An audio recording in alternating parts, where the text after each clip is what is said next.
So hey guys, how are you all? Welcome to. So we are back with a brand new movie on what if Naruto changed emotion after hurt by women of Konaha movie, but before we start, be sure to subscribe to our channel and like this video. Now let's begin the story. A blonde 12-year-old boy was currently sitting down on top of the fourth Hokage's head protruding from the large mountain, which the locals named as the Hokage Mountain, overlooking Konohagakure no Sato below. He had a small smile on his face as he enjoyed the tranquility of being high up in the mountains, the wind messing around with his hair and caressing his face whose cheeks were sporting 3 whisker marks each similar to those of a cat or a fox. The blonde was wearing a traditional royal blue kimono, white hakama pants, and a pair geta sandal with black straps.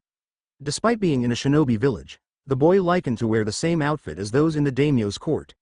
It made him stand out in the crowd, but he didn't care. In fact, there were a lot of things that he didn't care about, and one of them being the village's treatment of him. The boy knew why the village hated him, but he didn't care. He had already discarded such emotions a long time ago, leaving him with a laid-back personality with a carefree attitude that made the weights on his shoulders disappear like the morning tide. The boy was brought out of his musings when he sensed someone appear behind him. He spoke without taking his eyes away from the sight of the village. "What can I do for you, Anbu-san?" asked the blonde boy in a calm voice, eyeing the Konaha Shinobi Academy where some of the classes were training their weapon skills. It didn't bother him that the place he was eyeing was farther than any normal eye could see. His eyesight was pretty far from normal anyway. "Uzumaki Naruto, the Hokage requires your presence in his office as soon as possible," said the Anbu in a no-nonsense voice. Naruto nodded and stood up. He brushed the dirt that clung to the back of his hakama and turned to the waiting Anbu who was wearing a bear mask. "I am ready, Bear-san," said the blonde with a nod. Bear nodded and grasped Naruto's shoulder before disappearing in a cloud of smoke and leaves. XXXXX Sarutobi Hiruzen, the Sandaime Hokage of Konohagakure no Sato, was currently sitting on his favorite chair inside his office on the top floor of the Hokage Tower when a bear-masked Anbu appeared in a cloud of smoke and leaves with one of his hands on the shoulder of the boy he was expecting. "Welcome, Naruto-kun," greeted Sarutobi while giving the blonde boy a smile which the boy returned. "Hi Gigi." Naruto returned the greeting. "What can I do for you, old man?" Sarutobi turned to the shadows and spoke in a commanding voice. "Anbu, leave this room and make sure that no one disturbs my conversation with Naruto." 2 more ANBUs, these ones were wearing a cat and boar masks, stepped out of the shadows and disappeared in smoke and leaves, quickly followed by the bear-masked Anbu. The Sandaime saw his order being carried out, immediately flew through a series of seals, causing the walls, ceiling, and floor to glow blue for a bit before disappearing. Naruto saw the precaution that the aged leader went through and could only wonder what the problem was. "What's so serious that you have to order your Anbu guards to leave and activate the office's privacy barrier?" Naruto asked, confused. Sandaime's face grew grim before addressing the blonde in front of him. "We have a serious situation on our hands, Naruto-kun," said the aged leader in a grim tone which made Naruto frown.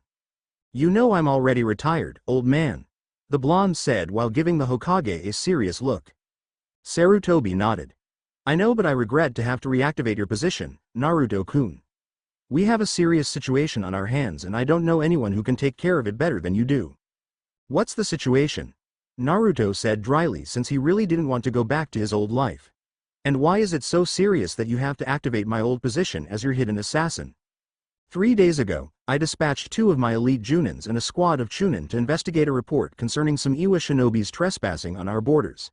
It was supposed to be a simple fact-finding mission, but I just got a word today from a wounded Chunin that the rest of his squad was ambushed and the 2 Junins were overpowered and kidnapped," reported Sarutobi in a grim tone. This immediately made Naruto alert. Kidnapped Junins weren't really that serious since Anbu could easily retrieve them if necessary. However, the grim tone in the Sandaime's voice spoke of a whole new reason why his position as Kage's hand was being reactivated. "Again, what does it have to do with me?" Naruto pressed, wanting to get as much info as possible since he really didn't want to get back into his old job, especially with the experience he went through. "The 2 Junins who were ambushed and kidnapped was my son, Sarutobi Asuma, and his partner, Yuhi Kurenai," said the Hokage, who observed Naruto stiffen upon hearing the name. "What?" exclaimed Naruto. "Asuma ni was kidnapped?" Sarutobi nodded. "Yes. We were short-handed that time, so I had to dispatch Asuma since there wasn't anyone around who I trust to handle the situation. Kakashi is in an S-rank mission with Guy, so we don't have anyone powerful enough to take care of the situation," If the Iwa Shinobis were strong enough to overpower my son and Konaha's Genjutsu mistress easily, then the other Junins I would be sending wouldn't be able to handle the mission. I see, said Naruto with a grim look on his face. No matter how much he wanted to be free from his previous lifestyle, he would sacrifice anything for the people he loved. Do we have any other information other than the ones you told me? Yes, said Sarutobi with a nod. According to the Chunin who brought the report, they were ambushed in Patrol Route 27 by 8 Junin-level shinobis wearing Iwa headbands, so we are sure that the Tsuchikage is behind this. However, I don't want to spark a war with Iwa since we are still not fully recovered from the Kyuubi attack 12 years ago. Your mission is to find Asuma and Kurenai, retrieve them, and make an example that Konoha is not to be trifled with. You know of my promise to no longer kill, right? Naruto pressed, reminding the aged leader of his promise when he retired from his position. Sarutobi nodded, telling Naruto that he remembered that specific promise. I know, I didn't say you have to kill them. All I said was to make an example of them. Naruto nodded in understanding, a grim look on his face. Understood, Hokage-sama, said Naruto, lapsing to his formal bearings considering his newly reactivated title, Kage's Hand. Will this reactivation of my title a permanent order? Sarutobi shook his head. No, Naruto-kun. The reactivation only concerns this mission and nothing else.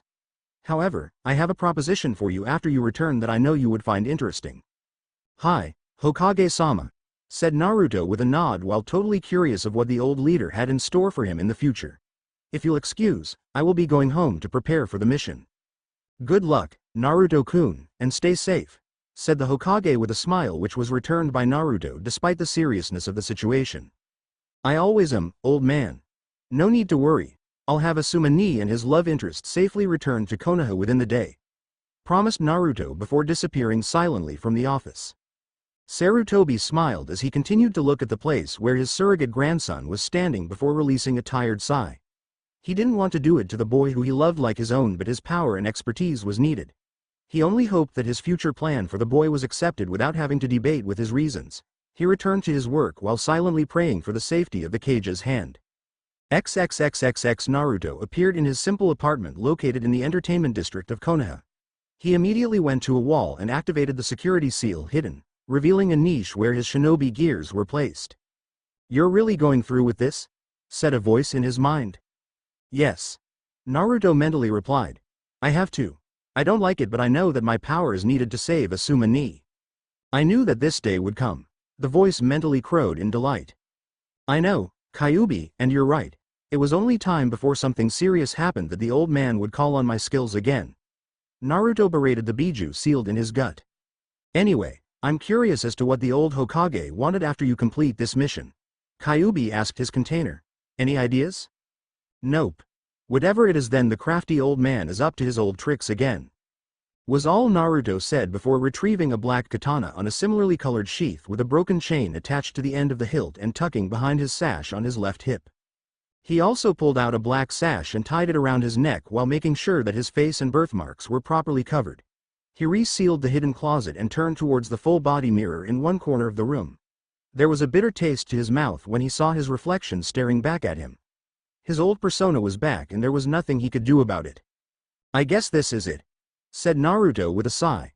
Welcome back, Hitakari Batuse, said Kyuubi as he relished in the thought of having this persona of his container come back from the grave. Thanks, I think, replied Naruto bitterly, not really happy with what he was about to do, before taking single step forward before silently disappearing from the room using the same technique he used to exit the Hokage's office, Shunpo. A 6-year-old Uzumaki Naruto was currently sitting on the roof of one of the largest buildings in Konoha while observing the busy streets below. Unlike other kids, the whiskered blonde didn't have a smile on his face. It was the total opposite. Instead of the usual childlike happiness that kids his age should have, a frown was visible that reflected an indifferent persona that no child should have. Naruto observed the crowd below as he leaned forward on the rails. He raised his right hand and saw the healed slash mark on his wrist. This had been the result of one of the few attempts he had of ending his life.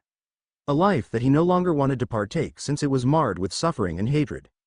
The villagers were blatant in their views of him as he strolled down the busy streets of Konoha. First, he didn't know why he was hated, ridiculed, and sometimes attacked, beaten to an inch of his life. But no matter how much the mob left him bruised and wounded, it would just heal up the next day with no one the wiser. In terms of history, Naruto didn't have much compared to other children who enjoyed the shelter and love that their parents showered them. As long as he could remember, he lived in one of the orphanages in the village. He stayed there for 4 years. 4 years of loneliness and sadness. His caretakers didn't like him. They were obvious with their dislike by feeding him moldy food and gave him the smallest room with the barest of necessities, a broken bed, a tattered blanket, and a bug-infested pillow. His clothes could be considered as rags which the matron and the rest of the caretakers foisted on him. Considering that he was still a naive boy then, he didn't care and treated it as kindness. He endured it until he was thrown out by the matron to the unforgiving streets of Konaha no Sato, the village hidden in the leaf. Of course, the news of his leaving the orphanage reached the ears of his surrogate grandfather, the Sandaime Hokage, so he was given his very own apartment in one of the run-down apartments located in the village slums. When Naruto looked back to that particular memory, he couldn't deny the fact that his current housing was loads better compared to his threadbare room in the orphanage.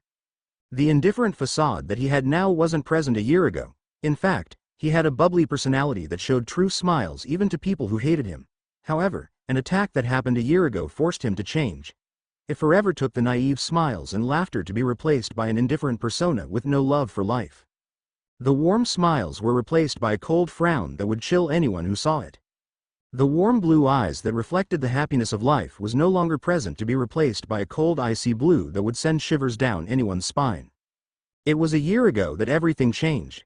The attacks got worse after he was thrown out of the orphanage. He would be chased by a rampaging mob which eventually grew in intensity when the people realized that the shinobis who were keeping guard of the village wasn't doing anything to stop it. It was a year ago that he discovered the source of his misfortune.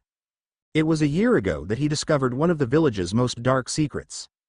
It was a year ago that he was beaten to an inch of his life and finally found the source of his new outlook. Fortunately, or unfortunately for him, a powerful blow from a shinobi knocked him unconscious. It was then that he met the beast that lay in wait inside of him. The beast that would make hardened veteran shinobis wet their pants in fear. The nine-tailed demon fox. The Kyuubi no Yoko. Flashback. Naruto opened his eyes. He didn't see the alley which was the scene of the current brutal attack to his person. No, he saw that he was in a sewer of some sort. He was currently lying down on a very wet floor. The walls were dirty with pipes all going to who knows where. It must have been a trick of the light, but the pipes were glowing blue and red. Despite popular belief, Naruto wasn't stupid. He was intelligent, but he hid it since he didn't know how the villagers would take it if the most hated child in the village hidden in the leaf had a brain between his ears. No, he hid it and kept on smiling like an idiot.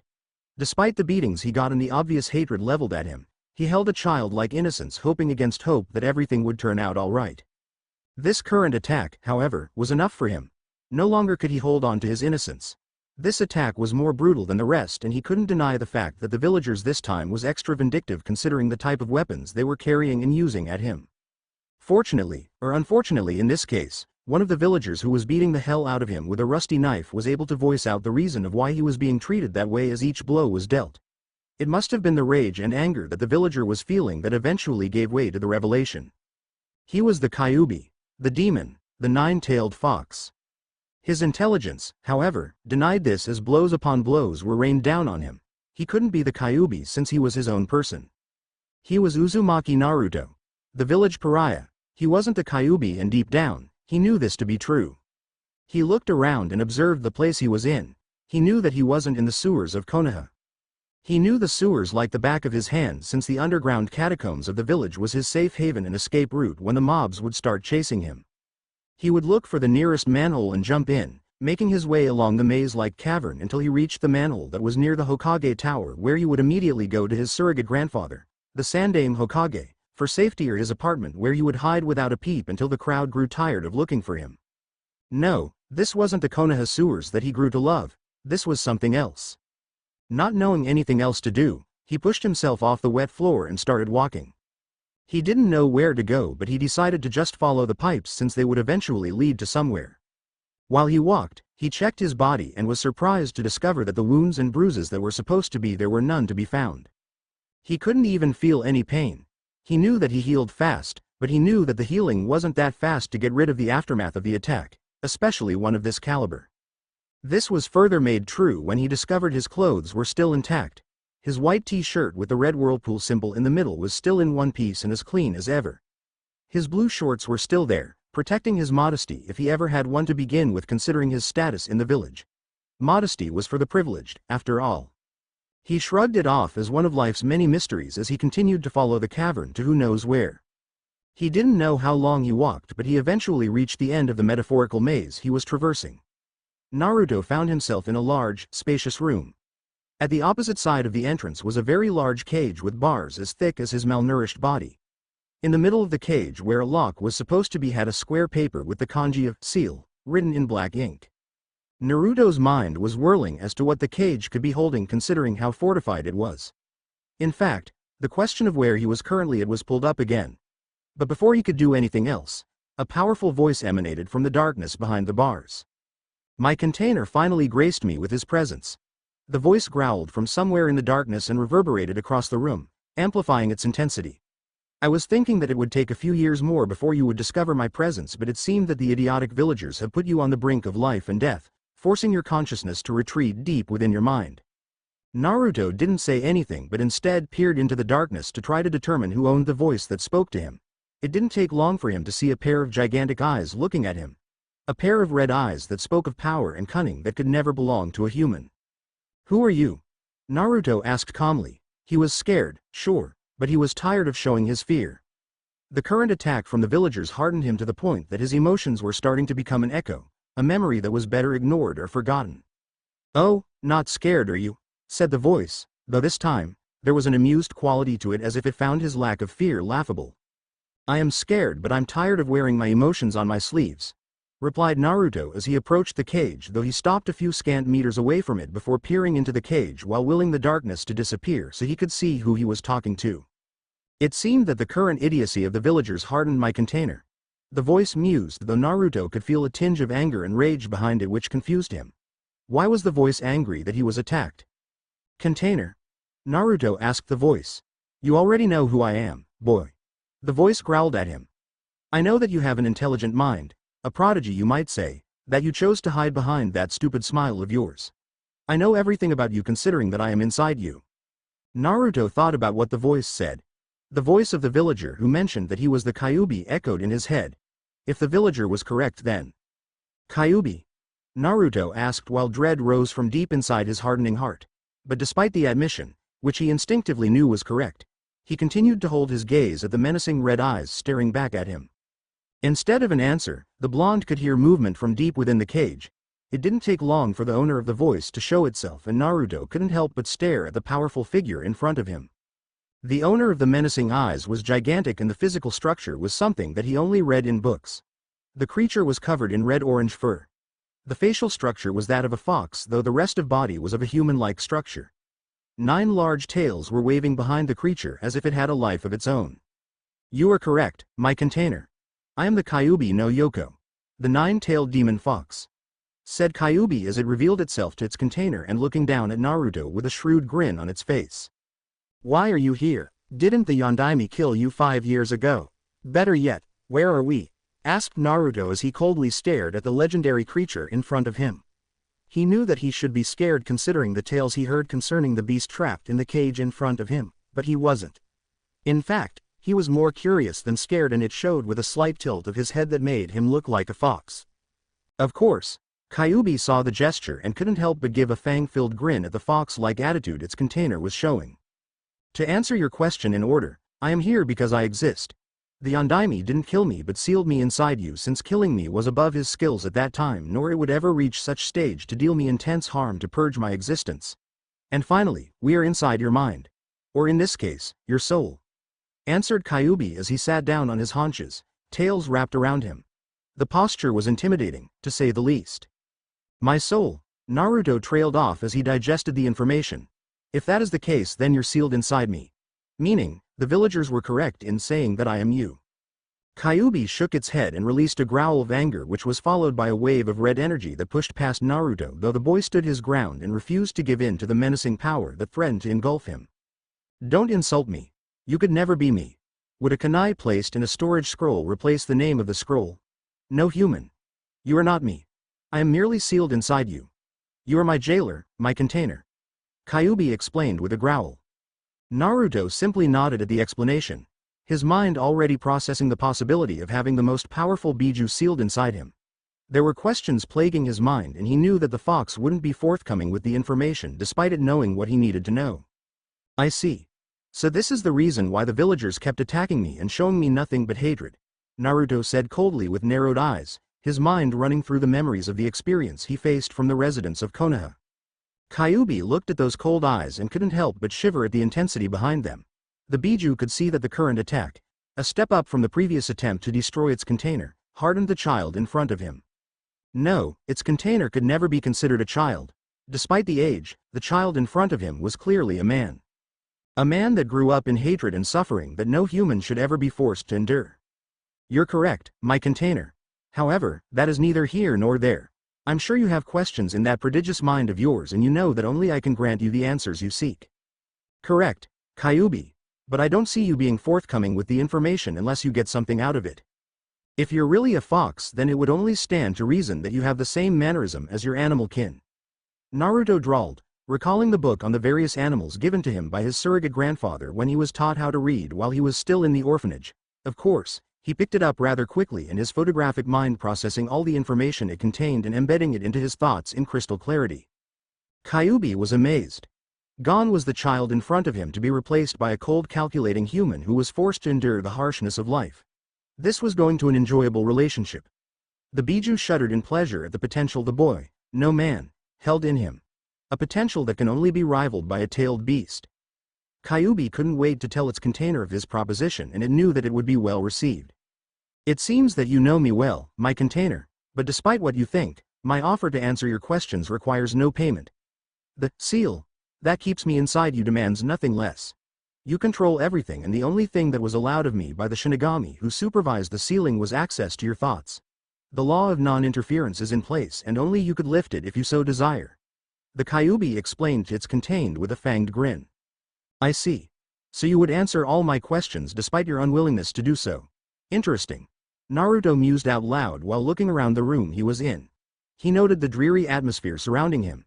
If this was his mind, then he needed to do something about it. You said that this is my soul and my mind?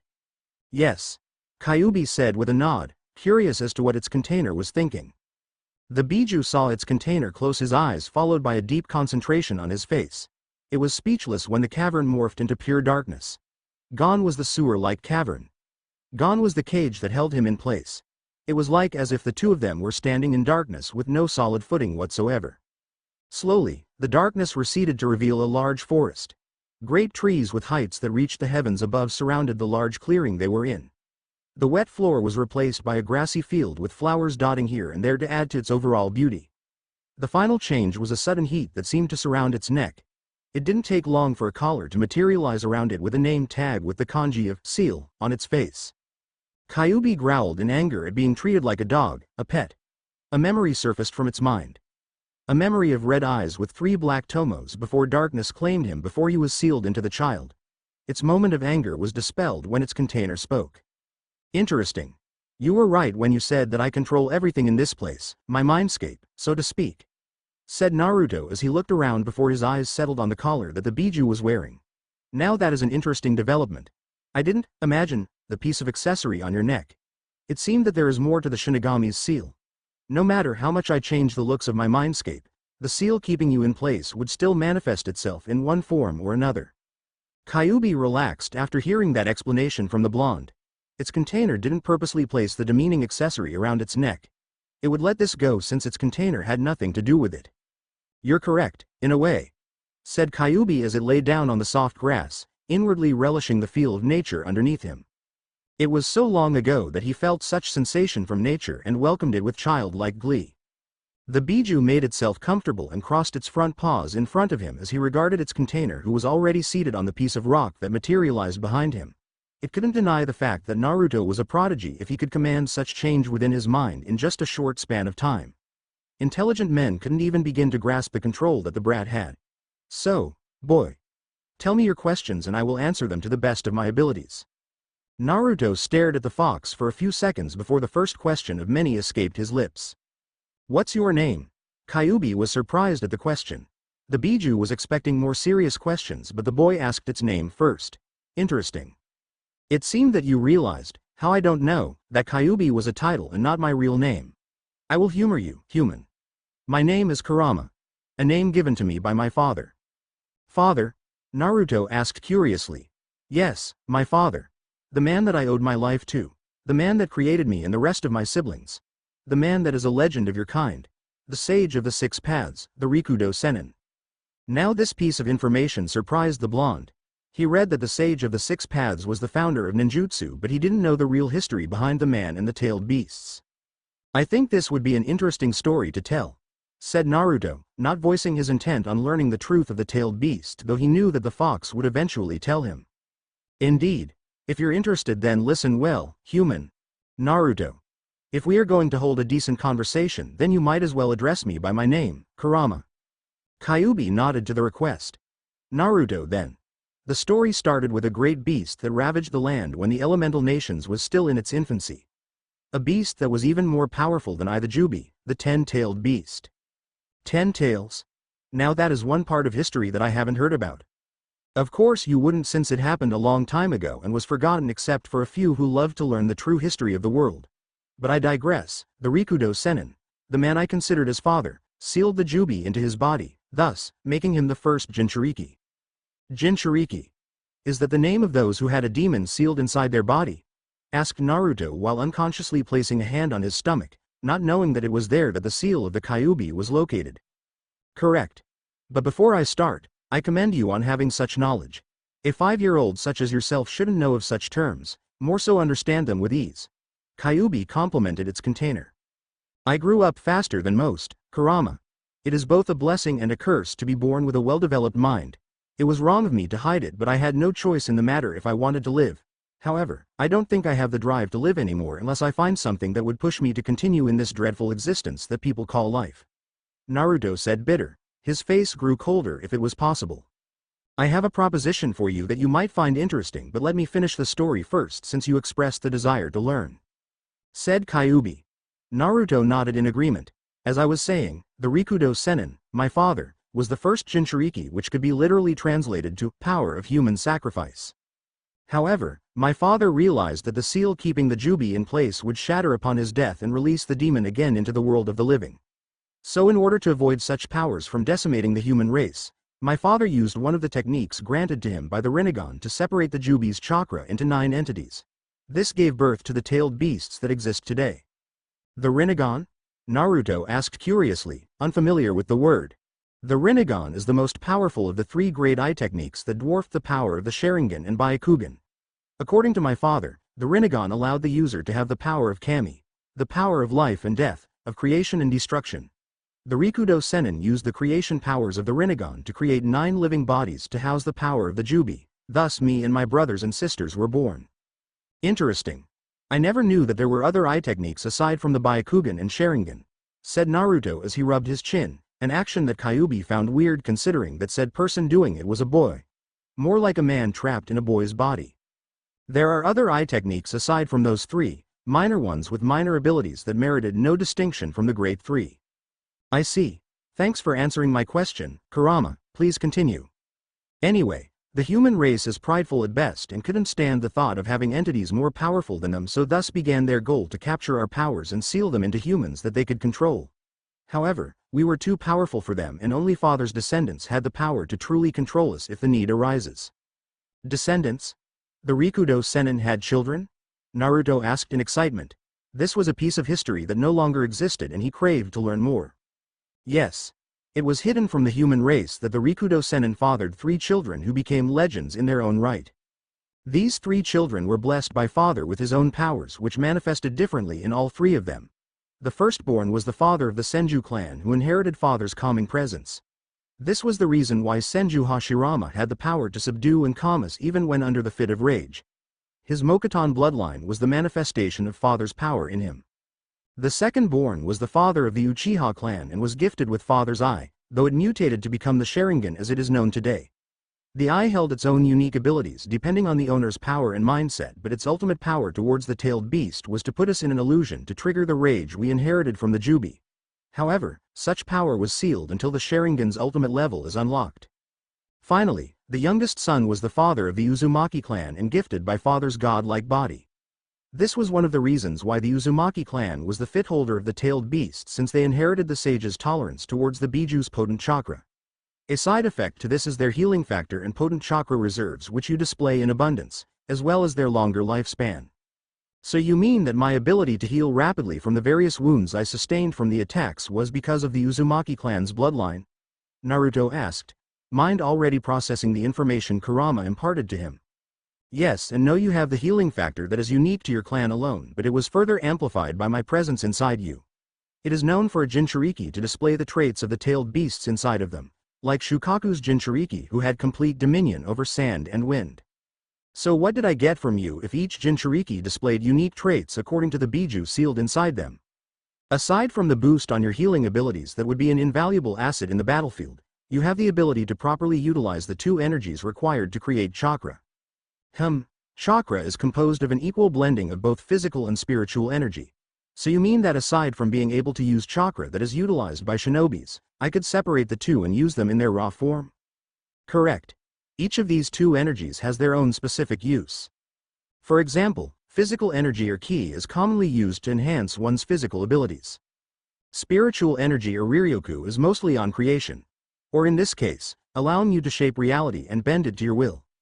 If you combine these two, then you have chakra, an energy that allows one to manifest various effects in the physical world. Father's Rinnegan had this ability, though the power of the eyes itself allowed him greater control over it. In your case, you would be able to utilize it for minor feats compared to what he could do with it. I see. So it would be safe to say that you had knowledge on how to utilize these two energies and impart that knowledge to me. Yes. Since you are my container, it would only stand to reason that I will be teaching you how to use these energies to the fullest. Besides, I doubt that any human had the knowledge over ki and riryoku to properly utilize them. Also, if they do know about it, I doubt they would teach you considering your standing in the village, except for a chosen few, of course. I agree with you there. There are only a few I trust in this village, the Hokage, which I treat like a grandfather, the Ichiraku family, and some of the shinobis in the village who protected me from the attacks, said Naruto as he mentally listed the few people who he considered precious to him. I know.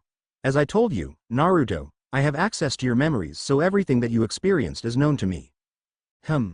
Was Naruto's response before nodding.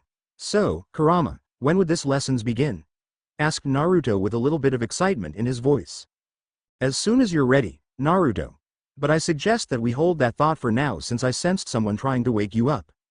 Naruto agreed with that. He could sense his consciousness inside his mindscape wavering, meaning that he was waking up in the real world.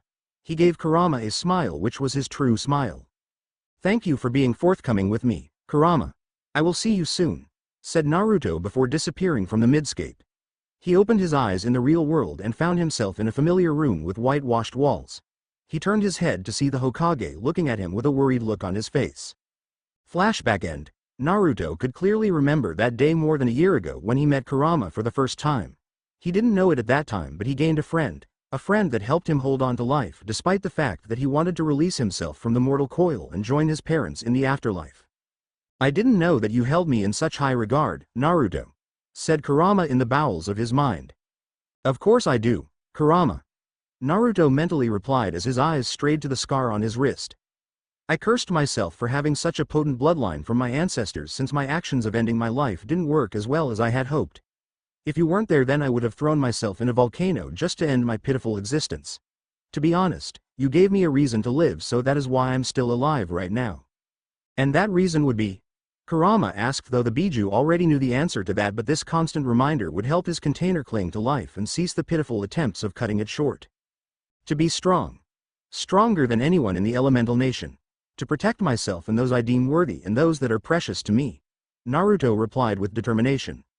If that is the case, then I suggest that we mosey along to your hidden training ground so we can get started with today's lesson, said Kurama with a little excitement in the Biju's voice. Lesson? Naruto asked curiously. Since you already had complete control over your Riryoku, then I will be teaching you to attempt to create your own weapon that would reflect the power of your soul. Naruto didn't say anything, but if one looked closer, they would see an excited gleam in his cold blue eyes. Giving the fox a mental nod, he pushed himself away from the rail and turned. He took a single step before disappearing from the roof towards his secret place to train with Kurama. When he met Kurama and started his lessons in harnessing the raw power of ki and Riryoku, The two eventually decided to use the abandoned training ground he discovered due to the advantages it offered. 1. The training ground was far away from Konaha that it would be almost impossible for shinobis to detect the energy spikes when Naruto started learning how to use the two energies inside him. 2. The training ground was fully equipped with everything he needed for his upcoming training. It contained training dummies, though these ones were quite old and sported evidence of frequent use, water and trees for control, and most importantly, a spacious ground to practice on. It had been 8 months since he started training his abilities and discovering the extent of his talents. It was astounding to say the least. The lesson started in earnest due to the fact that Naruto was quite adamant in attaining enough power to protect himself from the mobs that was always after his blood. Before harnessing the energies he had in his body, Kurama started Naruto with an in-depth lesson on what each energies could do. Instead of teaching the boy about chakra, which was quite common and the boy could learn it on his own if need be, Kurama instead focused on ki and riryoku. For starters, ki was the physical energy in the human body. This energy was mostly based on the physical body, though a master of ki could utilize its energies to improve one's speed and strength, amplifying their inherent power exponentially. Kurama explained to Naruto that the application of ki was mostly internal and battle-oriented, though it could be used in other functions, like healing and defense, if he knew how it was done. Unfortunately for the blonde, Kurama didn't know such applications since it was of no use to the Biju. Riryoku, on the other hand, was the total opposite. Spiritual energy was often used externally, allowing the user to create things that would often be impossible without the actual raw materials or outside the realm of reality. For example, Naruto, with his limited talent in using Riryoku, could compress his spiritual energy to create a projectile that would pierce, wound, or cause blunt force trauma depending on its power and compression. Also, Riryoku could also be utilized for defense, creating a field of spiritual energy to negate energy-based attacks or even physical ones if more power was applied. Once the introduction was done, Naruto was instructed by Kurama to start on a physical training program to further increase the amount of ki and Riryoku in his body. It would continue to grow as he aged until he reached his peak physical growth, but training would allow the energies to harmonize with the boy's body to allow him to use it easily. This was a good preparatory training program for future applications. For the first 3 months of Naruto's training, the boy focused on physical exercise and calisthenics while gaining a semblance of control over the two energies. Kurama instructed Naruto to run laps and engage in muscle-building exercises, like push-ups, sit-ups, and running around with weights that the blonde managed to acquire from the various shops in the village thanks to his masterful skills in infiltration and thievery, a side effect of living in the streets and surviving. It was on the 4th month of training that Kurama deemed Naruto to be good enough to start practicing the various techniques that the Biju would be teaching him to properly utilize his talents. For Naruto, if he was asked to describe the feeling, ki was heavy and destructive while Riryoku was free-flowing and wild. If he was to compare it to elements, ki was earth and fire while Riryoku was wind and water. Kurama noted that it was a fine distinction, and the ability to distinguish the energies at this stage of the lesson was a talent that the blonde would find useful in the future. It took Naruto 2 weeks to properly channel ki and Riryoku without mixing the two up, and creating chakra in the process. Thanks to the blonde's mastery over his mindscape and soul, he was able to create a separate container of sorts to hold the energies for easy access. In his mind, he created 2 large lakes that would serve as the representation of the two energies inside him. He created another lake in between the two with a small canal connecting it with the others. The 3rd lake would serve as his chakra pool, so to speak, if he ever needed it. Kurama advised Naruto to make sure that his chakra pool should always be filled just in case. It was also good practice to have it at the ready to be used on short notice. Also, this would be a necessity once he entered the Shinobi program where all the techniques were chakra-based. When he learned to differentiate ki, Riryoku, and chakra, as well as channeling each of them, Kurama started his training in earnest. The schedule was divided into 2 mornings for ki and afternoons for Riryoku.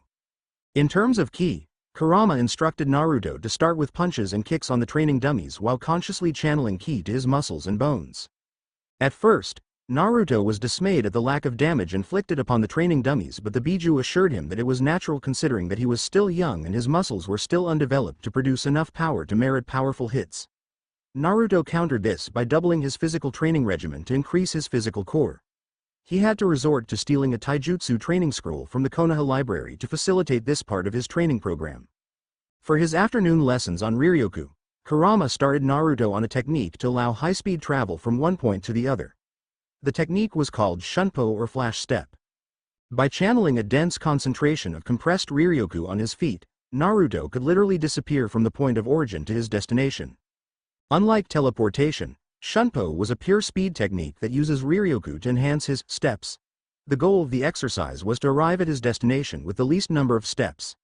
It took Naruto a month to master this technique to the approval of Kurama, which was 3 steps to make it to his secret training ground from his apartment in the village. Another technique that he learned using Riryoku was the ability to create a solid platform made of spiritual energy that he could stand on. This wasn't flying to say the least, but it was close. The spiritual platform would allow Naruto to walk on air as long as he had the energy to keep it up. This technique was used in conjunction with Shunpo, so he didn't need to stay on solid ground to initiate the speed technique. Naruto had fun flash stepping around the clearing, both in the air and on solid ground. In most cases, this exercise would often leave Naruto depleted of spiritual energy, but Kurama assured him that constant depletion of his reserves would eventually increase its potency and amount, so he would be able to last longer in the future. On the 5th month of training, Kurama taught Naruto how to solidify his Riryoku to create solid constructs with different effects. Naruto further improved this training program by using the various fantasy and adventures stories he read in the library as a basis for the technique. In most cases, Naruto used the various spells in the storybooks to replicate into a version that he could use with his Riryoku. The first spell he created was Sho. The method of this spell was to create a ball of highly compressed Riryoku and propel it towards a target, causing an impact-type damage that would push the target back. It wasn't damaging, but it was a good spell to use in specific scenarios where he needed to gain some grounds between him and his opponent.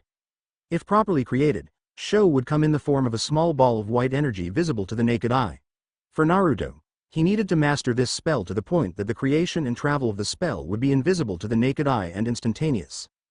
The second spell he created, which made Kurama grumble at Naruto's intelligence, was Byakurai, or Pale Lightning. Sho was an impact technique, so Naruto created one that would pierce, thus resulting in the creation of this spell.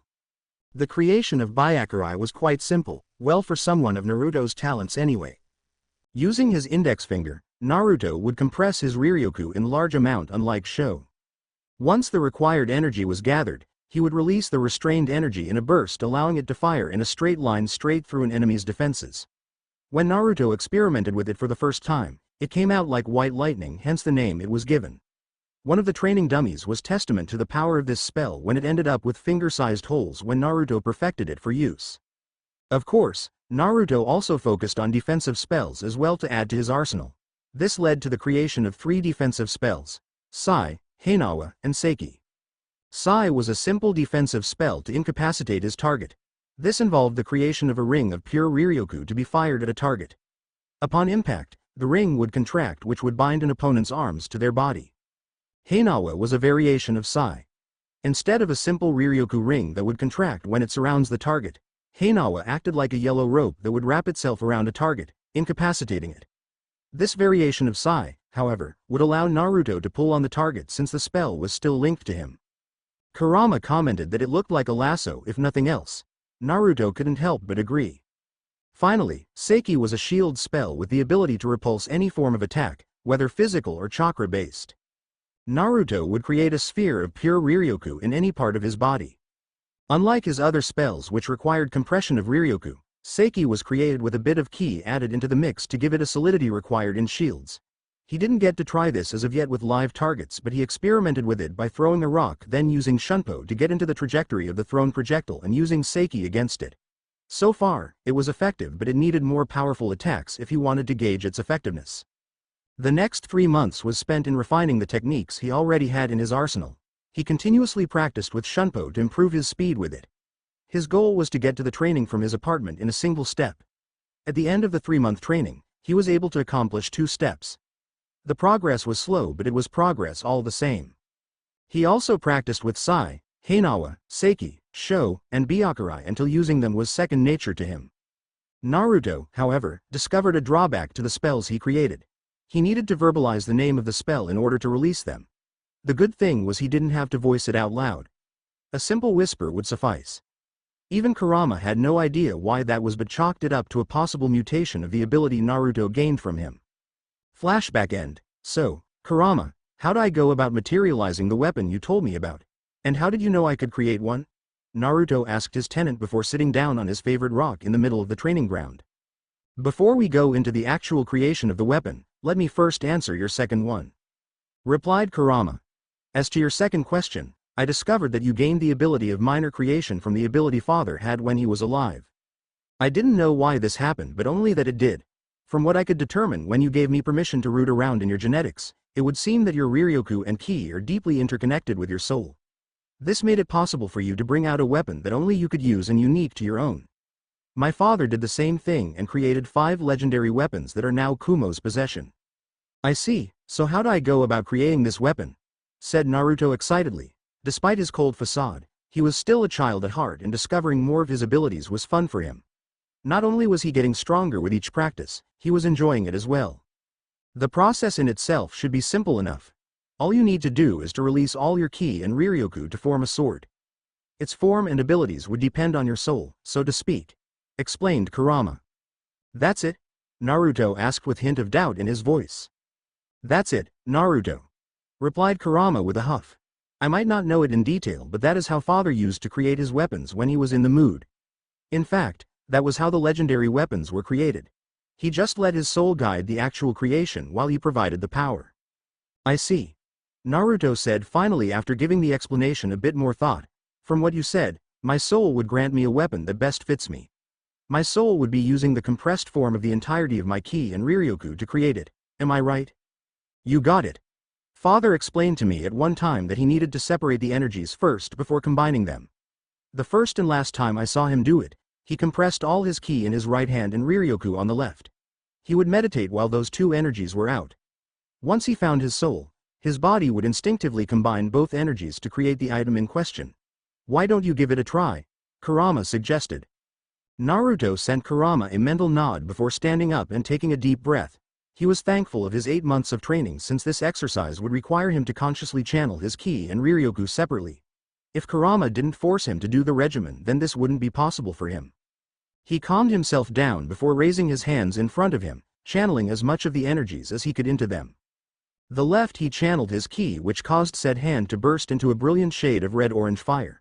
The right he channeled his Riryoku, mimicking what happened on his left, but this time, the fire was white. He focused a bit to make sure that the flow of energy was constant before finally closing his eyes and started to meditate, and with practiced ease, went into a deep trance. Naruto didn't know how long he was floating in his mind but he didn't care. He couldn't really describe the feeling of the result of the trance he was in but he liked it. He floated in total abandonment, free of any emotions, free of any conscious thought. He just existed without the weight of his experience in his shoulders. Eventually, he felt himself shift as if he was being beckoned to a specific direction in the darkness. Not knowing what else to do, he willed himself to follow it, not knowing where it would lead him. He closed his eyes and waited for anything to happen. It felt like hours but he finally felt his feet touch solid ground. He opened his eyes and saw himself in a clearing in the middle of a forest with an old-fashioned hut in the middle. Naruto looked around and couldn't help but smile at the tranquility the place exuded. He couldn't believe that this was the representation of his soul, the total opposite of what he saw himself in real life. A boy who suffered a hard past which left him forever scarred due to humanity's dark side. He chuckled at the irony of the situation. He was brought out of his musings when he heard a voice that came from the hut in front of him.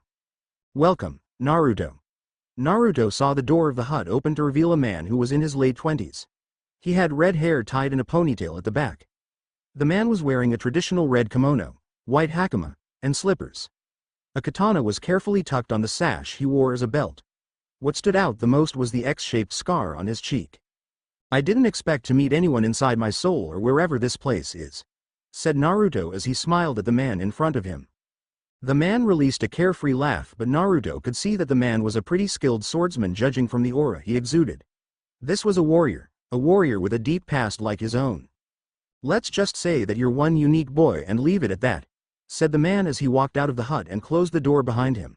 The man walked towards Naruto before stopping a few feet away. My name is Himura Kenshin and I'm happy that you finally made your way here. I despaired that you wouldn't discover this place but I'm glad that you did. Himura-san, said Naruto as a form of greeting. He didn't know how to greet the man anyway so he went with tradition as a form of respect. Can you explain to me why you're here in my soul? Simple, I am your past. You might say that I was you and reincarnated into you as a weapon.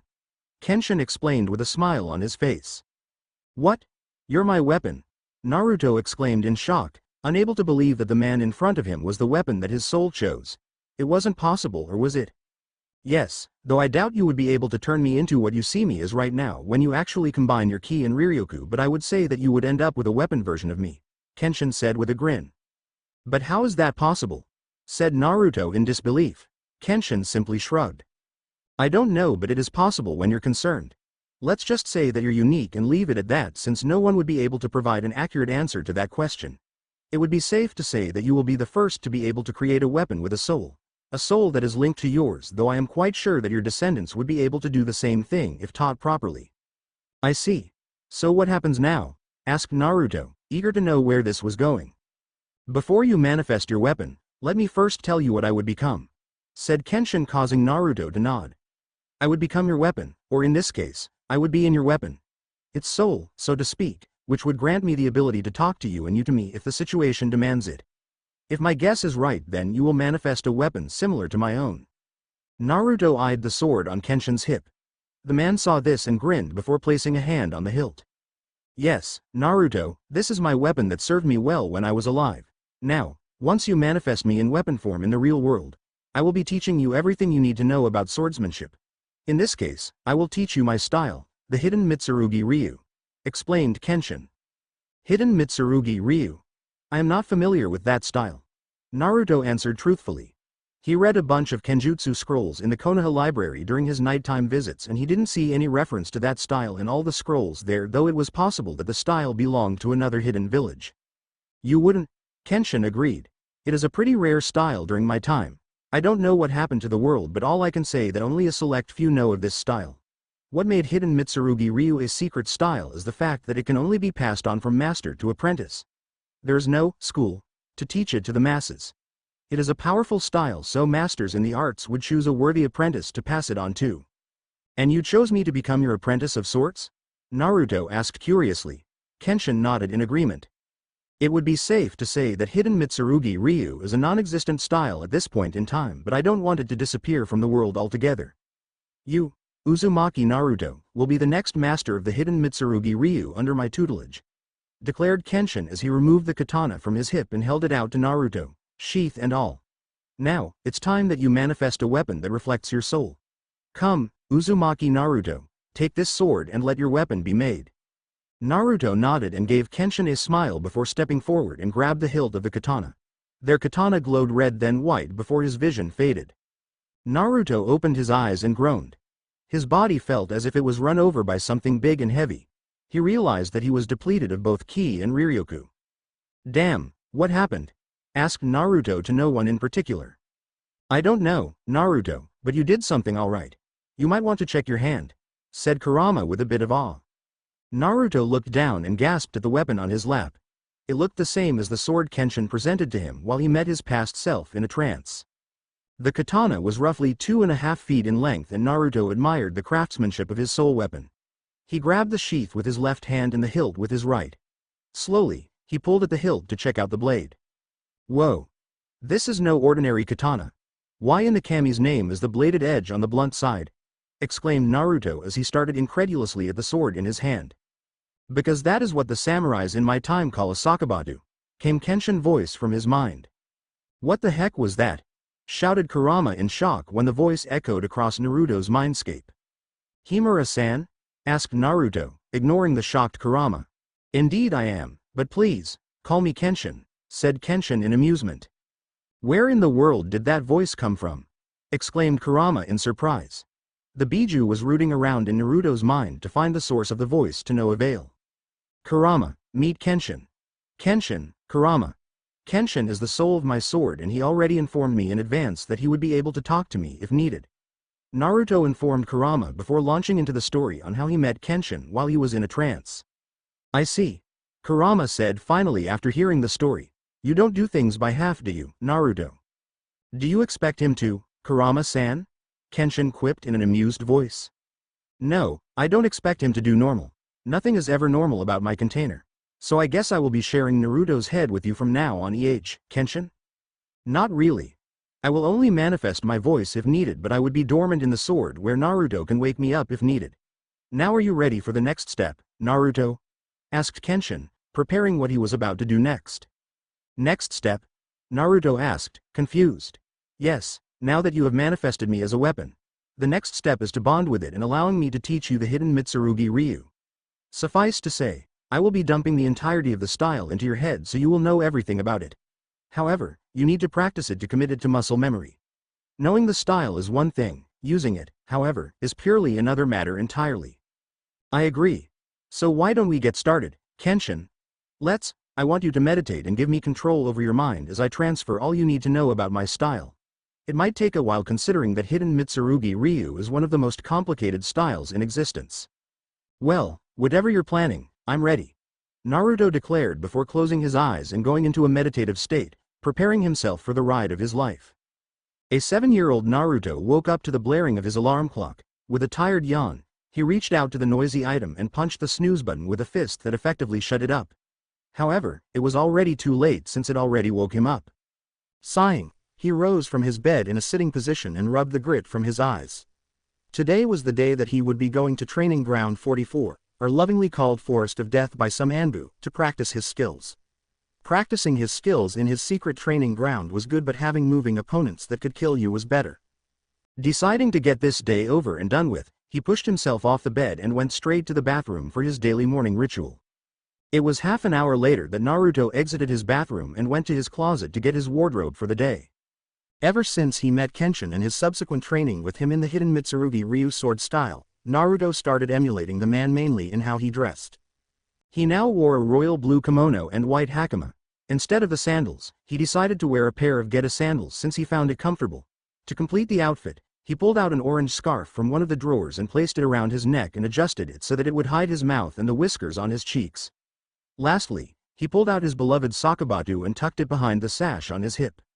With that done, he exited his bedroom and made his way to the kitchen to fix himself a simple breakfast. He wasn't much of a cook, but he got by with his limited skills in the culinary arts. While he was enjoying his breakfast of pancakes and bacon, he dived into the memory of what happened after getting his sword and having the entirety of the sword style dumped into his head.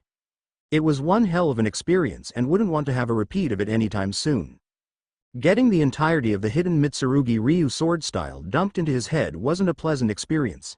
He remembered passing out from the strain only to wake up a few hours later with a huge migraine.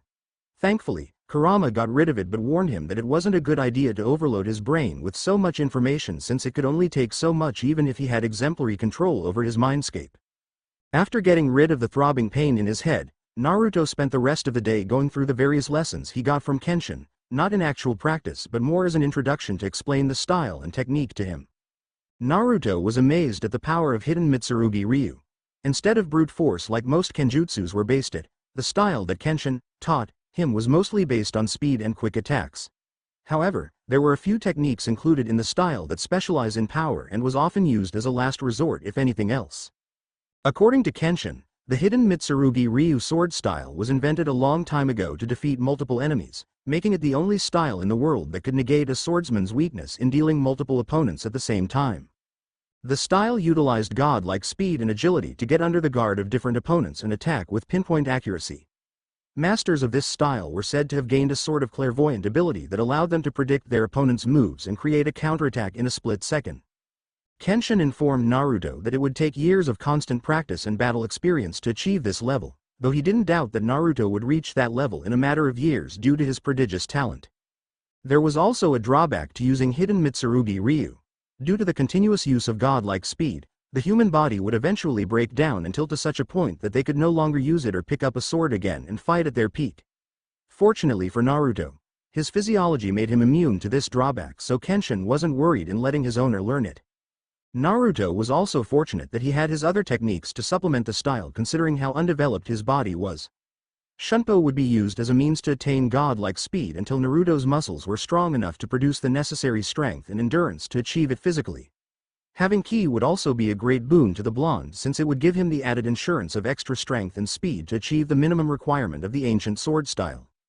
With that in mind, he spent the rest of the months going through the various katas and techniques of the hidden Mitsurugi Ryu and committing them to muscle memory. In most cases, he was good enough with the style but he was far away from being a master at it. If he continued with his training regimen, Kenshin told him that it would take a year and a half to fully master the style, which would make him ready to perform its two ultimate techniques, the Kuzuryusen, nine-headed dragon flash, and its Batojutsu counterattack, the Amakeru Ryu no Hiramek, flash of the heavenly flying dragon. This was one of the reasons why he was on his way to the Forest of Death. He needed live opponents to practice his techniques if he wanted to be proficient at it. Training dummies could only give him so much experience. If he wanted to be the best in his chosen Kenjutsu style, then he needed live enemies to play with. Since it was still too early and he wasn't in a relative hurry to get to his destination, Naruto decided to forego using Shunpo and just walk there since it was a beautiful morning. Despite the fact that the villagers hated his guts, he was no longer affected by it. He exited his apartment and locked the door behind him before leaving the rundown compound. He walked through the slums in a sedate pace while carefully observing the people around him. He wasn't disappointed as his assumptions regarding the villagers were proven correct. When he was inside of the crowd, everyone started whispering things about him. They didn't bother to lower their volume since it was obvious that they wanted to be heard.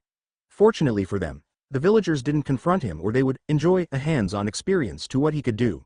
He just walked and ignored the taunts while enjoying the cool morning air cooling his body. It didn't take him long to arrive at his destination, which was relatively outside the village considering the forest's reputation. In front of him was a large chakra-reinforced iron fence that blocked his path from reaching his destination. Smirking slightly, Naruto easily jumped to the very top of the fence, which was a good 20 feet up, and landed on the top without so much as a grunt. He looked at the forest for a few seconds, admiring the gigantic trees that was said to have been created by the Shodai Hokage, Senju Hashirama, when he founded Konaha.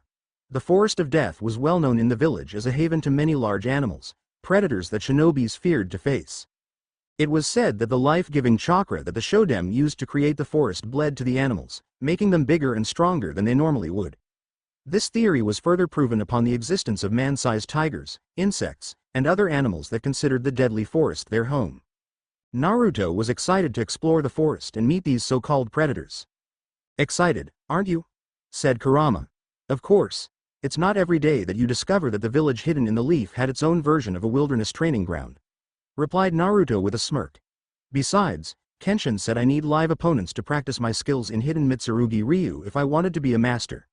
With the lack of choices, I would say that large animals that would love to eat me whole are the next best thing." "You're correct. I don't think your surrogate grandfather would love it if you use his shinobis as training dummies for your many techniques. Judging from Kenshin's description of them, the techniques would pack quite a punch." Kurama commented as the Biju recalled the various conversations he had with the sword's spirit in regards to the style's many techniques. "You have a point there. Besides, I want to keep my skills hidden even if I do trust the old man to keep them. He might love the fact that I can now defend myself, but I wouldn't put it past the council to try to get rid of me just because I started defending myself," Naruto said bitterly, remembering the old farts in the council who was adamant in putting him to death.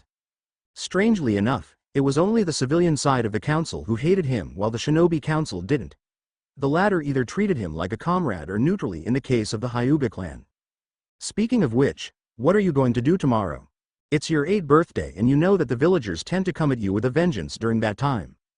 Now that you mentioned it, I think your birthday coincides with the Fox Festival, to celebrate the Yondaimi's victory over me," Kurama said with a grin.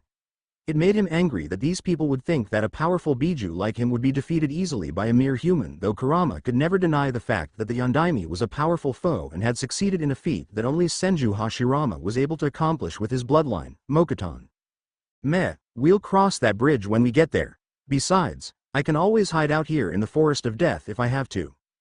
Besides, I don't think the villagers would be stupid to go into a place that shinobis feared to tread," Naruto remarked before jumping down from the fence, landing on the ground without a sound with a small burst of Riryoku to slow down his fall. A bloodthirsty grin made its way onto his face when he realized something. "However, I wouldn't say no to have a crack at them if they do turn up. After all, self-defense isn't a crime, right? Is it me or you're getting a bit bloodthirsty?" said Kurama with the same grin on his face. "It must be your influence rubbing on me," Naruto said casually as he strolled into the forest without a care in the world. Hand on Kenshin's hilt just in case a predator would suddenly attack him from the shadow. "Who cares? As long as we both have fun, being bloodthirsty is the least of your problems," Kurama said with a slight tinge of amusement in his mental voice which made Naruto smirk. "Correct, Kurama. Definitely correct. replied Naruto as he drew Kenshin when a large tiger sprung out of the shadows with fangs and claws ready to render him into shreds of meat. Naruto didn't see or sense another person wearing a blank mask observing him from the shadow of the trees. Deep in the forest of death, Naruto was having a time of his life. On his second hour of being in Training Ground 44, he was ambushed and attacked by many of its dangerous denizens, giving him a workout while having fun in the process. Scattered around him were unconscious predators ranging from tigers to large snakes, all knocked out by the blonde swordsman. Naruto channeled a bit of ki into his legs and jumped high into the air to dodge a rage-powered charge from a 6-foot-tall tiger who wanted nothing more than destroy the person who downed many of its kin. Naruto righted himself in the air with his sword held over his left shoulder, preparing himself for his next technique. Ryutsusen, Dragon Hammer Flash, shouted Naruto as he fell on top of the rampaging tiger, landing a double-handed sword strike on the animal's neck. Since he was using a reverse-edged sword, instead of decapitating the tiger, he simply knocked it unconscious. Naruto was thankful of his relatively harmless blade and its incapability to kill, since he didn't want to kill any of these beasts. After all, it wouldn't do to run out of sparring partners, since he planned to come back for more. Well, maybe a few days later, once the animals were fully recovered from being clobbered silly. The powerful denizens were a poor substitute to Shinobi's skills, but being attacked on all sides in numbers was a good workout in his book. Landing beside the downed tiger, he swung around when he felt something coming at him from behind at high speed. Without thought, he slammed Kenshin on the ground and shouted his next technique. Doryuzen, Earth Dragon Flash. From the impact point, various rocks and earthen debris erupted and hitting the large snake who was about to swallow him whole. The force of the multiple impacts caused the snake to hiss in pain and wasn't aware of the blonde's next move. Ryusosen, Garami, Dragon Net Flash. Gnawing, Naruto whispered as he used Shunpo to disappear from his spot and appeared immediately in front of the snake before landing a ki-enhanced blow on its head that knocked it unconscious. "You know, you're getting good at those techniques Kenshin taught you," commented Kurama, since the Biju was carefully watching its containers wreaking havoc on the local wildlife. "Thanks, Kurama," said Naruto as he landed on the ground in front of the downed snake and checking out the devastation he caused to the local denizens of Training Ground 44. He replaced Kenshin back on its sheath since he could no longer sense anything around him. "However, I don't like the fact that I'm still physically weak to properly use these techniques unless I use ki to enhance my speed and strength." "It's expected, Naruto. You're still physically undeveloped to produce powerful attacks. Your saving grace is the ability to use ki to enhance your strength and Riryoku to boost your speed. Without it, you would be left with nothing behind your knowledge of hidden Mitsurugi Ryu. Don't worry though, I'm working on the solution, so to speak." "Oh, do tell," Naruto asked curiously, wanting to know what his tenant was planning. "Thanks to your permission, I am slowly enhancing your muscles and bones to achieve similar results. Even if they are still undeveloped, I'm making your muscles and bones denser to improve your physical strength. Give me a week to work on it and I'll make sure that you are able to have the strength of a fully developed teenager," explained Kurama with a grin. "You can do that? How?" Naruto exclaimed in amazement. "Simple. With me inside you, I can direct my potent chakra directly to your muscles and slowly improve them. Think of it as a direct application of your regenerative powers. Instead of removing the damage, I am enhancing them to put them in peak performance." Naruto was amazed at the fox was doing. He could never deny the fact that being younger, despite his skills, gave him a physical disadvantage. However, with the fox changing his physiology to that of a teenager despite his age, that would put him on par with a genin or maybe even a chunin. "Thanks, Kurama," Naruto said happily, though he paused when he realized something. "Hey, Kurama. I just thought of something. I know that those who have a Biju sealed inside them tend to use their tenant's chakra. Does this also mean that I can use yours if I need them?" "Yes, you can, but I suggest that you don't. I may be able to enhance your muscles and bones, but your chakra coils need to develop on their own. If I tamper with it, then it is possible that they would be destroyed due to my potent chakra, and I'm already channeling small amounts of it while I'm enhancing your body to avoid damaging your tenketsus and chakra pathways. Despite the fact that you had a sort of immunity to it when I was sealed inside you and your coils had adapted to it splendidly, a large amount of my chakra into your system would be dangerous at this time. Give it around 4 to 5 years more before you attempt it once your pathways matured. But for now, stick with your own. Besides, you're already formidable without it." "No worries about that," Naruto said with a shudder. Thanks to his nighttime forays into the Konaha library, he learned that chakra pathways were a serious thing to a shinobi. This was one of the reasons why the Konaha Academy would slowly ease the students in the use of chakra until their pathways adjusted to the strain. Too much while undeveloped would destroy the pathways and destroy a person's chance in becoming a shinobi. In Naruto's case, all of his abilities would be destroyed if he wasn't careful. I have no plans in using your chakra as of now. I'm just curious, that's all. Good. I'll tell you when you're ready for my chakra since you would undoubtedly need it in the future. Anyway, I suggest you concentrate since you have more company coming. Huh? Was all Naruto's reply when he sensed several presences surround him. He looked around and discovered that his conversation with Kurama made him unaware of the fact that some tigers and snakes were closing in on him from all sides. He cursed his inattentiveness and vowed not to do so in the future. It would prove to be deadly, especially when faced with an opponent. Inwardly cursing, he loosened Kenshin from its sheath with his thumb and settled into a Batujutsu stance, waiting for his opponents to make the first move. Shimura Danzo, one of the veterans of the Third Great Shinobi War and an advisor to the Hokage, was currently sitting behind his desk, reading a report from one of his root operatives outside Konaha. Despite the fact that the Sandaime Hokage explicitly ordered him to get rid of the program, he maintained root from the shadows and making use of his emotionless army to protect the village from harm. Many would view Danzo a warmonger, a tyrant in his ways of battle. However, he wasn't really a bad guy who disregarded the Hokage's orders, which would label him a traitor if nothing else. In truth, he did so because he wanted to protect his beloved village from harm. It was this zealous goal that made him create his now hidden army to protect Konoha from the shadows without the Sandaime's knowledge.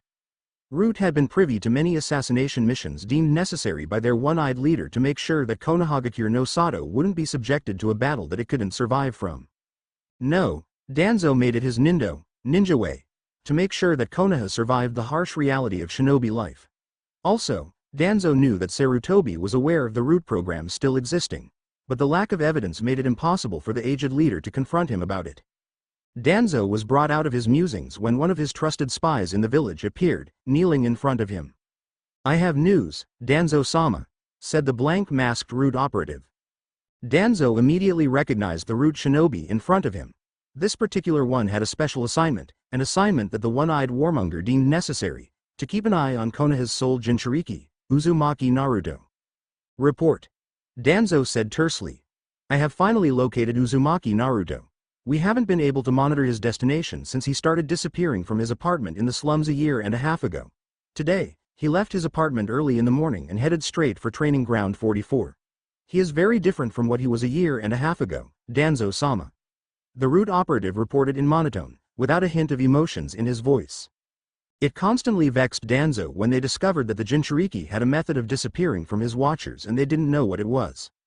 There was a village-wide panic among his root agents when they discovered that Uzumaki disappeared and they weren't able to find him until their target appeared again in his apartment as if he was there all the time. This was a constant occurrence for more than a year and it annoyed the warmonger to the point of pulling out his hairs in frustration. "What is he doing in that place?" said Danzo with a curious frown on his face. "Also, what do you mean he is different?" "Just that, Danzo-sama. Unlike the Uzumaki Naruto that we saw a year and a half ago, this Uzumaki Naruto is quite different. This Naruto was now garbed in a typical samurai fashion, a kimono and hakama. He now took to wearing a katana on his hip. I followed him to the Forest of Death and was privy to his use of it. He demonstrated a powerful kenjutsu style that destroyed all of the predators in the area that foolishly attacked him."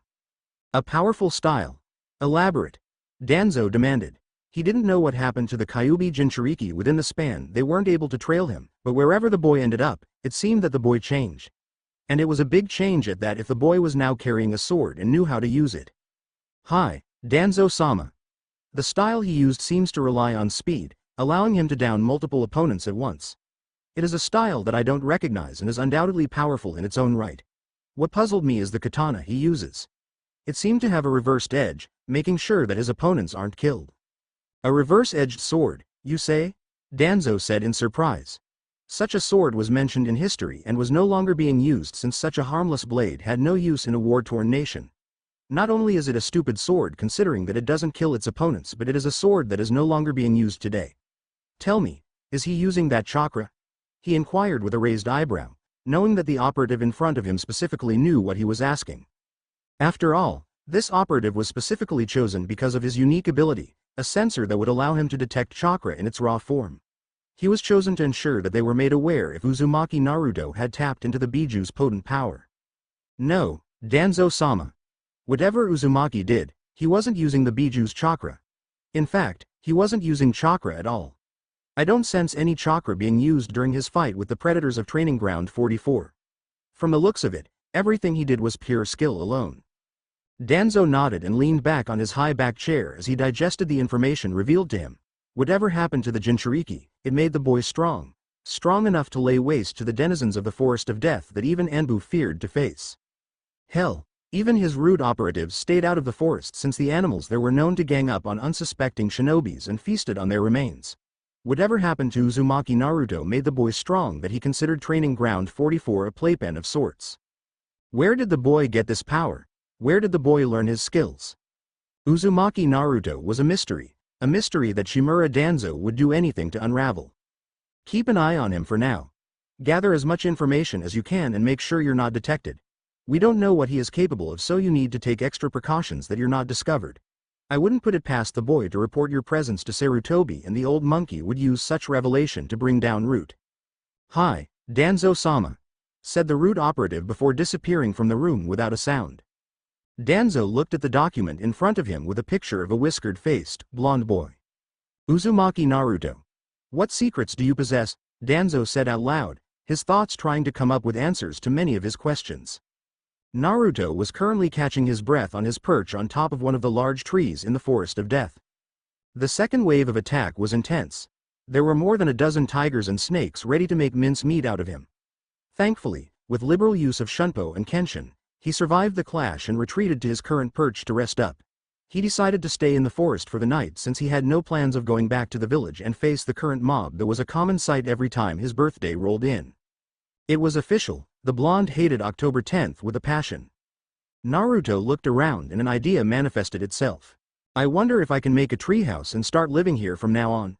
Aside from predators, it is practically a peaceful place to hang out. Naruto mused out loud as he enjoyed the silence of the trees around him. Nothing is stopping you. After all, no one comes here, well except during those exams that Konaha sometimes hosts, replied Kurama in the silence of his mind. Good point. I think I'll explore the place first before I set up shop here. I know that there is a section of the forest that no shinobis tread because of the dangerous animals that lived there. If I find it comfortable and of relative safety, then I might turn it into my new training ground and home, said Naruto as he stood up from his perch and patted the grime off his outfit. He recalled the map he found in the Konaha library depicting the different sections of Training Ground 44. If his sense of direction was correct, the S-class sector was north from where he was standing. Nodding to himself as he made up his mind, Naruto took a step and disappeared using Shunpo to check out the place. He didn't notice the bewildered Root operative who watched him disappear from the branch he was perched on. Naruto was on the highest branch in one of the trees in the S-class sector of the Forest of Death. He was awed at the sight in front of him. Never in his wildest dreams would such a place exist in a dangerous forest. Below him was a large clearing, larger than his hidden training ground outside Konaha. Instead of the dense undergrowth that marred the forest floor, the clearing was filled with wild flowers in full bloom. Surrounding it were large trees that acted as a canopy to shield the forest floor and its denizens from the wrath of nature. The clearing in itself was a wonder of nature. A small waterfall decorated one corner with a small river leading out of the clearing to parts unknown. Various human-sized boulders dotted the place, which looked like a Zen garden from above. Overall, Naruto liked what he saw and definitely had the potential to become his home away from home. He jumped down from his perch and used a bit of his Riryoku to slow down his fall. Unlike the spiritual platforms he loved to use to complement his speed technique, this method acted as a buffer, lowering him to the ground slowly against the pull of gravity. No matter how high he jumped from, he would always float down like a feather. He touched down on the flowered ground and started to walk towards the waterfall whose beauty captivated him. Considering that he was in the S-class sector of the forest, he sent out a pulse of Riryoku which traveled a few hundred meters around him to determine other presences aside from his own. The pulse returned a negative, making him happy that he didn't have to keep his guard up in such a beautiful place. He jumped on top of one of the biggest boulders and observed the place. Naruto realized that it was similar to Kenshin's forest clearing in his soul. Except for the waterfall and the man-sized boulders, everything was the same. He pondered a bit on why it was similar, which was 1 in a million chance of reflecting reality, but decided to push it away from his mind. He didn't care if it was similar to the place that depicted his soul. The important part was that it was. He didn't need any other answers aside from that. It was an hour of enjoying the tranquility of the place that he decided to push through with his plans. If he wanted to make a home here, then he would need supplies. Wood was in abundance considering that he was in a forest. He made a note to cut some trees for lumber away from the clearing so not to mar the beauty of the place. Also, he needed construction supplies as well if he wanted to begin. He made a mental accounting of the status of his allowance he received monthly from the Hokage. It wasn't enough and he barely had enough for his food consumption. If he wanted to make a home here, then he needed money. Why don't you go rob a few bandits if you really need the money? I doubt it if you can find a place in the village that you could get a decent work for it considering your status as my container. Suggested Kurama, a bit excited at the prospect of Naruto setting up shop in such a wonderful place. Bandits? Asked Naruto in confusion. I seem to remember a particular conversation of the Hokage with some Junin when you were hanging out in his office during your early years. You have probably forgotten it, but I didn't since I had nothing better to do than immerse myself in your memories. Bandits tend to camp around near the highway of Konaha to other countries to rob merchants of their hard-earned money.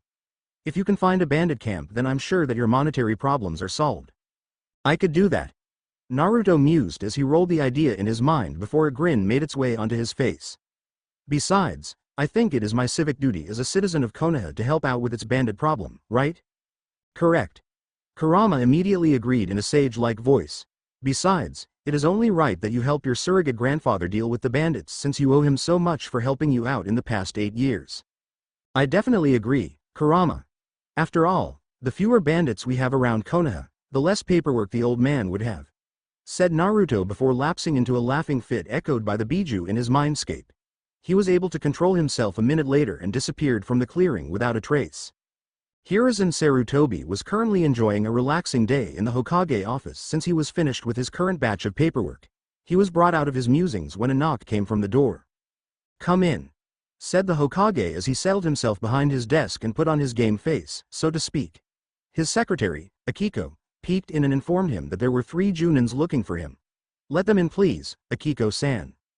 3 Junins filed in with their respective genin teams before standing in attention in front of his desk. Good afternoon, Hokage-sama, greeted the 3 Junins with a bow followed closely by their genin charges. At ease. Weren't you 3 supposed to be on a mission from this morning? Sarutobi asked, confused. These 3 Junins took their respective missions of exterminating 3 different bandit camps that surrounded Konaha. In fact, this was a monthly mission considering that bandits tend to crop up to create problems with the local business community.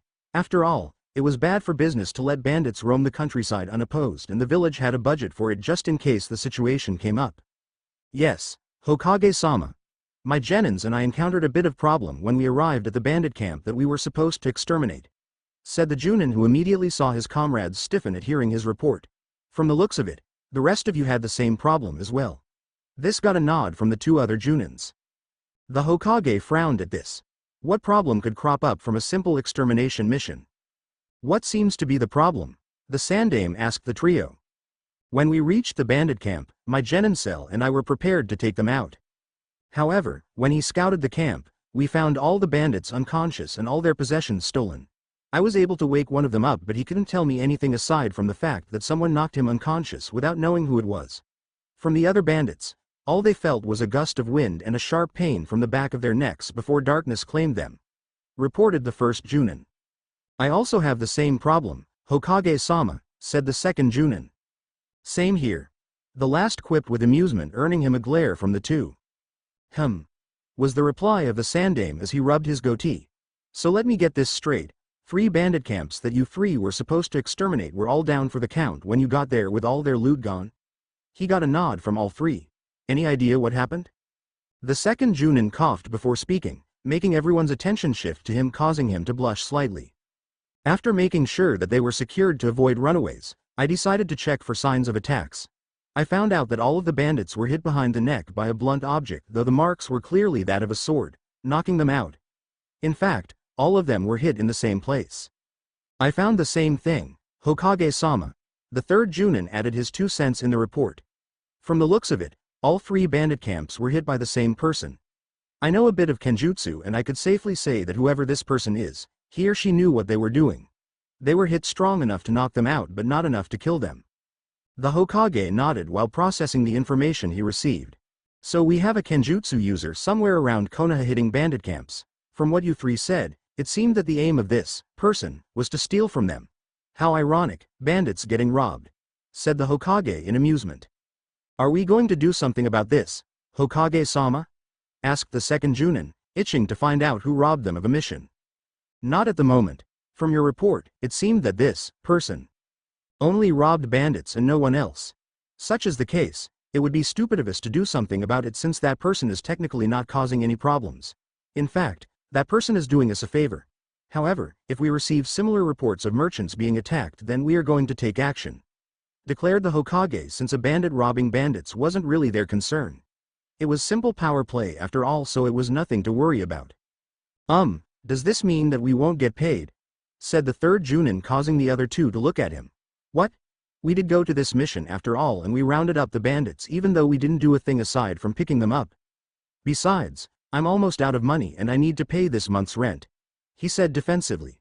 This caused everyone to sweat drop at the admission. Fine, said the Hokage, handing all three of them their respective envelopes containing the pay for the mission. They technically finished the mission after all, even if all they did was to round them up. Here is your payment for the mission. You're free to get another mission since all of you technically finished yours, but if you're not, then you have the rest of the day off. Dismissed. The three Junins and their respective genin teams left the office, leaving a perplexed Hokage to ponder the event. Naruto's self-imposed mission of earning money went without a hitch. In the first night, he was lucky to hit 3 bandit camps and looted every valuable item he could find after knocking the occupants unconscious with a well-placed hit on the back of their necks. The items he liberated varied from bolts of cloth, jewelries, food stock, to money chests. Fortunately for him, he had the foresight to acquire a storage scroll from one of the shinobi stores in the village to help carry the items he liberated from the camps. If Naruto was honest with himself, the loot wasn't plenty, but he would make do. Beggars can't be choosers after all. He was thankful that Kurama taught him the Riryoku Pulse to scout the forested areas along the highway of Fire Country until he found the bandit camps that he planned to raid. Considering that he didn't get enough money from the bandits, he decided to spend the rest of the week looking for others until he had enough money for his home in the Forest of Death. The pickings were small, but with all the bandit camps he raided, he had almost 1,000,000 ryo to tide him over, as well as some jewels and items he might find useful in the future. Using the henge he learned from one of the scrolls he pilfered from the Konaha Academy, he disguised himself as a middle-aged man and purchased the necessary supplies for his construction project. He didn't do it all in one day since it would look conspicuous, so he spread the purchases out, like nails and hammer for the first day, tiles for the roof on the next, and so on. Every items he purchased he deposited in one corner of his clearing in the Forest of Death before delving into the chore of harvesting much-needed lumber from a sturdy tree he picked out a few hundred meters away from his clearing. He considered it physical training to cut through the tree using Kenshin's bladed edge, earning him a few grumbling comments from the spirit. Kurama found the spirit's mortification of being used as a construction tool amusing.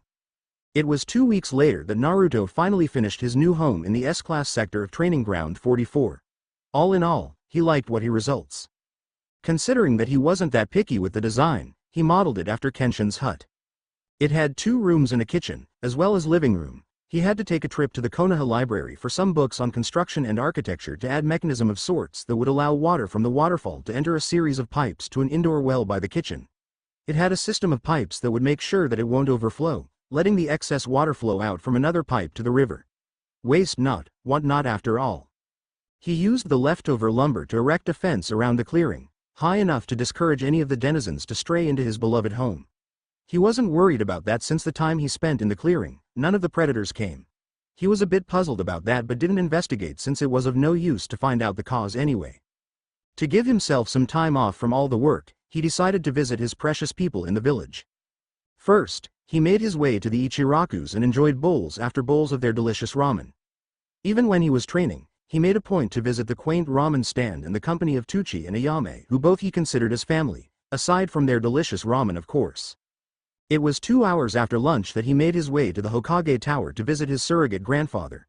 It had been quite a while since he saw the Hokage and he missed the old man's company. He entered the building after giving the Chunins on guard a smile which they returned. Most of the shinobis in the village didn't hate him for what he carried in his gut.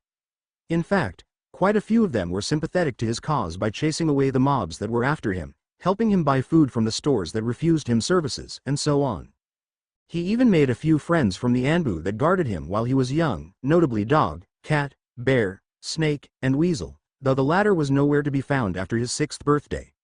This confused him a bit but assumed that he might had a long-term mission or something that took him away from the village. Naruto entered the building and made his way to the top floor, totally ignoring the secretary who was glaring at him.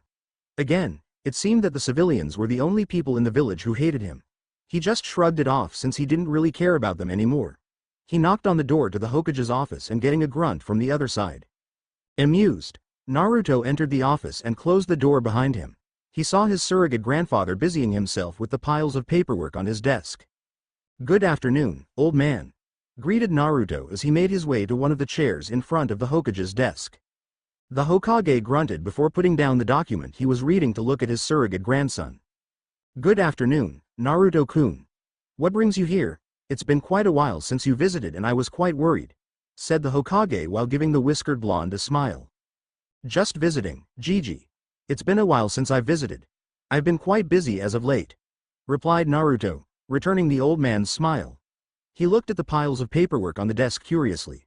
"I think your paperwork grew, Gigi." "Tell me about it," said the Hokage while eyeing the innocent paper on his desk with disgust. "I don't know why I took this job when the Yondaime passed away. I forgot how annoying the paperwork was."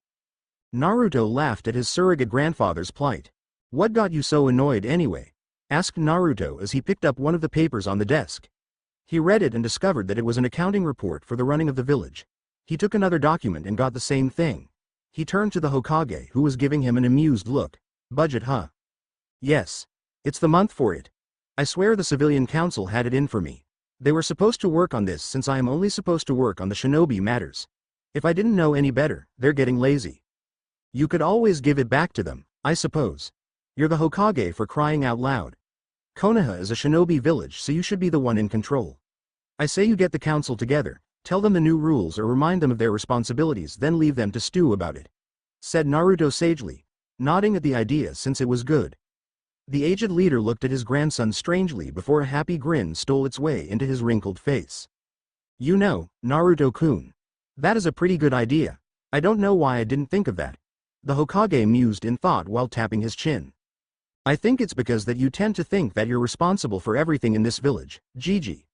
I mean, sure, you're the leader but isn't that the reason why you have people working under you?" Naruto pointed out while raising one of his eyebrows. "You're right," agreed the Hokage before giving the blonde a speculative look. "That was a smart way of putting things into perspective, Naruto-kun.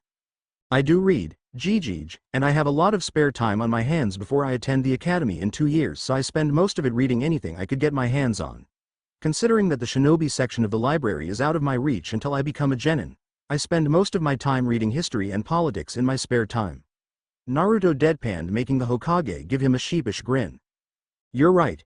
You are a smart kid after all," said the Hokage before giving Naruto a speculative look. "Naruto-kun, why don't you accompany me to Suna next week?" This caught Naruto off guard. The Hokage never asked him to accompany him anywhere outside the village before and he was surprised at being asked to join an expedition to another village. "Really, Gigi?" He got a nod in reply. "Sure, I would love to go with you, old man." "What are we going to do in Suna anyway?" Naruto asked curiously. The Hokage didn't say anything but simply handed Naruto a piece of paper from his desk. Naruto didn't know it but the Hokage was testing him. Sarutobi was shrewd and he knew intelligence when he saw it and the boy in front of him had that intelligent look in his blue eyes that spoke of a prodigious mind. Curiously, Naruto took it and read its content before whistling at the information it contained. "To talk about the treaty, huh?" the blonde Jinchuriki said with a raised eyebrow. From the looks of it, the Kazekage wanted to modify the treaty to stop the missions coming from the Wind Daimyo given to Konaha. Now that's weird. Why in the world would their daimyo not give them missions but instead give it to Konaha? That doesn't make sense. I mean, Konaha gets a steady supply of missions from the Fire Daimyo so why is the Wind Daimyo giving expensive missions to us? Exclaimed Naruto as he handed the document back to the Hokage who took it with a nod. "How much do you know about the history of Sunagakure, Naruto-kun?" asked the Hokage, further testing the blonde in front of him. He wanted to know the extent of the blonde's intelligence. Considering who the boy's parents was, it was only normal for the boy to be of same caliber as well, or maybe even better. Naruto pondered the question a bit, recalling the history books he read from the library. Let me see, nothing major aside from the accomplishments of their cage, as well as some of the notable missing nins that they had. Like Sasori of the Red Sands for example. Other than that, the only notable history concerning Suna was how they lost during the Third Great Shinobi War before finally going into a treaty with Konaha in order to preserve whatever dignity they had, as well as making sure that they had allies to call in once the other hidden villages decided to wage war on them. The Hokage nodded, pride clearly shining in his eyes. You're correct, Naruto-kun. Ever since they lost and aligned themselves with the losing side during the Third Great Shinobi War, the Wind Daimyo lost his trust with them. This resulted in the Wind Daimyo giving a bulk of their high-ranked missions to Konaha and leaving the lower-paid ones to Suna. What do you think that Kazekage would want in this meeting? He asked the blonde, an eyebrow raised as if challenging the boy in front of him to voice out his mind. Naruto saw the challenge and accepted it. He mulled over his answers before voicing it out. I think that the Kazekage would go into a debate with you concerning this matter. If Konaha informs that Wind Daimyo to give back the missions to Suna, then it would only be probable for him to do so considering our reputation as the strongest in the elemental nations being the victor of the Third Great Shinobi War. However, I think the Kazekage would have to convince you first to do that considering that high-paid mission is a great boon to our economy.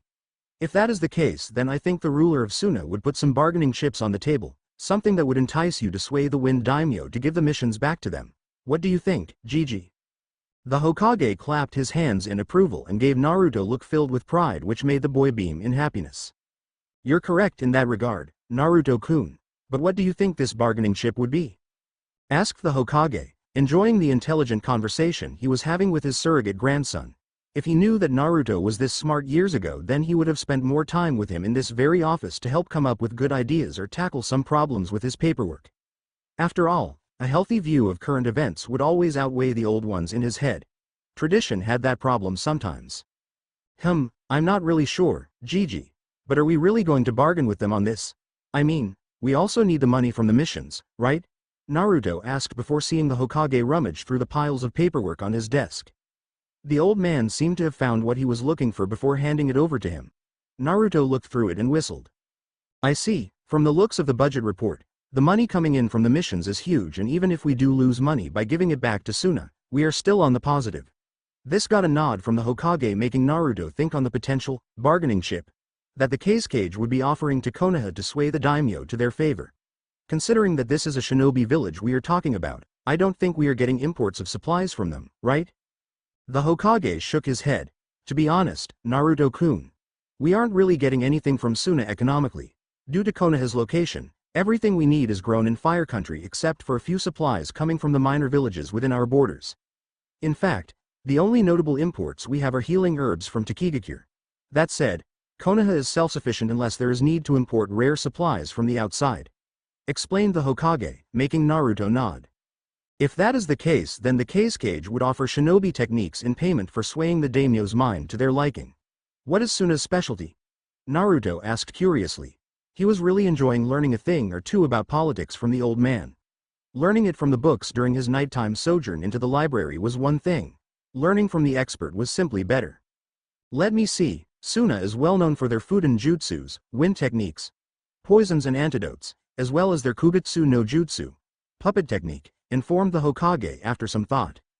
If that is the case, I would say Fuden jutsus then, or even some knowledge on their poisons and antidotes. I doubt they would be willing to part with the secret of their puppet techniques since it is unique to them. Naruto mused before setting down the documents he was holding on the desk. Do we have any Fuden users in Konaha? A few, but these shinobis only had minor affinities with it. The only person who had a strong affinity to Fuden is my son, Asuma, who is currently part of the Fire Guardians.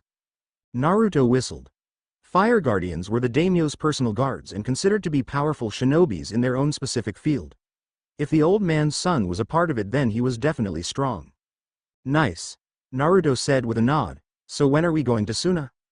I need to meet with my advisors, as well as the council, to discuss this matter, though I would tell them what you told me to get the ball running. If things go as planned, we would be leaving in 4 days, more or less. The Hokage informed him. Naruto nodded with a grin. His excitement was leaking out of him in waves. Well, if that's the case, then I better get ready, said Naruto before standing up from his seat, grin still plastered on his face. Just send one of your Anbu guards to find me if it's time for us to go. The Hokage nodded before giving his surrogate grandson a smile. I will, Naruto-kun. Enjoy your day. The blonde Jinchuriki left with a grin and a spring on his step. He couldn't wait to get out of Konaha and check out other places that he hadn't been to, even if his destination was Suna and nowhere else. Unlike his one-week trip outside Konaha walls to raid the bandit camps, this trip was purely for sightseeing purposes and he couldn't wait to get out of the village and immerse himself in the experience. It took 4 days for the Sandaime to finalize everything with the council before they started their trip to Suna. Naruto, being the excitable boy that he was despite his now cold persona, packed everything into a storage scroll he purchased using his alter ego. While he was packing the stuff, his attention inadvertently settled on the seal on the scroll and his interest was piqued. In his sudden interest to learn about Fuinjutsu, he raided the Shinobi section of the Konaha library for any information he could find on the subject. Of course, he did this under the cover of darkness since he would be raiding the rarer scrolls in the Shinobi section of the library. Thanks to his abilities, he pulled his heist without a hitch. Naruto discovered that sealing was a very complicated and delicate art and very dangerous if not properly applied. After a day of study, he was able to properly recreate one of the storage seals that the Yondaime created that would allow him to directly create a storage seal on his skin through a tattoo. In truth, he was lucky to find the book in one of the dust-covered cabinets in the Shinobi section devoted to this subject. From the amount of dust, not many Shinobis were interested in the sealing arts, so he took the book with him to add to his collection. He was quite sure that no one would miss it. After practicing with the seal tattoo on paper until he perfected it, Naruto immediately applied it on the back of his left hand where he immediately stored Kenshin inside. Despite how much he loved the Hokage, it wouldn't do for unwanted questions to be asked that he wasn't ready to answer. Besides, it was a great surprise tactic just in case they were attacked, though he doubted it since the Hokage was more than enough to handle any threats, not to mention the bodyguards tagging along for the trip. Naruto didn't know it, but the event that would take place would cement his role in the Elemental Nation, a role that would strike fear in the hearts of many and a legend that would surpass even that of his parents. Naruto reached the northern gate of Konoha to see the Hokage and his 2 bodyguards standing in wait. His curiosity, however, was piqued when he saw a merchant's caravan alongside the group. "Good morning, old man," greeted Naruto with a smile as he approached the Hokage and his group. "Good morning to you too, Naruto. From the looks of it, you're ready for the trip. The orange scarf is a nice touch considering that we would be traveling through a desert when we reach the Suna border," commented the Hokage as he appraised Naruto's outfit, especially the orange scarf wrapped around the blonde's neck. He had gotten used to the blonde's somewhat traditional outfit of kimono, hakama, and geta sandals. It was unique considering that such an outfit was mostly used by the daimyo's court in the capital of Fire Country. Naruto gave his surrogate grandfather a grin and pulled up the scarf to cover his mouth and nose to demonstrate its use. "One of reasons I wear this, Gigi. I know that Suna is well known for its wind and sand storms, so it's best to be prepared," explained Naruto before pulling down the scarf again since such facial protection wasn't needed as of yet. "Where is your pack, Naruto-kun? Don't tell me you plan to wear only what you're wearing now from here to Suna and back. We will be gone for a month, after all," said the Hokage, noting the absence of any gears on the blonde's person. "No problem, Gigi. I got it covered," said Naruto before pulling out a green scroll from a hidden pocket in his right sleeve. "As you can see, I have everything I need here in this scroll. Storage scrolls are just so cool." The Hokage chuckled and ruffled Naruto's hair in amusement. "Indeed it is, Naruto-kun," the aged leader agreed. "Now before we leave, we will be joining this merchant caravan to Suna since they are going the same way.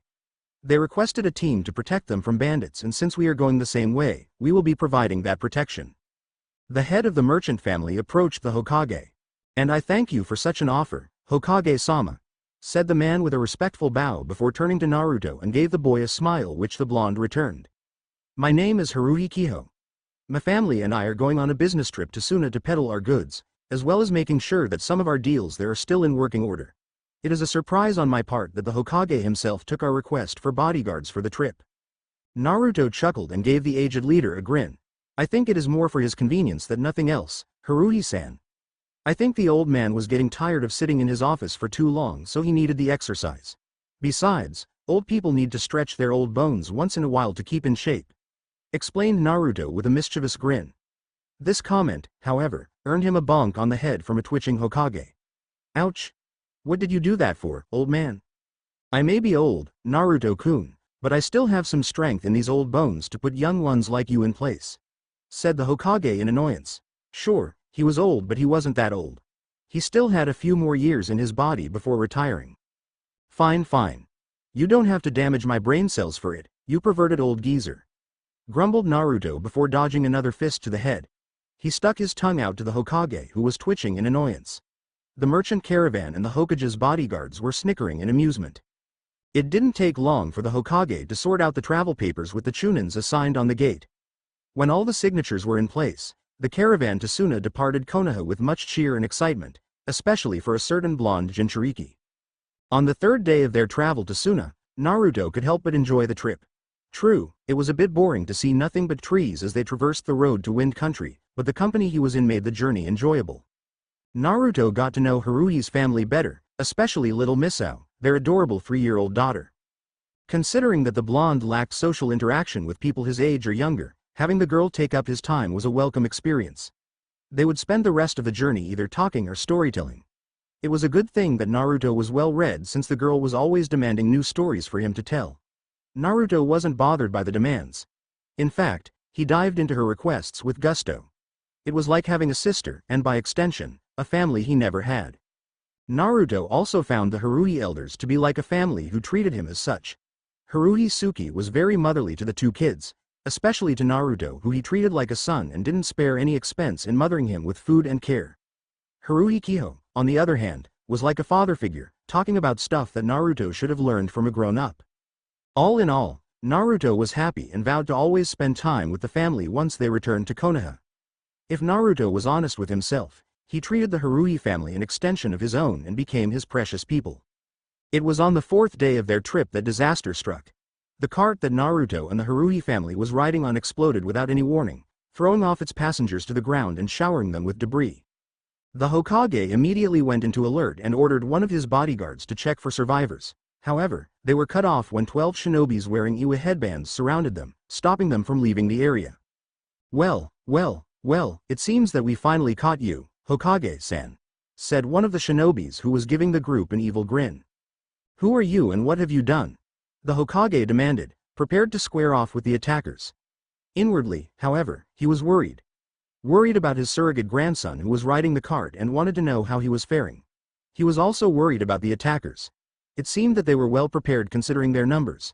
From the chakra signature, these were Junin-level shinobis, and it seemed that they have come prepared. The answer to your question is simple, old man. We are the Rock Biter Brigade, and it seemed that our information was correct. It was stupid of you to leave the safety of your village without bringing along enough manpower to protect you in case of an attack. In fact, it was fearless of you to do so. The Junin answered in a mocking tone. The Hokage tensed, as well as his bodyguards, when they heard the group introduce themselves. The Rockbiter Brigade was part of Iwa's elite. Their expertise as assassins was impeccable, and their teamwork was well known throughout the elemental nation. Also, this group was a master of Doden, earth, techniques. He could easily dispatch them, but it would take time he didn't have if he wanted to check on Naruto. The battle started in earnest, a group attacking the Hokage while the rest were taking care of the bodyguards. The trio didn't have time to check the ruined cart. They were in a fierce battle for their lives. Naruto, on the other hand, was unaware of the battle taking place. He groaned when a sudden pain made its way to his left arm as he shifted. He opened his eyes and saw the devastation in front of him. The cart was blown to bits and the area they were in was littered with debris. His memory kicked in and his eyes opened wide as he started looking around for any signs of the Haruhi family. Kurama, can you heal my arm please? I have to find the Haruhis, asked Naruto as he gritted his teeth, trying to ignore the pain as he pushed himself off the ground. I'm working on it, Naruto. Give me a few more minutes and it would be good as new, answered Kurama. Naruto felt his tenon's chakra already making its way into his arm and healing the damage. Oblivious to the battle taking place a few meters away from him, he made his way around the explosion site looking for survivors. His heart clenched when he saw the still forms of the Haruhis a few feet away from the small crater where the explosion took place. He immediately ran to the trio on the ground and couldn't help but gasp at what he saw. Haruhi Kiho was sprawled on the ground with his neck broken, clearly dead. Suki was currently hugging Misao. Both were covered in burn marks and wounds from the sharpened wooden debris from the cart. His hearts clenched when he saw a piece of wood impaling Suki and Misao through their chest. It was clear that Suki was protecting her daughter, but the force of the explosion made sure that the piece of wood pierced both of them, taking their life. Both were dead. The Haruhis were dead. Naruto's heart clenched. His blue eyes that showed warmth for the first time in years became colder. He knelt on the ground and reached out with shaky hands and closed the eyes of the dead family in front of him. Tears made its ways down his cheeks, cold blue eyes, eyes that reflected the death of loved ones shed tears for the last time. A cold detachment gripped Naruto's heart as he stood up and turned his head to see the intense battle happening in front of him. They would pay. They would pay dearly, they would die. He would make sure of it. Kurama, said Naruto, whispered out loud in a detached voice, devoid of any emotion. How's my arm? Kurama shivered at the mental voice of its container. It did not hold any emotion and brought chill down his spine. All healed, Naruto. I also made sure that the superficial damage was healed as well. Kurama answered, the Biju's mental voice subdued, already knowing what Naruto was about to do. Thank you, whispered Naruto as he slowly made his way to the battle, his pace slow and measured. It wasn't the pace of a boy or any man. It was the pace of a killer stalking his prey. Blood will be flowing today, and it wasn't his. Sarutobi was having a hard time getting rid of his attackers. If they were ordinary shinobis, then he could have taken care of them easily. However, these were no pushovers. It seemed that these shinobis came prepared, countering all of his techniques with ease as if they prepared for this in advance. It seemed that Iwa was hell-bent in destroying him and deal a decisive blow to the leave. He dodged a rock dragon that erupted from the ground in front of him but was unprepared when a second dragon came at him from behind it. He braced himself for impact since it was too close to dodge or counter. However, he was shocked when he heard a familiar voice speak from behind him, a voice that he was familiar with but devoid of any warmth. It was like ice. No, it was colder than ice, Byakurai. The Hokage was unprepared when a blast of white energy, like lightning, hit the rock dragon in the face, causing it to explode. Shocked at this turn of events, he turned and saw something that made his heart grip in worry and fear. Naruto was slowly walking towards him with a smoking index finger pointing at where the dragon was. He didn't doubt it, but whatever that attack was, it came from the boy that he considered a grandson. Whatever that attack was, it saved his life. Naruto walked towards the battle as he watched the fighting without emotions.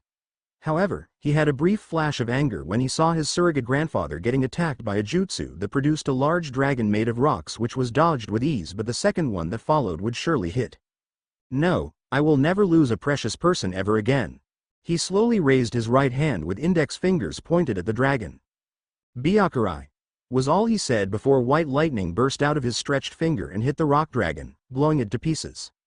He continued walking closer to the battle as he observed every single participant. Every single move didn't escape his notice. He saw one of the Iwa shinobis charge forward to blindside his surrogate grandfather. He corrected his aim and spoke his next attack. Sho. The attacker was hit in the head, causing it to explode. Sho was a simple impact-based spell, but the amount of power he used in the spell made sure that the impact was powerful enough to blow one's head off. Naruto, said the Hokage, but he was cut off when the blonde looked at him. Cold blue eyes met wary brown. Gigi. Please stand back, whispered Naruto as he raised his left hand. The Hokage was about to argue but shut up when a sword materialized in Naruto's left hand. He was further shocked when the boy placed it on his sash with practiced ease before drawing out the blade, a reverse-edged blade. He finally discovered the identity of the person who was taking down the bandits. He was about to say something when Naruto disappeared and turned when a shout came from behind him. What he saw made his blood run cold. Naruto was in front of an Iwa shinobi with both arms cut off from the shoulder. A reverse-edged sword wasn't capable of such a feat, but he got his answer when he saw the bloody katana in the boy's hand. Instead of the blunt end at the front, the bladed edge was now exposed. Not only that, Naruto moved faster than even his trained eye could follow. Also, the damage he dealt was powerful for an 8-year-old to produce. It wasn't possible, but he couldn't deny the fact that everything that happened in front of him was real. Sarutobi was shocked yet again when Naruto disappeared without a sound, followed by a scream of pain. He followed it immediately to see an Iwa shinobi sprawled on the ground with his both legs cut off. He was astounded at the bloodshed that was happening in front of him. Blood was flying through the air with each swing, and it wasn't letting up. The boy disappeared, and Iwa shinobi lost his head. The boy disappeared again, and Iwa shinobi lost both arms before he was literally cut in two from the waist. The boy disappeared again for an Iwa shinobi to have a hole blasted through his chest where his heart was by the same technique that the boy used earlier. Sarutobi was mesmerized and afraid at the same time. His surrogate grandson was killing Iwa shinobis with such power and precision that it was like a dance of death. Where did Naruto learn such skills? Where did Naruto earn such mastery over the sword? Hokage-sama, said one of his Junin bodyguards who appeared beside him, kunai at the ready in case of an attack. The other Junin was limping his way to both of them, one hand gripping a bloodied shoulder. What is happening? I don't know what is happening, but it seems that Naruto-kun is killing our enemies. What's worst, he is killing them as if he killed before, whispered Sarutobi as he watched the slaughter in front of him. He couldn't take his eyes away from it no matter how much he wanted to. His breath hitched, however, when the rest of the Iwa shinobis surrounded his grandson from all sides, readying to attack him all at once. He was about to help, but he was rooted to the spot when Naruto's mouth opened to ask a single question. Did you do it? Whispered Naruto as he looked at the ground, his hair covering his eyes, his bloodied blade at his side, dripping lifeblood on the ground. Did what, brat? Snarled one of the Junin who threw a kunai at Naruto. Naruto raised his left hand, palm towards the incoming projectile, and spoke a single word. Seiki. Naruto whispered, causing a blue orb of energy to materialize in front of him that intercepted the kunai. When the projectile hit the orb, it blew up and reflected the kunai back to the thrower, impaling him on the head, dead. Did you cause the cart to explode and killing the Haruhis? The leader of the group sneered at the boy in front of him before answering. So what if we did? Besides, it was supposed to be for the Hokage. All our preparation was wasted on some useless civilians. They got what they deserved. I see. Did you know that they were a family and that you killed a loving father and mother along with their 3-year-old daughter? Whispered Naruto as he gripped Kenshin tighter. So, it's not like they were shinobis or anything. They were just useless civilians. People die, kid. Live with it. Sneered the shinobis who pulled a tanto from his back. I understand. You're right. I'll live with it, forever. However, said Naruto before he disappeared and reappeared in the air on top of the shinobi who answered him. You'll never live with it since you're going to die right now. Ryutsu-san. He whispered, but everyone could clearly hear him.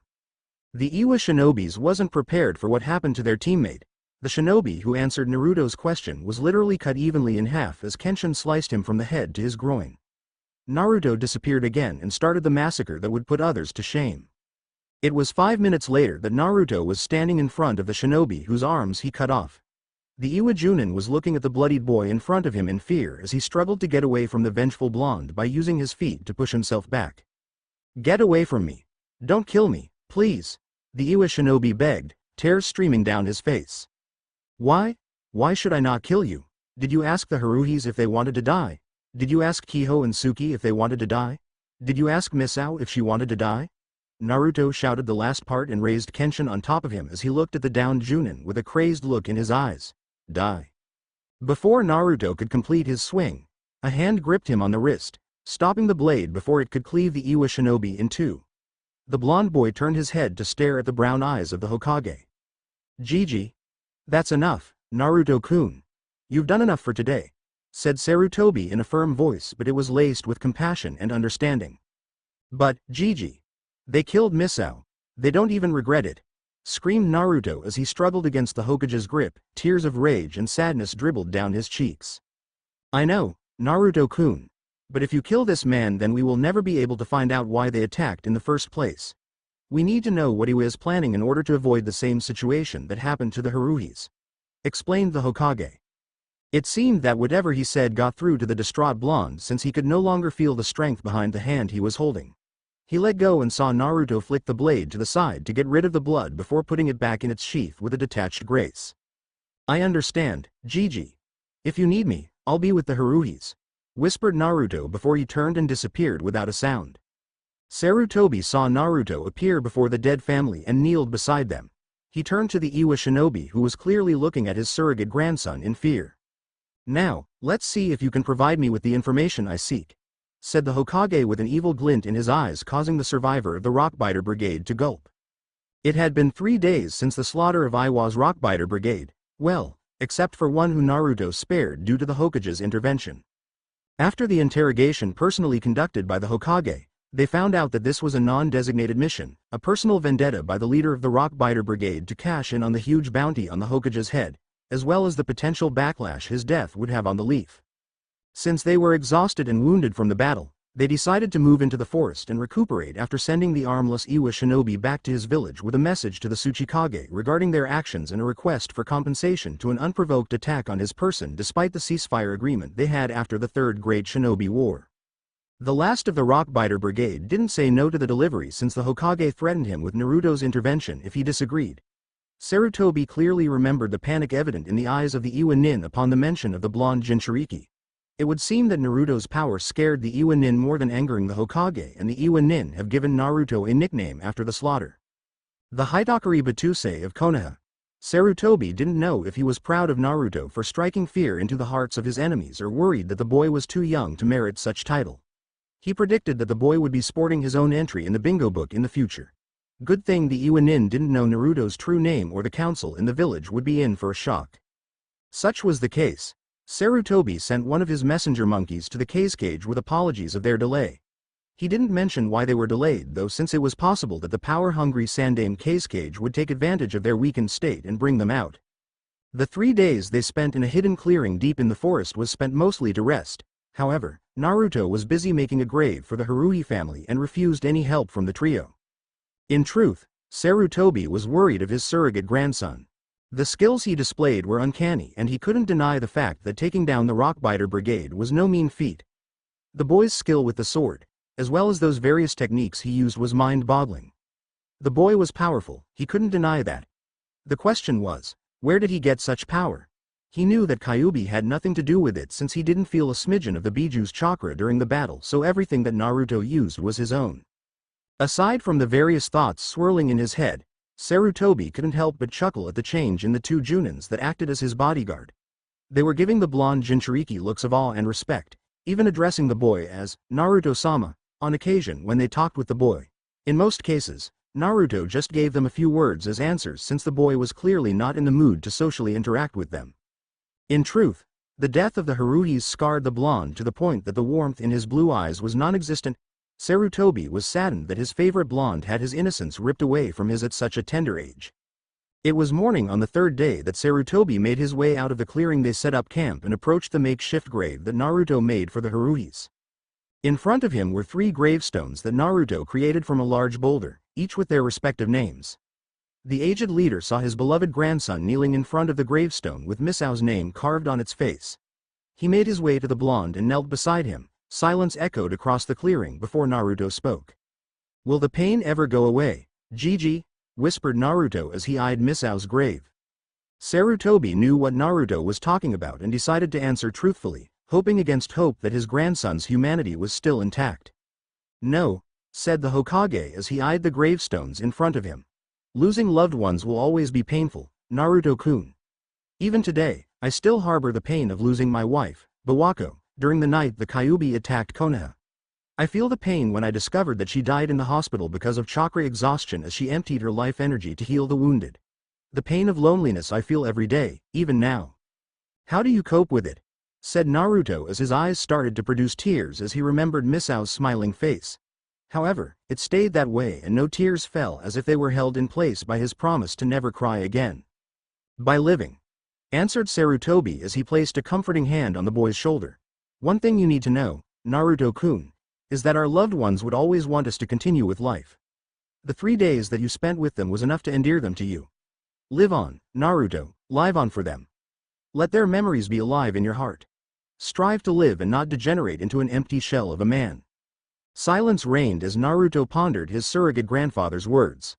He instinctively knew that everything the aged leader said was right. Life was fair. You love people and lose people you love. It was a cycle of life and death. However, what made it bearable were the memories and experiences you have with the people you love. It cemented the decision he made while he digging the Haruhi's graves. No longer will he lose those precious to him. He would use his skills to make sure that the people he loved were safe and whole. "Gigi, I want to protect the people I love. I want to become a shinobi," said Naruto with determination in his voice as he eyed the names on the stones in front of him. Sarutobi inwardly sighed in relief, thankful that Naruto didn't degenerate into a path of hate that these situations always resulted in. He wasn't happy that his surrogate grandson would be entering the life of a shinobi at such a young age. Sure, he would become one in the future, which would take place few years from now, enough time to learn the lessons that came with the career. However, with Naruto's skill and determination, saying no would be detrimental to the boy's heart. To deny the boy would only push him to the path of darkness, and he didn't want that to happen. It was better for the boy's skill to be put to use to protect instead of random killing. With the skills he displayed a few days back, slaughter would be the perfect word to use. I agree, said Sarutobi with a nod, causing the blonde to look at him in surprise, as if expecting him to disagree with his decision. Don't take me wrong, Naruto-kun. You're too young to be a shinobi.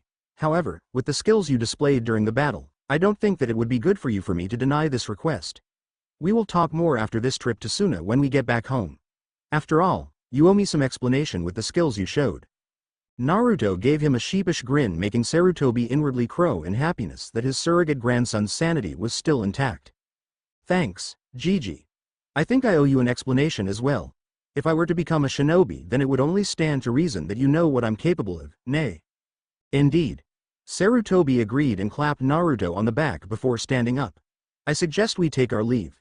It is 3 days travel from here to Suna, though we could get there sooner if we speed things up, and I know that you can accommodate traveling at a faster pace with the speed you showed me earlier, correct?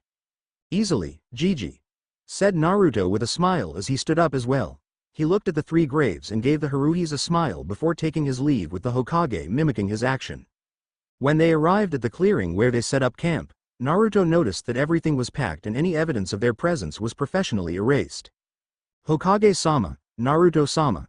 Welcome back, said one of the Junin in greeting when they entered the clearing. Naruto sighed at the added suffix to his name. No matter how much he told the 2 Junins to just call him Naruto, they wouldn't budge. Akido-san, said Naruto with a nod. I guess we would be leaving now since Gigi personally looked for me. Where is Yahiko? Akido gestured over his shoulder towards Yahiko, who was sitting under a tree, clearly suffering from a fever due to his wounded shoulder. They were able to apply first aid, but the lack of supplies made it impossible to properly heal the wound. None of them knew medical techniques to stop the infection from spreading. He's suffering from a bit of fever, and I don't think he would be fit to travel at this rate, Akido said solemnly. I agree. In this case, it would be best if we carry him until we can get him treated in Suna, said the Hokage as he eyed the sick Junin in front of him. Don't worry about it, Gigi. I'll carry him, offered Naruto as he walked towards the downed Yahiko.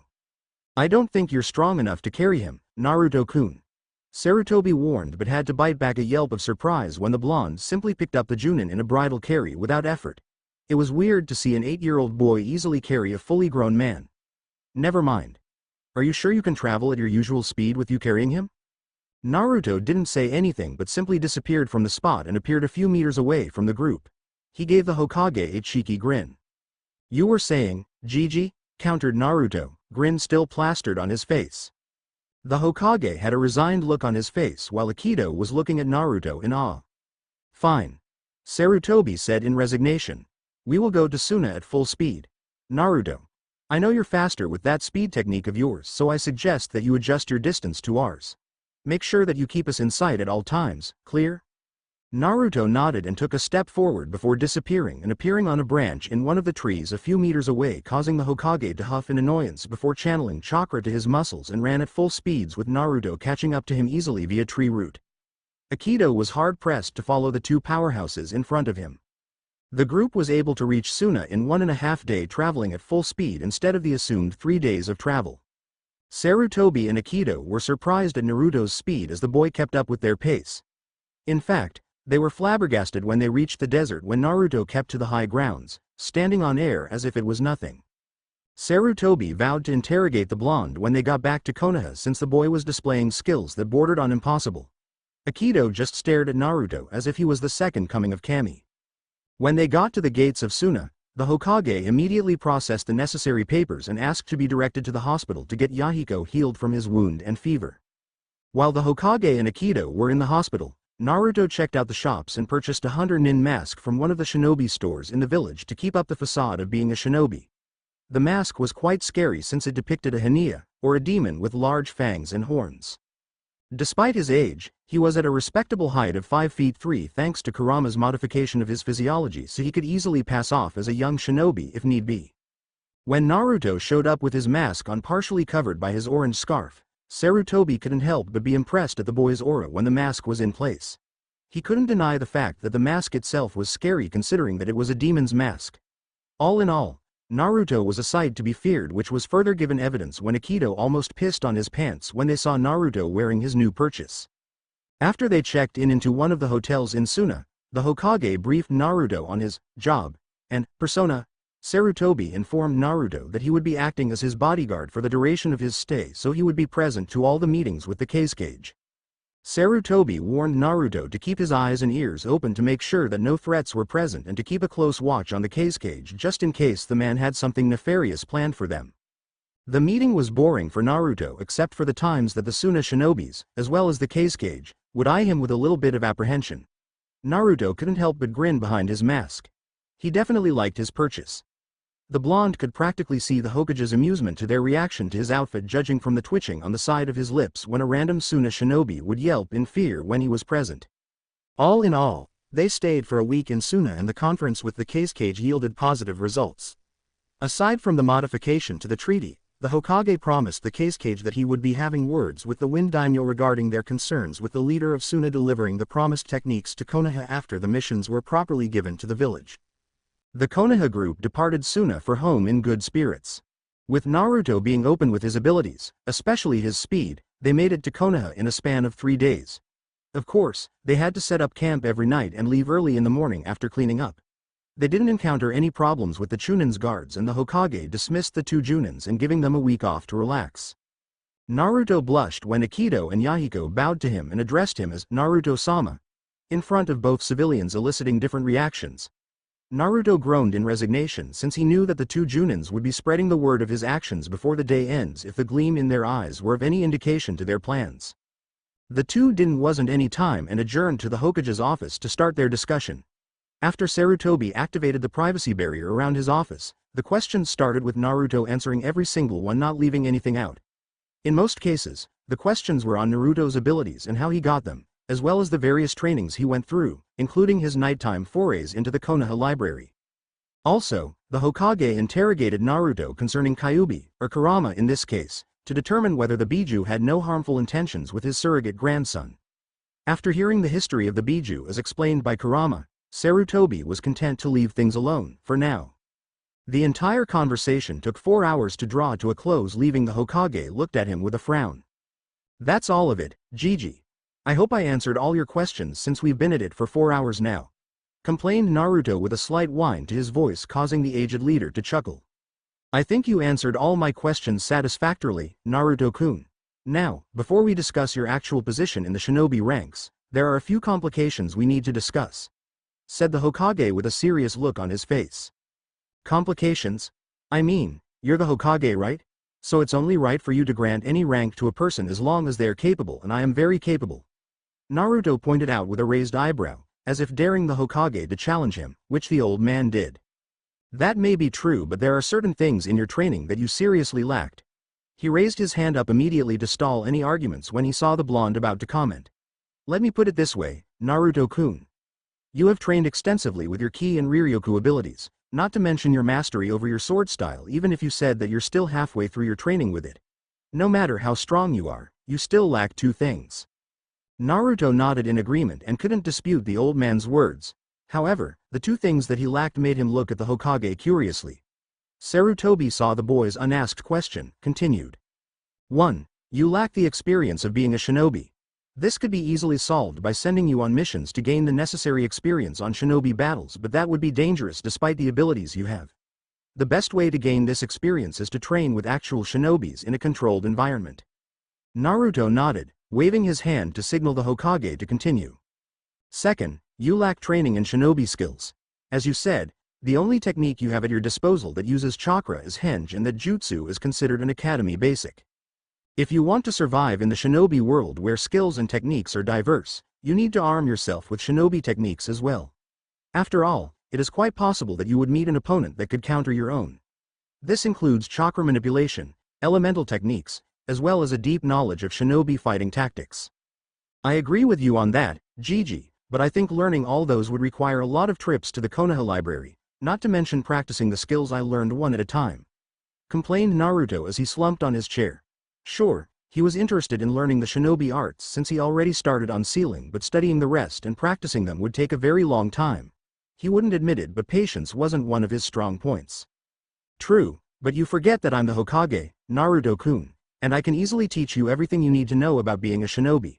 However, I don't have the time to allocate to your training, so I will be assigning you some teachers to help you along and get you started with the basic of shinobi arts. Now this got Naruto's interest. True, he could learn everything he needed about the shinobi arts on his own, but having an experienced shinobis to teach him the basics would be faster. Who do you have in mind, Gigi? Naruto asked curiously. In regards to learning the basic shinobi arts, I will be assigning Junin's Aikido and Yahiko to teach you and give you a crash course on academy basics, said the Hokage with a smirk, knowing that going back to the basic would infuriate his intelligent surrogate grandson, not to mention leaving him under the tutelage of two people who worshipped the ground he walked on. This caused Naruto to groan, since those two developed a fanboy tendency towards him after seeing him in action. Sure, those two were fun, but it was annoying being looked and stared at all the time. Not those two. I swear. Yahiko and Aikido are acting like fangirls when I'm around. Naruto whined. True, but you can never deny the fact that they respect you, Naruto-kun. Technically, you did save all our lives. Sure, we would have survived the battle using our own skills, but the enemy that time was strong and we were vastly outnumbered. Sarutobi pointed out with a grin. You even saved Yahiko by making sure that he got to Suna on time to get treated. Fine. I agree. Anything else, Gigi? Naruto gave in to the suggestion with a loud sigh. Despite his dislike of being treated like a god by those two, he definitely liked them. They were fun, if nothing else. Here is what I propose. You will be trained for a year before I can grant you a position that would be hidden from everyone except for a chosen few that you would be working with. You will be given a rank outside the shinobi ranking system, a rank that only I can give and remain a secret. And no, I'm not telling you until after you finish your training. This caused Naruto to pout and the Hokage to chuckle when he saw the blonde's expression. Anyway, for the first 6 months, you will be trained in the basic shinobi arts starting from the education you would have received from the academy. You will be starting with chakra control and chakra manipulation, as well as the various applications that come with it. You can read books on history during your free time, since you will be mostly focusing on practical skills. The Hokage paused for a bit as he wrote something on a scroll before continuing. Once you master the basics, you will be trained for the next 6 months by certain specialists to get your skills up to par for the position I have in mind for you. You will spend time with Gekko Hayate to hone your sword skills, Mitarashi Anko to be trained in stealth and interrogation, as well as some basics on poisons and antidotes. Another specialist that I plan to apprentice you with would be Yakushi Ishin, one of the doctors at the hospital who didn't look at you as the Kyuubi, to learn some basic medical techniques. From what you described me of Riryoku and Ki, it is quite possible for you to develop your own healing spells. That would be of great help on certain missions. You will also be taking classes from Nara Shikaku, Konaha's lead strategist, to help you with battlefield and mission tactics, Maeda Guy on physical training and taijutsu, and Hitaki Kakashi on elemental ninjutsu. I would be bringing Jiraiya here to give you basic fuinjutsu lessons, but he is currently busy with his spy network, so you just have to learn the basics on your own. Naruto looked at the Hokage as if he was crazy. That's quite a lot of subjects for me to learn in a span of 1 year, Gigi. Sure, I could do all that considering the training I was under for a year and a half with Kurama and Kenshin, but don't you think that you're stretching me a bit too thin? Sarutobi shook his head and gave the boy a pointed look. Don't get me wrong, Naruto-kun. I won't be suggesting this if you aren't capable of handling it. With your intelligence, it is possible to learn everything they can teach you in a span of 1 year. I'm quite confident that you would fit well with the lesson plan and not complain afterwards. Fine. If you say so, Gigi, said Naruto with a huff, though he was inwardly happy that his surrogate grandfather acknowledged his capability to learn with ease. One quick question, Gigi. Why can't you just give me a rank or something? It is part of the Konoha Charter. All aspiring shinobis need to attend the academy. If you want to attain a rank, then you need to start as being an academy student, pass the exams to become a genin, then work your way up in ranks. If I just give you a rank without attending school, then that would spark a lot of questions you don't want answered. Saruto explained to the annoyed boy. I'm sorry, Naruto-kun, but it's either you attend the academy in 2 years to become a genin or work with the plan I have for you. Besides, you can always quit in the future and attend the academy to start working your way to the top if that is what you wish. The offer is open for you to take as long as you're still within the required age of admittance. Naruto gave the Hokage a resigned nod. All right, old man. I agree with your plan. But you better make my position worth my while. demanded the Hokage with a glint in his eyes. The Hokage chuckled and gave the boy a warm smile. Don't worry, Naruto-kun. Once you're done with your 1 year of training, you won't be disappointed with the position I have in mind for you. Naruto's 1 year training in the shinobi arts was an eye-opener for the blonde Jinchuriki. True, he was exposed to learning thanks to his goal to master Ki, Riryoku, and hidden Mitsurugi Ryu, but he could never deny the fact that he was woefully inept in the shinobi arts. For the first 6 months, Naruto enjoyed his time with Aikido and Yahiko in learning the basic academy curriculum. Considering that the Hokage gave this chore to them as an A-rank mission, they spent almost every day in a training ground behind the Hokage monument to keep their activities a secret as they labored on with the training program that the Hokage personally devised for his surrogate grandson. The first month was split between shinobi history and the use of chakra. Aikido was the one in charge of this since, between the two, the Junin was well versed in theoretical aspects compared to physical. Of course, they didn't spend a lot of time on history since the blonde already read through most of the books in the library about it. In the end, Aikido just gave Naruto a test to determine the extent of his knowledge. Of course, Naruto didn't disappoint since he got all the answers correctly, which gave Naruto some free time to pursue Fuinjutsu on the side instead of reading history books. Naruto learned that chakra was the exact combination of both Ki and Riryoku in terms of use as Aikido plowed on with the various theories he knew on the subject. Like Ki, chakra may be used to enhance a shinobi's physical capabilities, like channeling chakra to improve their speed or to add more damage to their hits. An example of the latter was Tsunade's legendary strength, which could shatter a large boulder in a single punch, making her one of the most feared kunoichis in the elemental nation. Also, chakra, like Riryoku, was also used to affect reality through the use of jutsus, mainly ninjutsu, genjutsu, and fuinjutsu, though the latter required chakra to power it instead of its actual creation.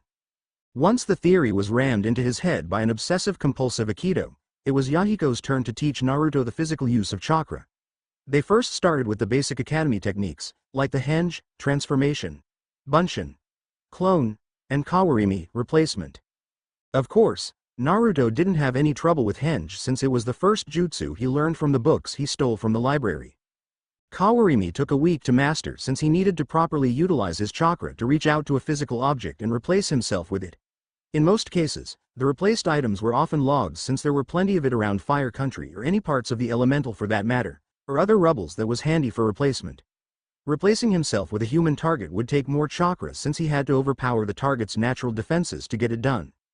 Bunshin, or the clone technique, was a problem for Naruto since he had too much chakra for such a minor technique. In fact, he overloaded the chakra on the construct that it always came out as if it went through a grinder. Aikido explained to him that bunshin was a form of minor genjutsu to create an illusionary replica of himself. Due to Naruto's large and potent chakra, illusions would never be his forte unless he reached the level of Tsunade in terms of chakra control, which made the blonde pout but was determined to attain if possible. Because of this problem, Yahiko got Naruto started on chakra control exercises, starting with the leaf-sticking exercise. Due to Naruto's training in channeling Ki and Riryoku to different parts of his body, Naruto had this exercise down easy, though he had to exert more focus in limiting the amount of chakra he channeled if he wanted the leaf to stick. He mastered this exercise in 2 weeks, though he still wasn't able to do a proper bunshin despite his beginner control. Again, Aikido informed him that Naruto still had too much chakra for the technique and needed more precise control to get it done. The next chakra control exercise he was subjected to was tree walking. Naruto specifically enjoyed this one since his young mind found the idea of sticking on solid surface an adventure. Of course, knowing about it and doing it were two different things. Yahiko told Naruto that in order to master this exercise, he would have to channel enough chakra to his feet to stick to the tree. Too much chakra, then he would blow himself off; too little and his feet wouldn't stick. It took him a week to master this exercise since Naruto was too stubborn to quit. His two trainers were enjoying the sight of Naruto getting blown off from the tree after channeling too much chakra. In retaliation, Naruto kept hitting them with sho, much to the Junin's consternation. It was on the 3rd month of their 6-month program that Naruto decided to continue with chakra control since he felt that he didn't have enough control over his chakra to properly utilize the Academy Bunshin. This eventually led to Yahiko introducing him to water walking since it was the next step after tree walking and was a requirement for Chunins. Yahiko explained that walking on water using chakra required Naruto to continuously channel chakra under his feet to keep himself above the water, as well as regulating the chakra to match the depth and movement of the water. This exercise took another 2 weeks to master, though Naruto cheated a little by revising. Instead of making chakra stilts as he was instructed by Yahiko, Naruto used the same principle in creating a spiritual platform but using chakra instead. By creating a platform of chakra directly underneath his feet, he could easily walk on water without having to worry about currents and waves. He even skated a few times, much to the amazement of the two Junins. Naruto also discovered a drawback concerning chakra. He could only make a platform on a solid or semi-solid surface using chakra, but making a platform on air using chakra was impossible unless one used Riryoku or the spiritual component of chakra. Naruto, however, was annoyed when his bunshin didn't come out right even after training himself with advanced chakra control. Since he was out of options, he consulted the Hokage and informed him of his problem. The main problem was the amount of chakra that Naruto had in his body. After their talk, Sarutobi informed the blonde that it would take monumental control, like those of a medical shinobi or someone of Tsunade's caliber, to produce a perfect illusionary clone. Due to the lack of options, the Hokage taught Naruto the Kage Bunshin, shadow clone, to compensate for his lack of a clone technique. It took 2 hours for Naruto to master this Junin-level jutsu, much to the amazement of the aged leader, which cemented the idea of Naruto being a prodigy, since Junins who learned this skill took them a week or a month to master. Since Naruto learned it from the Forbidden Scroll, since the Hokage was busy doing his paperwork at that time, he was able to read through the actual function of Kage Bunshin instead of working with it blindly. The blonde found out that a shadow clone was mostly used for infiltration because of its ability to transfer its experience and memories back to the original after dispelling. Naruto's mind worked its way around the technique and found it to be a great training tool that only he could use. Due to his rather potent chakra reserves, as well as the existence of Kurama in his gut, he could literally make hundreds of clones to help him train. This thought made the blonde drool. With the addition of Kage Bunshin in his arsenal, Naruto's remaining months of training with the basics became more fruitful for the young shinobi in training. Every day for the next 3 months, Naruto would create a dozen or so of clones to continue with chakra control. Even though perfect control was impossible for him, Naruto decided that it was best to keep practicing with it so he wouldn't be wasting chakra once he got started with more advanced shinobi techniques than being happy with his current control. Thanks to Kage Bunshin to handle chakra control and reading books on history, shinobi basics, and fuinjutsu, Aikido and Yahiko proceeded to give Naruto a run on Basic Academy Taijutsu to jumpstart his physical training in the shinobi arts, since he currently lacked a proper hand-to-hand combat style. Sure, he was a master of the sword, but he sucked without it. Thanks to his previous training under Kurama and Kenshin, Naruto was physically fit and would continue to improve thanks to his daily physical exercise and chakra weights. The blonde Jinchuriki learned the Academy Taijutsu style but didn't find it to his liking, though he proceeded to master it since it would give him a basic foundation in learning other styles to supplement his arsenal of skills. Yahiko decided to help Naruto in channeling chakra instead of ki to get used to the enhancement it gave to the blonde's physical prowess. Naruto discovered that he was nowhere as fast using chakra to enhance his speed compared to Shunpo. But Kenshin told him that using chakra instead of flash step would give him the physical training he needed to attain the physical speed for hidden Mitsurugi Ryu. Such was the case, Naruto diligently continued with his physical training program since it would benefit him in the long run. Of course, both Aikido and Yahiko didn't get out of this unscathed since Naruto was stronger than your average 8-year-old. In most cases, they would end up with bruises after each spar, much to the amusement of the blonde Jinchuriki. The next 6 months of training introduced Naruto to the diverse personalities of shinobis in the Konaha ranks. His days were practically filled to the brim with lessons from various masters in their chosen field. His schedule was filled, but he didn't complain. Mornings of Monday, Wednesday, and Friday were spent on Kenjutsu practice with Gekko Hayate, while the afternoon was spent with taijutsu and physical training with Maeda Gai. The whole day of Tuesday mornings was spent playing shogi with Nara Shikaku and learning about tactics, as well as the various laws of Konoha to make sure that the blonde knew how the village worked. In most cases, the Nara helped Naruto expand his mental prowess by thinking fast and being logical with his actions. After was spent on stealth training and some poisons and antidotes with Mitarashi Anko. Thursday mornings was spent with the lazy Hitaki Kakashi on ninjutsu, and afternoons with Yakushi Ishin at the hospital for medical training. Saturdays and Sundays were rest days, which were either spent in his new home in the Forest of Death or with the Sandane helping out with the paperwork, which Naruto didn't mind since it was fun reading through the various items concerning the village he grew up in. He prodded on with this additional chore, or in his case, training, since it supplemented his lessons from Shikaku. Speaking of personality, he enjoyed his time with his new teachers and learned a lot about them in the process. Gekko Hayate was a Tokubetsu Junin who specialized in Kenjutsu. He was a demon with a sword and gave Naruto a workout since the Kenshin told Naruto to avoid using Shunpo so he could attain the necessary speed for it through training. His training with the sick Junin honed his skills in swordsmanship, which further improved his proficiency in using hidden Mitsurugi Ryu. Naruto beamed at the Junin when Hayate informed him that his skill with the sword made it a fun lesson.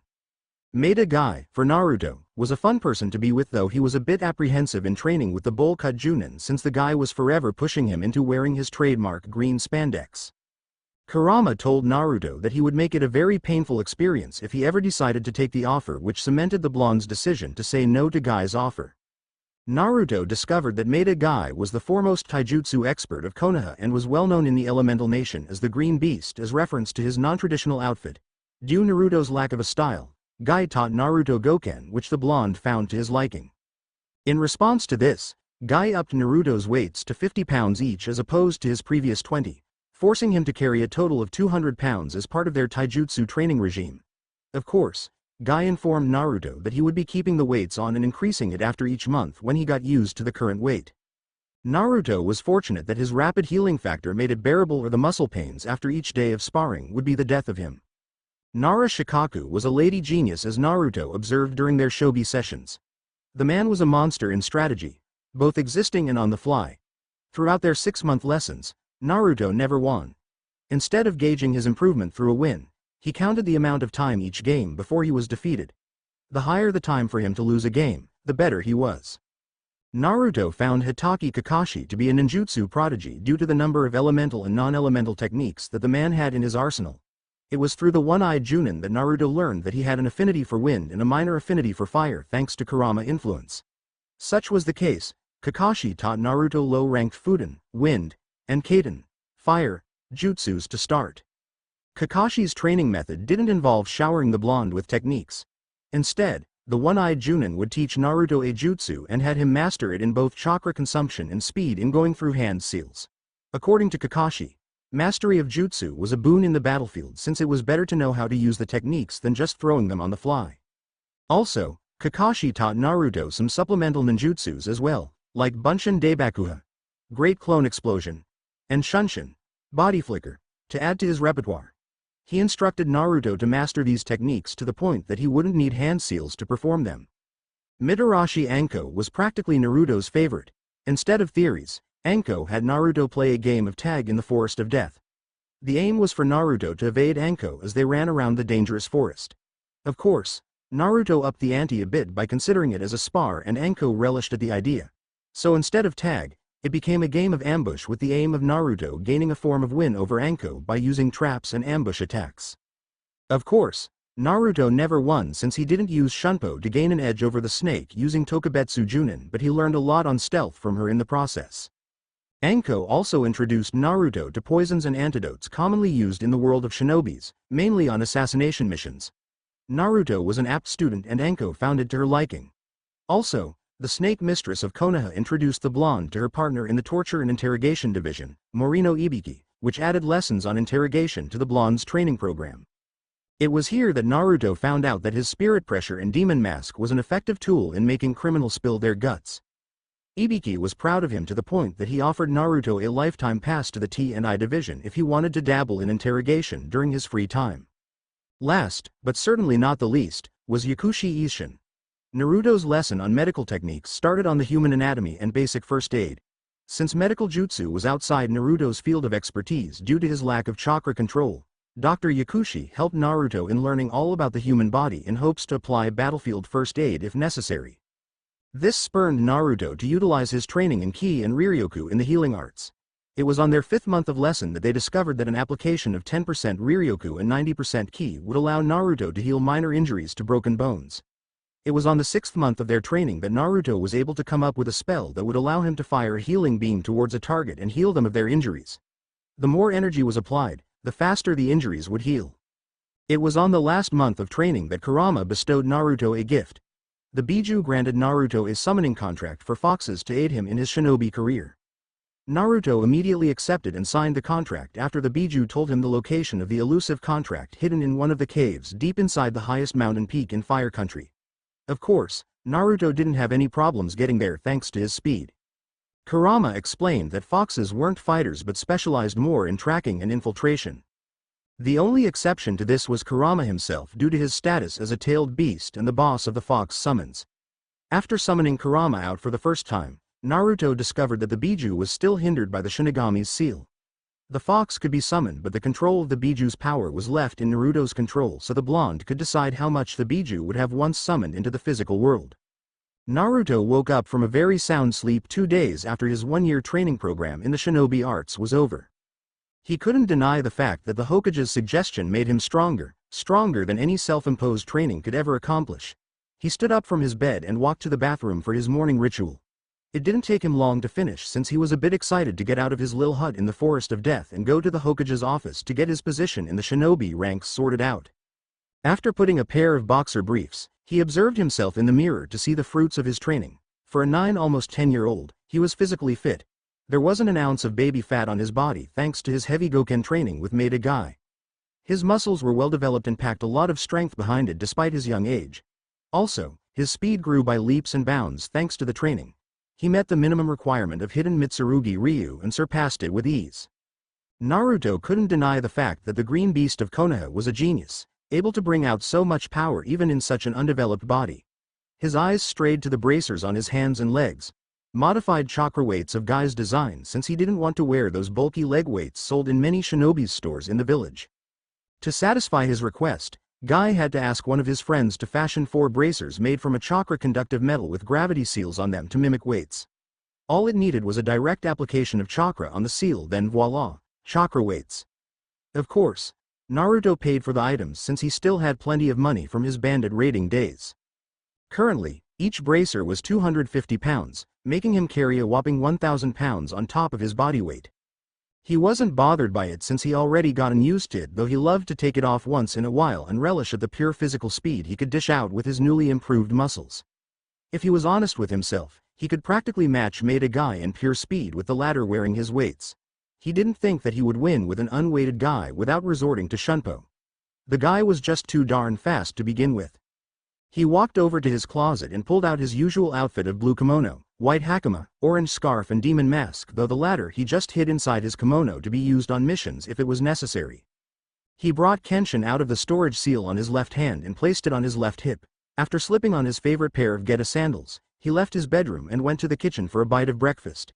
Despite the ability to create solid clones to do it for him, cooking was one of the few hobbies that he liked to do on his own.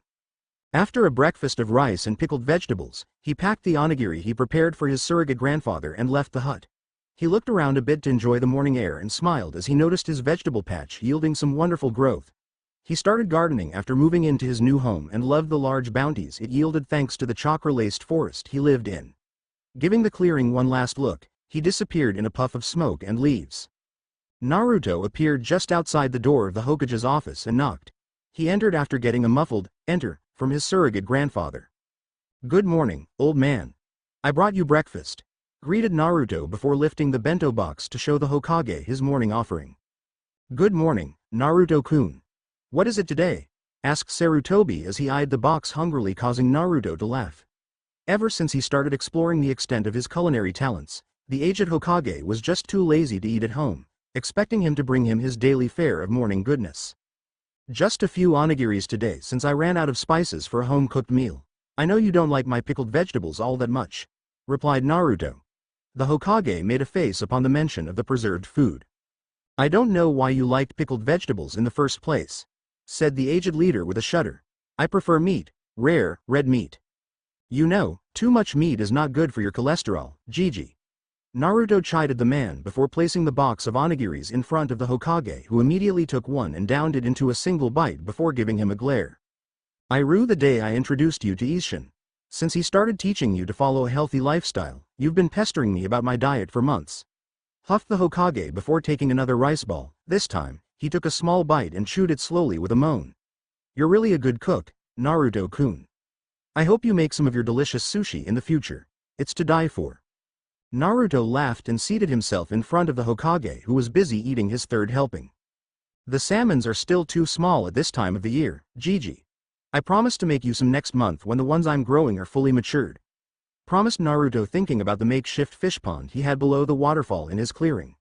He would purchase some live fish from the visiting merchants and grew his own, effectively giving him a fresh supply of fish if the season was kind to him. This offering made the Hokage grin in happiness. Naruto exchanged a light conversation with his surrogate grandfather until after the last onigiri was shoved down the old man's gullet. Thanks for the breakfast, Naruto-kun. Now, let's discuss the position I had in mind for you. But before that, let me go through with the evaluation from your teachers for the past year. Naruto nodded in agreement. Sarutobi pulled out a scroll from his hidden drawer and proceeded to read from it. According to your teachers, you did quite well with your lessons and had exceeded their expectations of you. Your knowledge of the shinobi arts are above that of an experienced chunin, bordering junin level. Your jutsu repertoire has grown to incorporate elemental techniques, though I see that Kakashi taught you some support techniques as well. Your taijutsu grew in leaps and bounds according to Maeda Gai, and I'm happy that your physical development exceeded the program laid out for you. Let me see, stealth, medical knowledge, interrogation techniques, strategy and tactics, as well as kenjutsu are properly trained. I would say that you're perfect for the position I'm offering you. Aw shucks, old man, you're making me blush, said Naruto with an absolutely straight face, but the twitching of his lips was a testament that he was holding back a smile. Indeed. Anyway, the position I had in mind for you is to become my hidden shinobi, so to speak. A special operations shinobi under my direct command. All your missions will be assigned by me, whether alone or to work with another team. You are not allowed to show yourself in public, so I advise you to keep wearing that demon mask of yours during missions. No one is to know of your existence. Only a few people know of your identity, so I suggest you keep it that way. In a way, you're my trump card, so to speak. And what is the name of my position, Gigi? Naruto asked curiously, though excitement was evident in his voice when the Hokage listed down his job description. You will be known as Kage's Hand, and the first of my Special Operations Division, Sarutobi informed him with a proud smile. Kage's Hand, huh? Sounds good, Naruto said with a nod. So when would I be starting getting missions, old man? Actually, I have the perfect mission for you, Naruto-kun, if you chose to accept it. Consider this as your final test, so to speak. Naruto nodded eagerly, causing the Hokage to chuckle. We have received word from one of our spies outside the village that the A-rank missing nin, Aoi Rokusho, was sighted in an abandoned village northeast of Konaha. Your mission, if you chose to accept it, is to find Aoi and retrieve that Nidaim's Raijin no Ken from his person. Aoi is to be brought in dead or alive. By dead or alive, you mean preferably alive than dead, right? Naruto asked with a raised eyebrow and took the mission scroll that the Hokage offered to him. It's up to you. If you can bring him alive, then good, since I want Ibiki and Enko to have a go at him to see if he has any sensitive information that would be crucial to Konoha's defense. If dead, then it's no loss since he is a renegade shinobi. Naruto nodded and opened the scroll to read through his mission objective. Memorizing its content, he used a seal-less Kaiden jutsu to burn it, earning an approving nod from the Hokage, who expected him to do so. I guess I better get going, Gigi.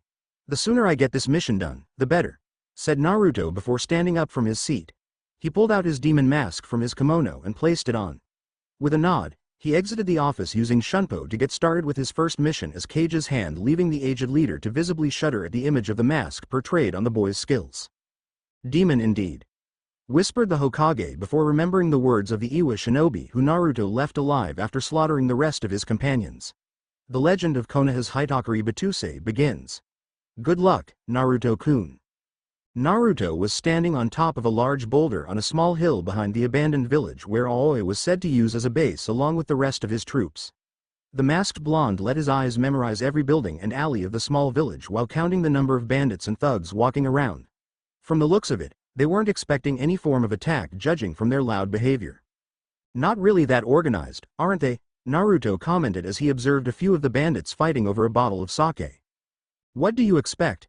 They're bandits after all. Sure, this missing nin must have whipped them into shape or something, considering that they follow him, but deep down, they're still thugs, replied Kurama as he observed the arguing drunks through Naruto's sight. Aren't you going down there and get the job done? Not yet. I think it's a bit foolish to just go down there with swords blazing without knowing exactly the number of Aoi's troops. I'm sure that he's here somewhere, though I'm not a censor, so I can't get a lock on him. Considering his rank, he should be the only one here with the highest chakra reserve in the area. It is quite possible that he has other missing nins with him due to his reputation of having the Raijin no Ken. Then stealth is the answer then. Kurama agreed. Why don't you use some of my kin to stalk the village below? find out their exact numbers. And I know just the fox to do it. Oh, I told you when I let you sign the contract that the foxes are well known for their stealth and infiltration capabilities. Except for me, none of them are fighters. However, there is one fox that is a sensor and can detect any chakra and life signatures with ease. If you want to summon him, then I suggest you do the usual summoning hand seals, then call out the technique, though you need to call out his name to bring out the right one. What's the fox's name? Akira. Naruto gave the fox a mental nod before moving back a few steps to hide himself better, since the smoke from the summoning would be easily seen by the sentries below. Judging that he was far enough, he blurred through hand seals and slammed his hand on the ground. Kachiyose no Jutsu. Akira. When the smoke disappeared, a small brown fox the size of a small pup was sitting on his haunches and looking at him with excitement. Hi there. I guess you're our new summoner, huh? Akira said excitedly. He sniffed the air a bit and tilted his head to the side. Why do you smell like Kurama-sama? Hi. You must be Akira. I smell like Kurama because he is currently sealed inside me. I'm his Jinchuriki. My name is Naruto, by the way. Naruto informed the fox, a grin behind his mask. I see. Well, Naruto-sama, what can I do for you? Inquired the fox with an enthusiastic wag of his tail. There is a town below that I need you to scout for me. Try to find out how many people there are and try to detect the strength of their chakra signatures to see if there is any shinobi among them. Try to determine the exact location of the strongest chakra signature in the area and report to me after you have all the information. The fox nodded and shimmered a bit before disappearing. This caught Naruto by surprise. What in the world was that? Naruto asked his tenant. That was Akira's special skill. A form of invisibility technique that is unique to my clan, and he is the most skilled user of it. In fact, even I have trouble finding him if he doesn't want to be found. He is the best infiltrator among all the foxes, which makes him the best in this type of situation. I think you already know that he's a sensor, so detecting chakra is quite easy for him. I see. Then I guess that all we need to do is wait before we get a full report from Akira when he gets back, said Naruto as he walked back to edge of the hill to continue his vigil of the village below. It was an hour later that Akira returned to give Naruto a full report of the village below. According to the fox, Aoi had a total of 73 men, 10 of them were missing nins with chakra signatures ranging from low genin to mid chunin. However, the most disturbing report was Aoi's chakra signature, which was in mid chunin. Naruto wasn't worried about it much considering who he was and what he was capable of, but it wouldn't hurt to make a plan of attack just in case. After half an hour of coming up with a plan, Naruto, Kurama, and Akira decided to do an infiltration/assassination mission. Akira would be tucked inside Naruto's kimono and advise Naruto to the location of the missing nins, since they would have to be taken out first. The bandits could be handled last, since there were more along the line of cannon fodder if nothing else. After depositing Akira inside his kimono with the fox's head poking out of his chest, he disappeared from the hill using Shunpo to start the operation. Taking out the relatively weak missing nins were quite easy.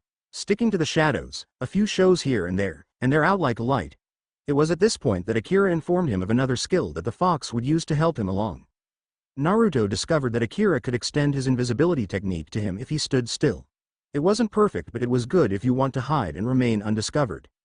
After making sure that the small fries were unconscious and properly bound, Naruto made his way to the building where Aoi and some of the stronger missing nins were holding a conference. He managed to reach the room undetected and Akira cloaked him with his invisibility technique. So, Aoi-san, when will the diplomat from Omegacure get here? Asked one of the shinobis in the room. Aoi, who was twirling the Raijin no Ken in one hand, looked at the shinobi with a smirk on his face. He should be here in an hour or two. After all, he would be escorting us to aim to become official shinobis again. I'm getting tired of operating with bandits and having to hide from shinobis and bounty hunters. Besides, I heard that AIM is taking in missing nins these days and giving them some good jobs to earn some decent cash. Aoi informed them. This wouldn't have been possible if Hanzo was still in control. I heard that the new leader made the new rules. I guess they needed the extra manpower for all those shinobis that died in the battle. Shit. Naruto cursed mentally.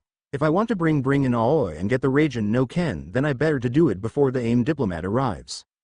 You should. Besides, you can easily take them if you want. He might be an A-rank missing nin, but he could never compare to your skills, Kurama pointed out. I think you seem to forget that there are still the rest of the missing nins in the room. Sure, I could take them out, but I don't think that is possible without them getting a hit or two on me. However, Naruto trailed off before extending his index finger towards one of the missing nins in the room. Akira said that the invisibility technique would work if he stood still. Moving a finger shouldn't be a problem. Gathering his Riryoku for a continuous shot, he aimed. Show. He whispered to release the spell.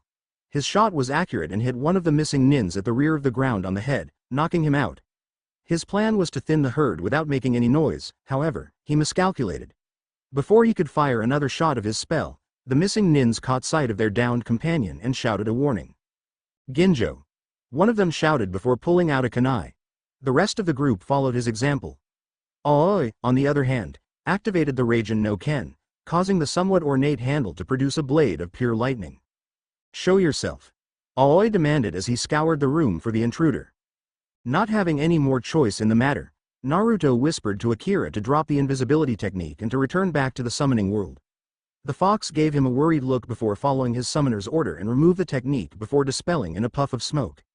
Considering that he was still hidden in the shadows, Naruto took a deep breath and stepped out, causing the people in the room to look at him fearfully. Who are you? One of the missing nins barked. Aoi, on the other hand, was giving masked Naruto a speculative look before a grin stole into his face. If I would hazard a guess, you would be a bounty hunter from Konaha, judging from the lack of Hite 8. Aoi said with a sneer, though he was inwardly fearful of the imposing mask that the person was wearing, not to mention the posture which screamed powerful. Despite being in the Konoha ranks before his theft of the Nidaim's relic, he didn't recognize the powerful figure in front of him, which made him nervous. You don't need to know who I am, Aoi Rokusho, a rank missing nin from Konohagakure no Sato, said Naruto, thanking Kami for his demon mask, giving his voice a deeper tone. Is that so? Said Aoi before pointing the Raijin towards the demon-masked individual and barking out an order to attack. Get him. Naruto immediately placed his hand on his sakabatu and drew it out just in time to block a kunai thrust. Not wanting to stay in one place, he kicked the shinobi to push him away before using shunpo to disappear and reappear in front of a startled nin from behind the attacking group. With a smooth swing of his blade, he slashed at the neck with all of his strength, causing it to break, killing him. He turned to face the other opponents but froze when one of the shinobis just finished his preparation for a jutsu. Kaden. Grand Fireball. A large fireball zame out from the mouth of the nin and flew towards Naruto at amazing speed. Since he didn't have any place to maneuver considering the size of the room, he darted towards the lone window and jumped out, breaking the glass in the process. He didn't bother turning as the room exploded from the power of the attack. When he landed, he was immediately surrounded by what's left of the missing nin, putting the fight 6-1. You're going to pay for that, growled one of the nins as he flew through a set of hand seals and slammed his hands on the ground. Doden. Mud river flow. Naruto immediately jumped when the ground beneath him turned into a torrent of mud. Not wanting to waste his maneuver, he flipped and channeled a burst of Riryoku to his feet to create a solid platform. With a burst of strength, he launched himself to one of his enemies while flipping Kenshin to put the bladed edge to the fore. Ryutsusen. With his speed, the missing nin wasn't able to dodge the attack, resulting in him being cleaved in half from head to groin. The rest of the nins saw the attack, but their experience allowed them to shrug off the gruesome sight and attack en masse. Naruto, considering the number of enemies he was facing despite already getting rid of one, decided to dodge and parry the attacks while waiting for the right opening to counter. Thankfully, his mastery of the hidden Mitsurugi Ryu allowed him to dodge the various attacks with ease while keeping an eye for a weakness that he could exploit. One of the nins overextended a kunai thrust which Naruto immediately saw. Not wasting time, he maneuvered Kenshin into an upward slash that removed the man's hand from the elbow. Using the momentum from the swing, Naruto did a 360 spin and did a backward slash which cut the man in two from the waist. The rest of the nins were shivering in fear as they saw another one of their comrade die a gruesome death from the demon-masked fighter. His speed was uncanny and his sword skill was like a dance of death. Deciding to end it all, Naruto utilized shunpo to appear and disappear, removing the nin's arms from the shoulder with ease, effectively making them useless in a fight. After all, even if they were shinobis, having no hands made it impossible for them to attack using ninjutsu or taijutsu. He continued doing this until only Aoi was left. Said nin was looking at him in fear. Demon, Aoi whispered fearfully as he brought up Raijin to defend himself. Naruto saw that despite Aoi's status as an A-rank shinobi, the missing nin was inept in kenjutsu, judging from the way he was holding Raijin in a somewhat passable defensive stance. Demon, said Naruto in a cold voice which almost made Aoi pee in his pants. I guess I'll use that as my name from now on. You may call me Oni. Managing to get his backbone up, Aoi sneered at him. Oni, huh? Said Aoi bravely, using his mental training to push down the fear creeping up on him. If you're a demon, then it is only right for me to kill you. Aoi launched forward at Junin-level speed and swung down Raijin, intending to split his opponent in two. Naruto saw the attack as if it was in slow motion thanks to his training with Maida Guy and brought up Kenshin to block it. It was a big mistake, however, considering the composition of the blade he was about to parry. When the metal of his Sakabatu hit the lightning-based blade of Raijin, a powerful current of electricity flowed through the metal and electrocuted him on the spot. Naruto gritted his teeth to stop himself from screaming and managed to free himself by jumping back. The loss of contact with the famed Raijin stopped the flow of electricity, but the newly named Oni could still feel some of it under his skin. As you can see, there is no way for you to defeat me, Oni. Aoi said with a sneer, his courage at its peak considering how his weapon was able to do damage to the powerful swordsman he was facing. With the Raijin no Ken, I am invincible. Naruto was able to get rid of the electricity flowing through his body thanks to Kurama's interference. He pulled in a deep breath before straightening up, Kenshin beside him, pointing downwards. I see.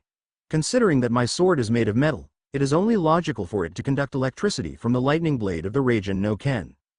I underestimated its power and will never do so again. Naruto declared before channeling a burst of Riryoku into Kenshin, making the blade glow white. He practiced with this skill from time to time during his training and discovered that unlike chakra, Riryoku on the blade actually made sure that it was protected from elemental attacks. He had to use it a few times during his spar with Kakashi, who had a lightning affinity, and used it to parry some of the techniques the one-eyed Junin threw at him. Not bothering using Shunpo, Naruto launched himself at Aoi and swung his Riryoku-coated blade at the missing nin. Aoi was surprised at the speed which surpassed his own and was barely able to parry the swing with Raijin. The missing nin was surprised, however, when his opponent wasn't screaming in pain when the two blades connected. His gaze flew to the locked blades and noticed that the electricity wasn't being conducted by his opponent's sword. Naruto saw that the Nidaim's sword was effectively neutralized by his Riryoku. He channeled a bit of ki to his muscles and pushed the startled missing nin back and launched another swing which Aoi barely dodged. They continued their dance of swords. Sakabatu against Raijin. Despite Aoi's lack of a kenjutsu style, he was still a Junin and could still follow the trajectory of Naruto's swing to parry or dodge. Aoi jumped back and did a few one-hand seals before shouting out his technique to buy himself some breathing room. Fuden. Air bullet. Aoi screamed before slamming his free fist to his gut and blew out a bullet of compressed air. Naruto saw the attack and channeled a bit of Riryoku to the palm of his left hand to produce the right spell. Seiki.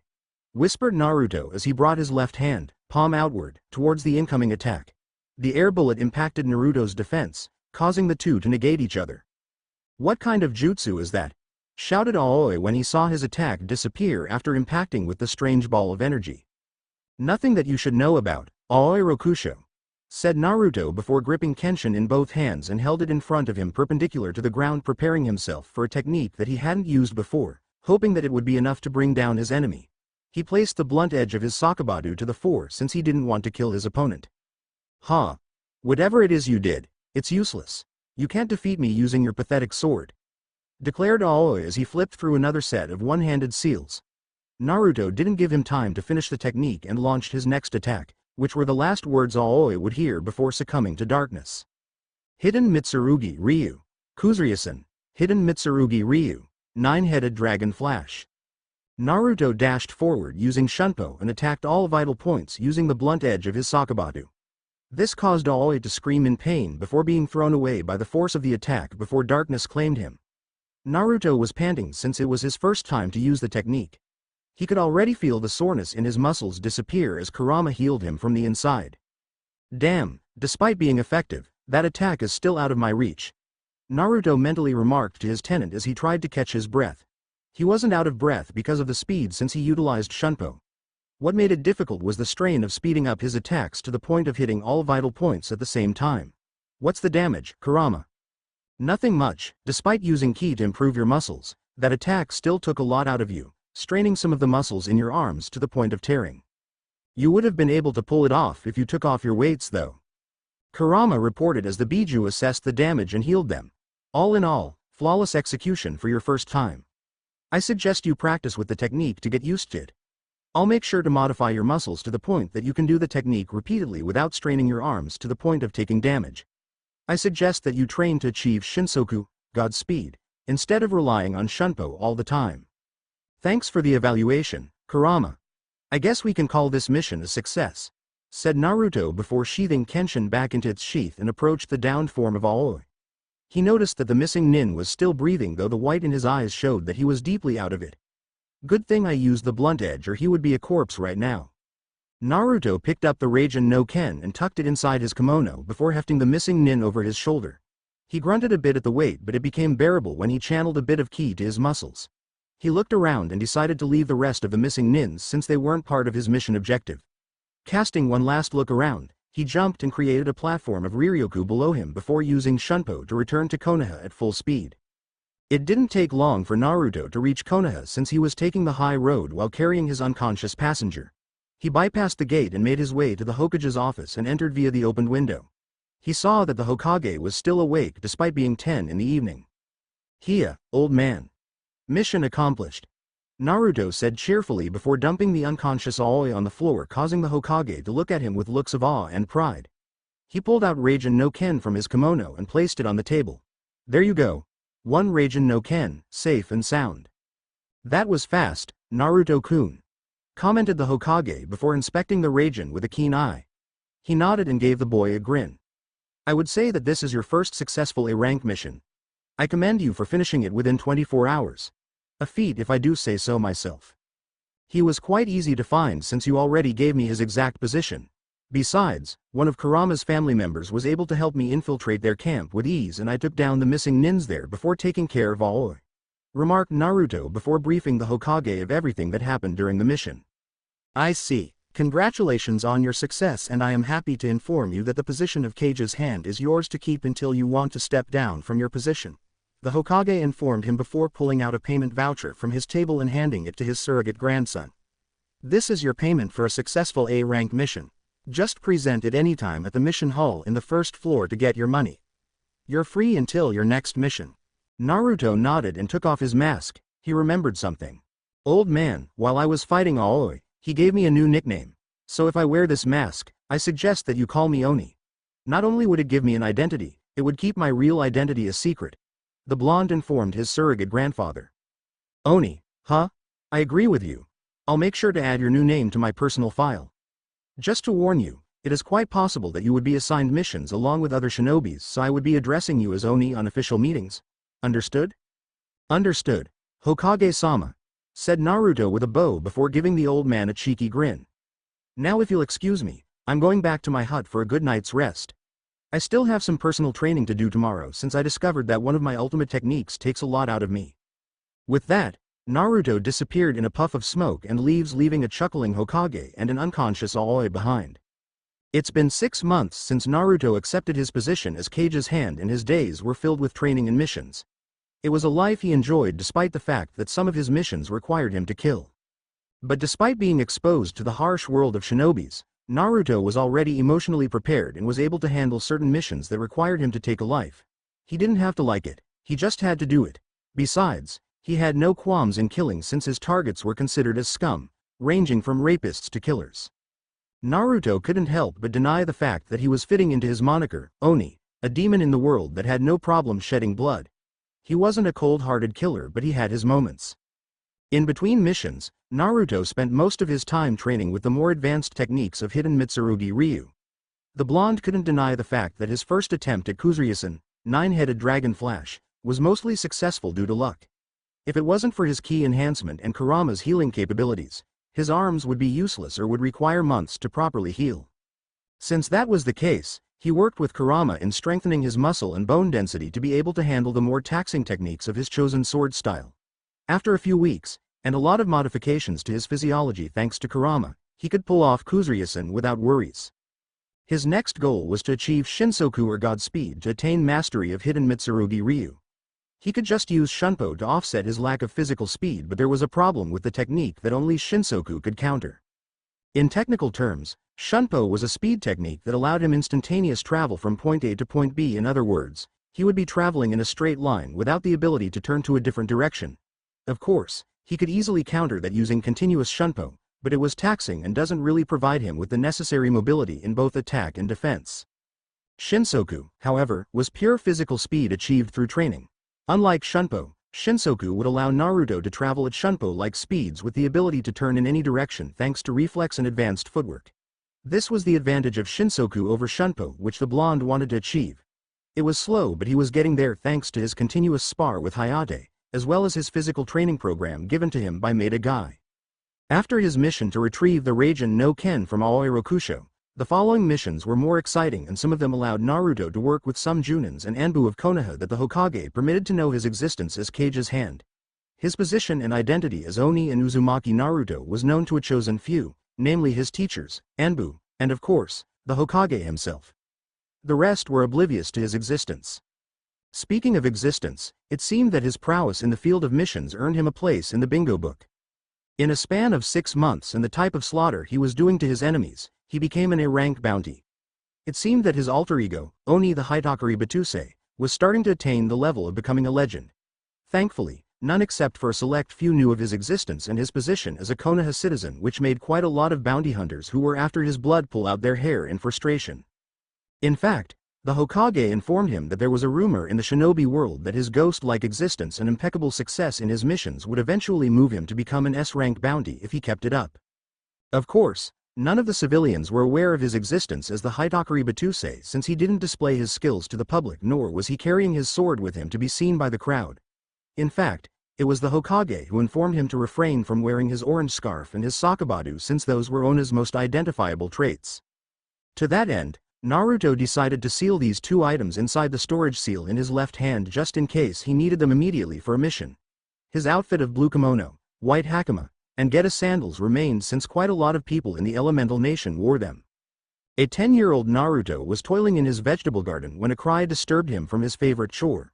He looked up and saw one of the Hokage's messenger hawks circling above him.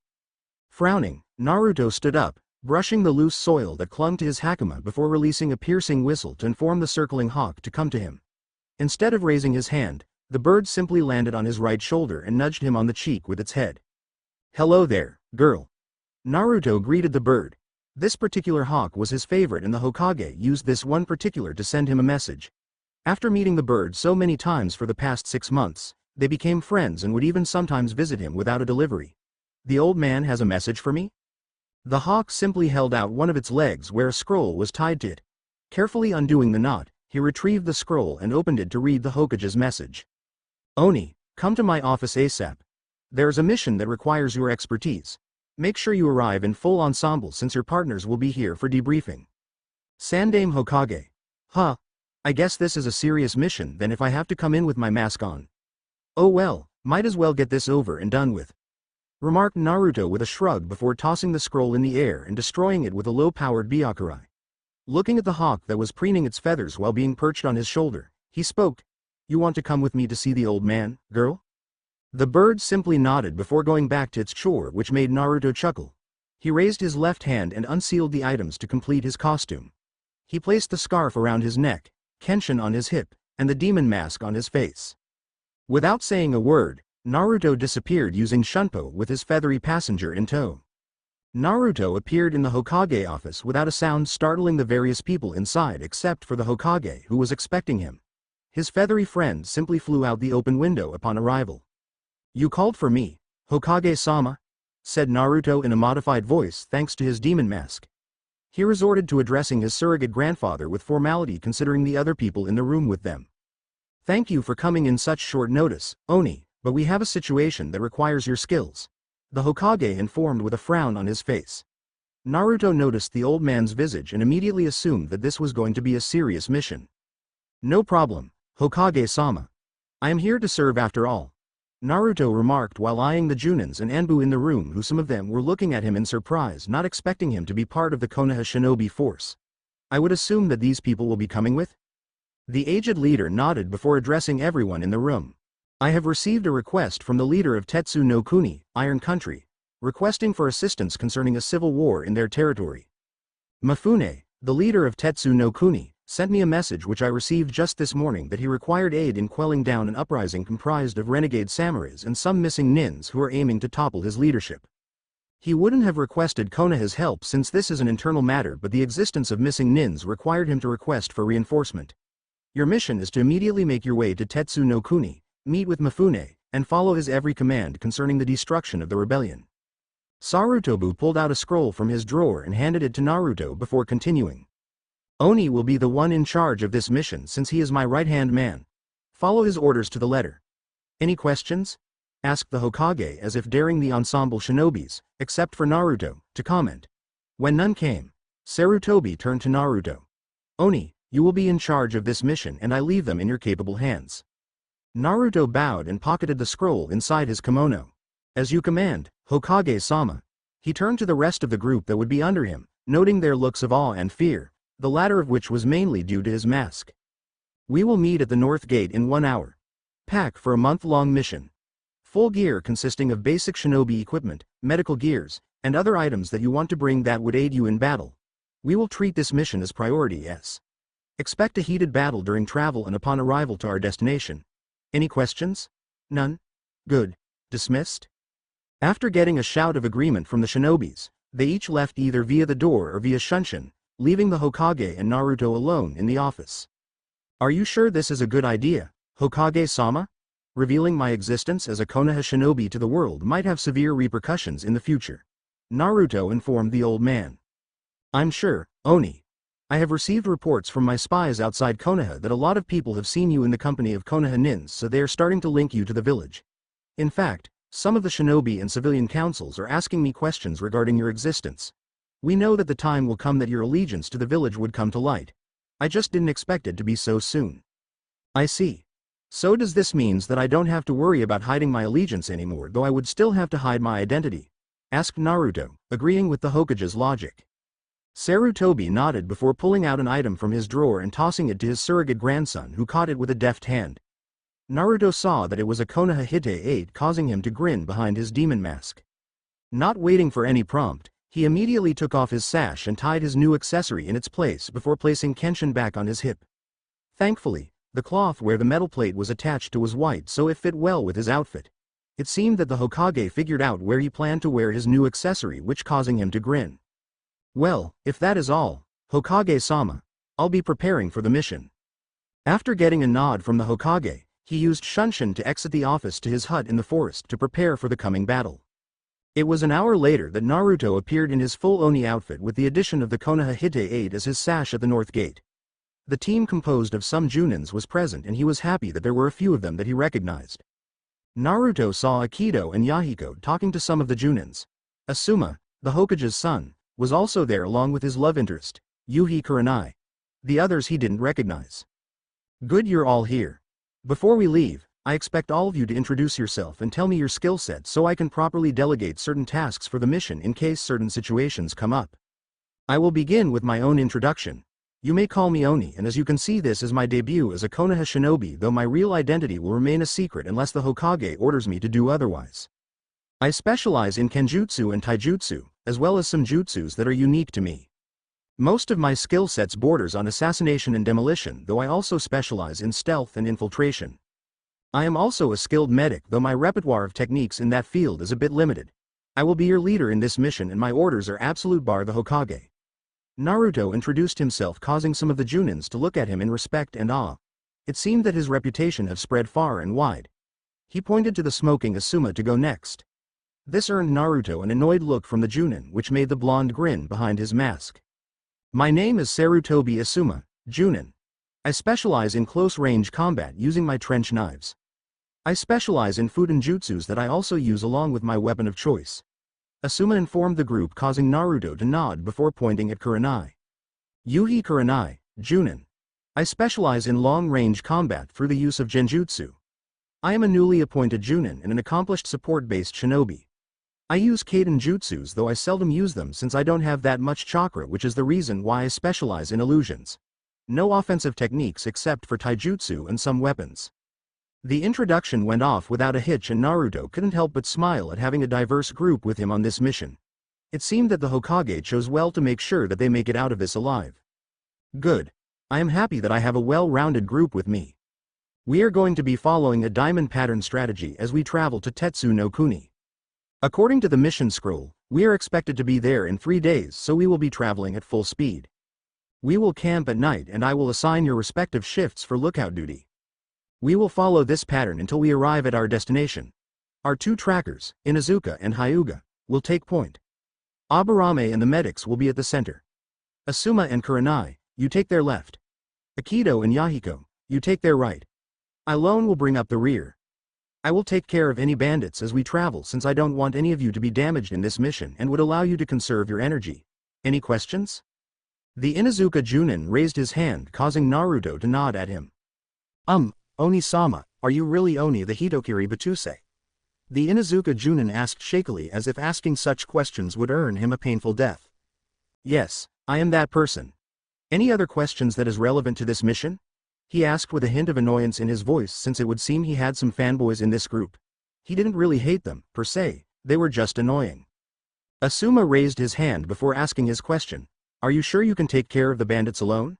I don't mean to doubt your skill, but we can take care of ourselves. Asuma pointed out with a grin.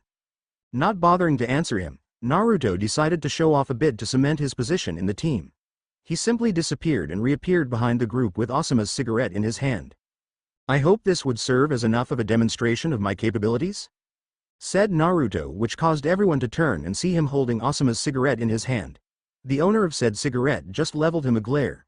He tossed the item to the Junin, who caught it with ease, though instead of putting it back in his mouth, he let it fall to the ground and stomped on it. This caused Naruto to chuckle, catching everyone's attention. No more questions were asked, but the looks of awe, respect, and fear increased dramatically. From your looks, I would say that you have no questions regarding my order. We have 3 days of travel, so I suggest that we start now. Naruto informed them, more likely indirectly ordering all of them to make a move.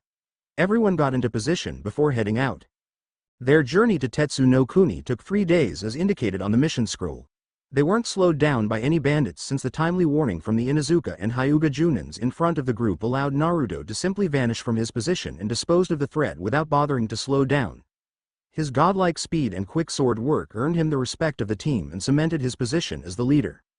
The group paused for a bit to wear heavier clothing since it was the time of the year that Tetsu no Kuni was colder than usual since it was far to the north.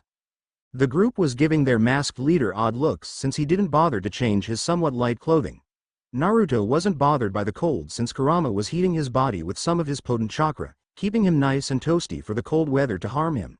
This resulted in him being a human-shaped heater, causing some of the Junins in the group to travel near him and warm themselves up. This somewhat annoyed the blonde, but he kept quiet. They arrived at the large iron-bound gate of Tetsu no Kuni with Mifune waiting for them.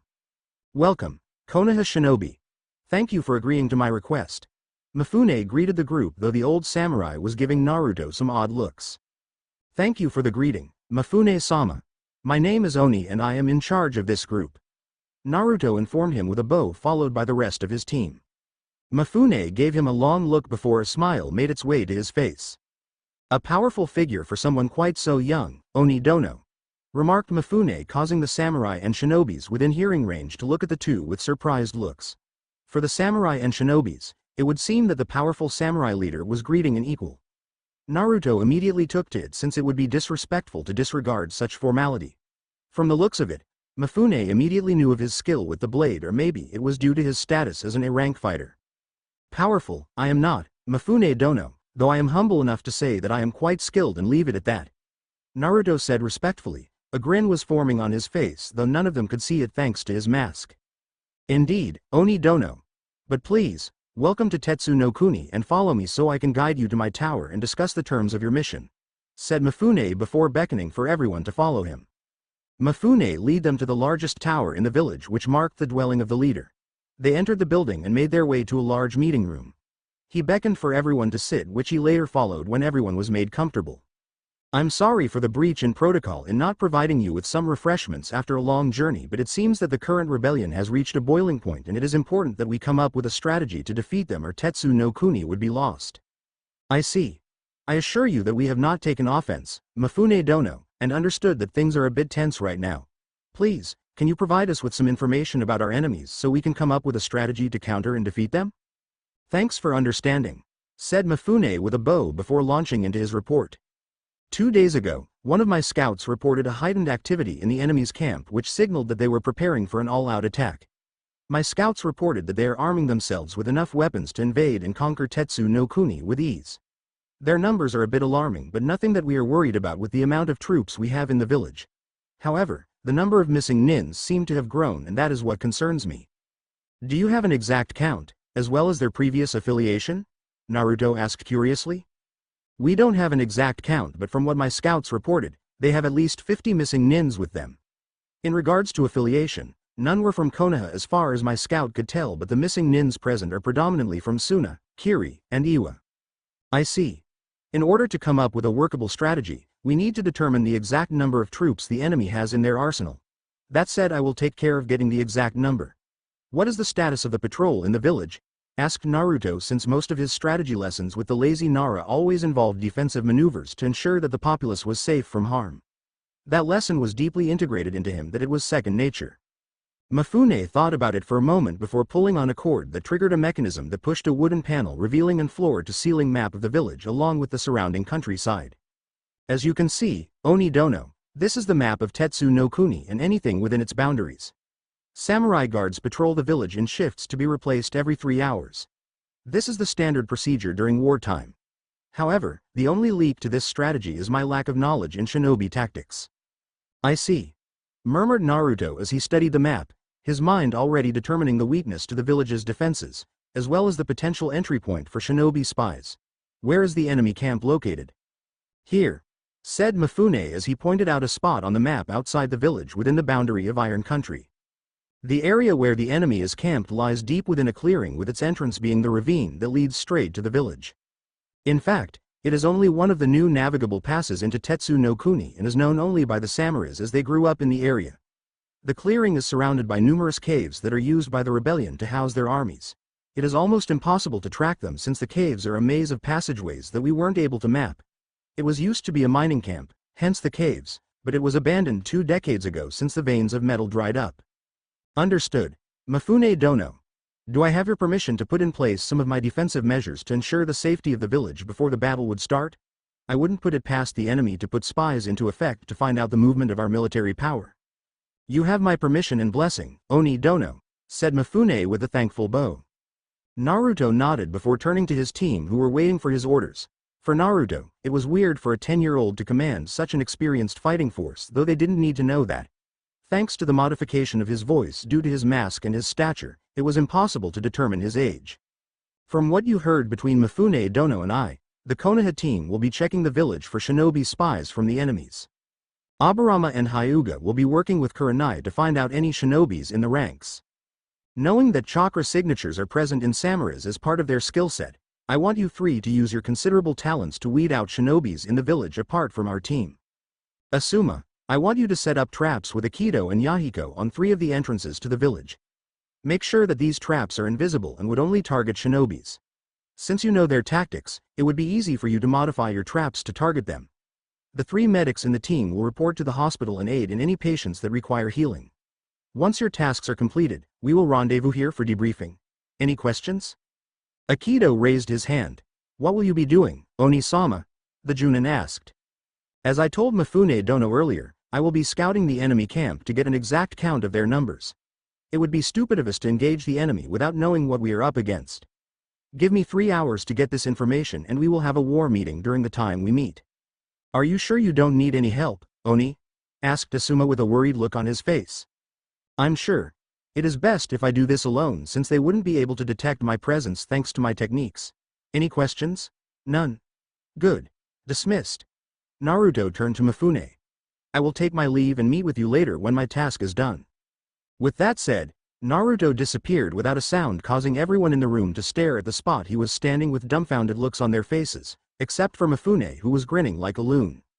The Konoha contingent was currently inside the conference room with a calm Mifune. They were worried that their leader hasn't arrived yet, despite the fact that they were supposed to rendezvous for a debriefing half an hour ago. Asuma was agitated and was puffing on his cigarette as if it was life-giving oxygen. Where in the world is he? He's 30 minutes late, grumbled Asuma after puffing out a rather thick smoke from his mouth which hit Kurenai in the face. Said woman was giving his partner an annoyed look. Would you mind breathing out that thing somewhere where no one would be worried about getting cancer from secondhand smoking? Besides, if he is really as good as you say he is, then we shouldn't worry about him. she said before scooting away from Asuma since the man was taking another deep pull from his cigarette. What do you guys know about Oni? I mean, sure, I heard he is a powerful shinobi, though this is the first time I ever heard of him outside the bingo book, said the Hyuga Junin who was sipping his tea. No matter how worried they were, he was still a Hyuga, and a Hyuga is always calm on the outside. If you really want to know about it, then you might want to ask Akido and Yahiko. Clearly those two treat him like he was kami given flesh, said Aburame, who was checking on the bugs in his hands. Kurenai turned to the Akido, who was busy making imaginary doodles on the table. Can you tell us something about Oni, Akido? She asked the bored shinobi. Akido perked up at the sudden interest concerning his idol.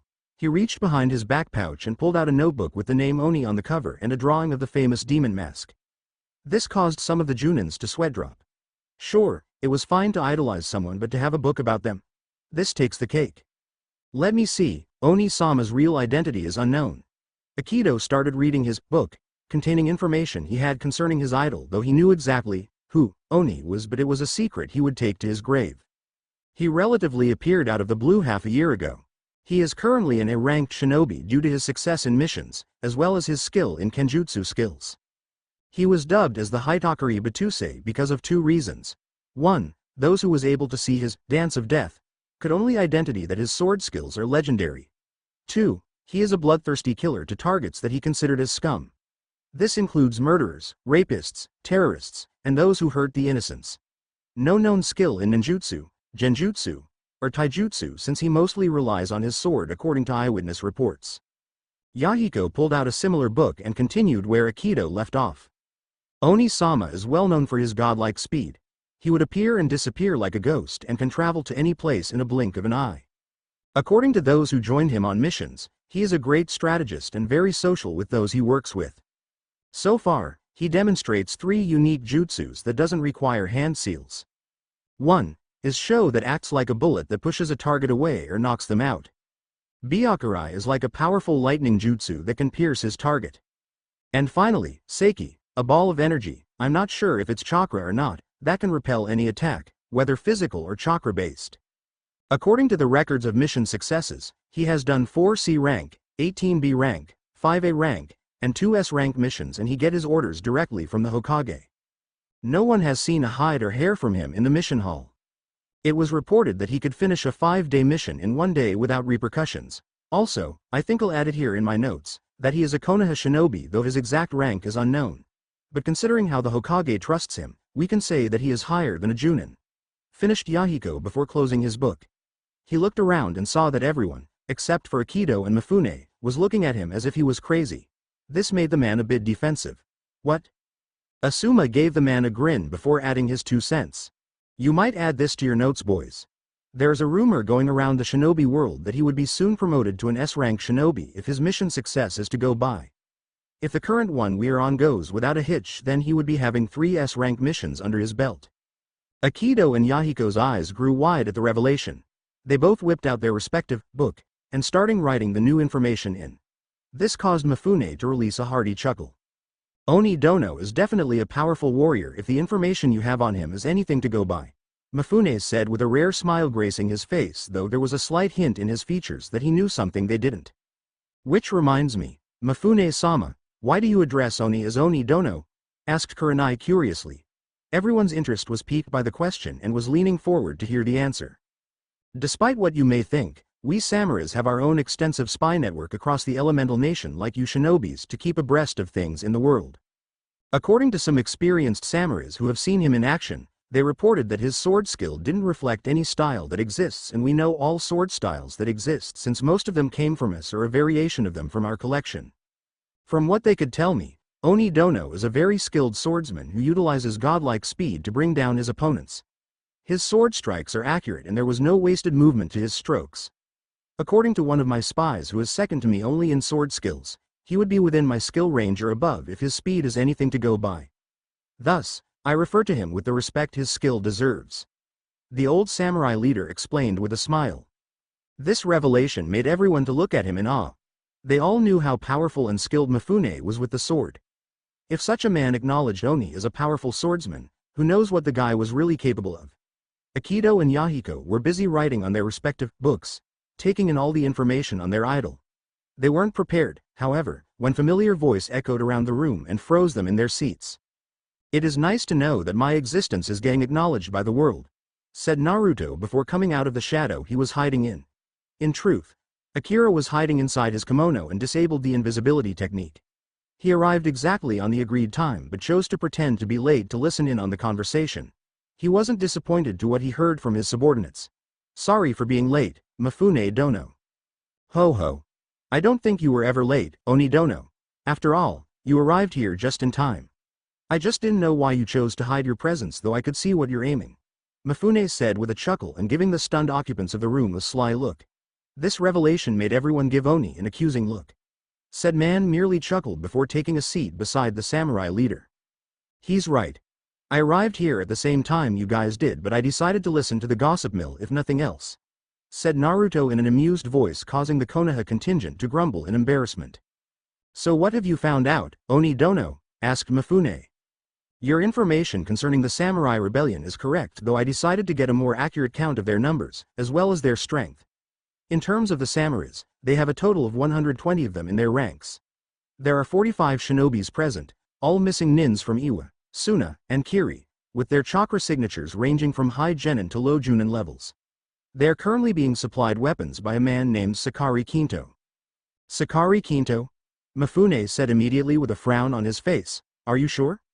Naruto pulled out a scroll from his kimono and handed it to the old samurai, who took it. Mifune paled after reading the content of the scroll. "I got this shipping manifest from one of their conference rooms while I was exploring their camp. Hope you didn't mind that I read it first. From what I can tell, Sakari Kinto is a high-ranking member in your court, correct?" Naruto prodded to get some information out of the aged leader. "You're correct, Oni Dono. Sakari is one of the most successful merchants in Tetsu no Kuni and is part of the Samurai Council. He is not a warrior but a businessman. From what I gather from this document, Kinto has been supplying them with weapons since the start of the rebellion, as well as some monetary support to bring down the current regime.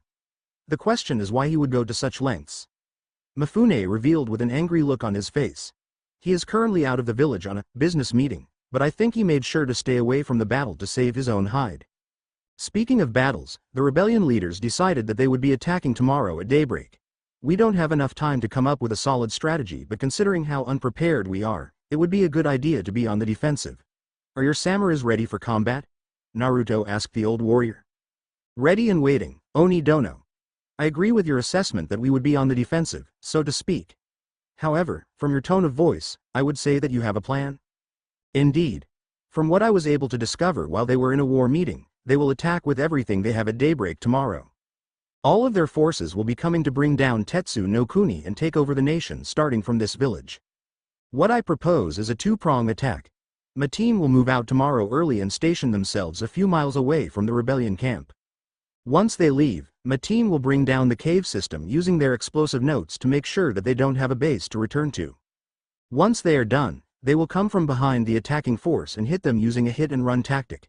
However, once they have removed a bit of the enemy's forces, they will work in teams to bring down the missing nins in their ranks. I will be assisting you in the defense of Tetsu no Kuni while my team destroy their camp. Once my team finishes that mission, I will join them once they attack the rear. Does that meet your approval?" "Yes, a sound strategy, though I suggest that a team of my own samurais should go with them for this mission, since I doubt that the missing nins would just ignore them. If they realize that your team is behind their army, then it would be safe to say that they will try to bring them down. I don't think your team, no matter how skilled, would be able to handle 45 missing nins," Mifune suggested while playing with his beard. "Thank you, Mifune Dono. You just saved me the trouble of asking you on such a measure," Naruto said with a thankful bow, which the old samurai returned. "However, do you know where they will be attacking?" Mifune asked curiously, his mind already processing the information and doing a headcount of his current troops minus the ones he would be sending with the shinobi team. Naruto nodded and stood up from his chair and walked towards the map. He pointed the enemy's camp and dragged his hand down where the ravine was located towards the western gate of Tetsu no Kuni. This will be their attack route, considering that the western gate is the weakest out of all the other gates of the village, since it only leads to the cave system you mentioned earlier. But with some tactics in deploying your troops, we could thin out their numbers for a more decisive counter. The question is, do you want to attack them outside where there is greater room, or do you want to allow them to enter the village and attack them via ambush? Mifune thought about that question a bit before answering. I suggest that we attack them outside the village, Oni Dono. Since they have samurais with them, it is possible that they know of the underground bunker beneath the mountains where the civilians will be holed up during the battle. If he quarantined them outside the village, then the civilians are secured. True, it would not limit their movements, but it is a sacrifice we have to make to ensure that civilians' safety. I see. I understand where you're going. If that is the case, then it is necessary to thin out the herd, so to speak, before your troops engage them. Naruto said with an evil chuckle escaping his lips. He developed a spell that for mass targets but haven't had time to test it out as of yet. He developed this with Kurama a few months back to counter his lack of jutsus for area damage. He would have to talk to Kurama later to finalize the details. Thin out the herd? Asked Akito in confusion. Let's just say that the techniques that you mentioned earlier were just some of the weaker ones in my arsenal. I have been developing a jutsu for mass damage, and this is the perfect opportunity to try it out.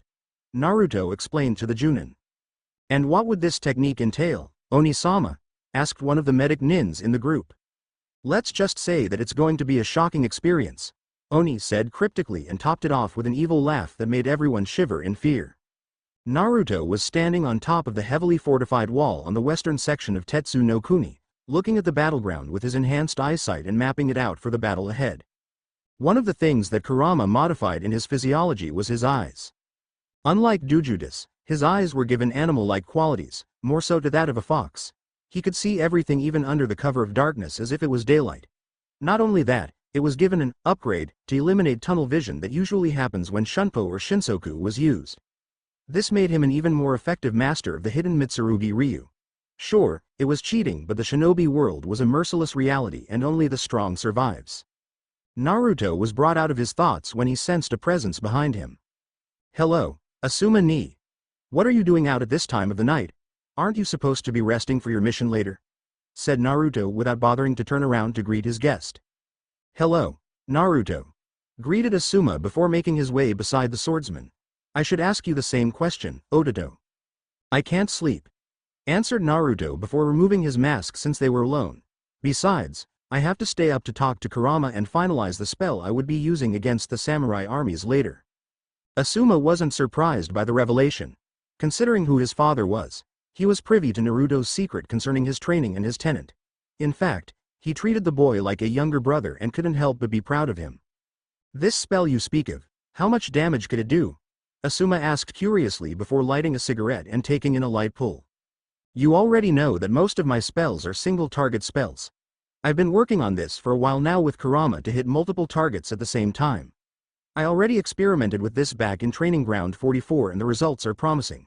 However, this will be the first time I would be overpowering the spell to generate the damage I have in mind. Naruto explained as his mind worked around the schematics of the spell and what it would do when overpowered. So this spell would effectively kill multiple enemies at the same time. Are you okay in dealing that kind of damage? Asuma asked his younger brother, intent to find out if he was turning into a mindless killing machine, a prospect that he and his father wanted to avoid. Naruto sighed and closed his eyes. To be honest with you, Asuma ni, I don't really like to kill despite what you may have heard from the other Junins who worked with me on missions. I still suffer from nightmares sometimes because of it. However, I promised myself that I would do so to protect the innocent. These samurais are no better. They're trying to bring down the rightful government without worrying about casualties. There are innocent people in this village and I will do everything in my power to protect them. Declared Naruto with determination in his voice. Well said. A voice behind the two responded. Naruto and Asuma turned to discover a relaxed Mifune smoking a pipe looking at them in amusement. Mifune dono. Naruto said coldly as he made a move to put on his mask, however, he was stopped by the old samurai. You don't have to worry about your identity, Uzumaki dono. After all, I've known you since you were a baby.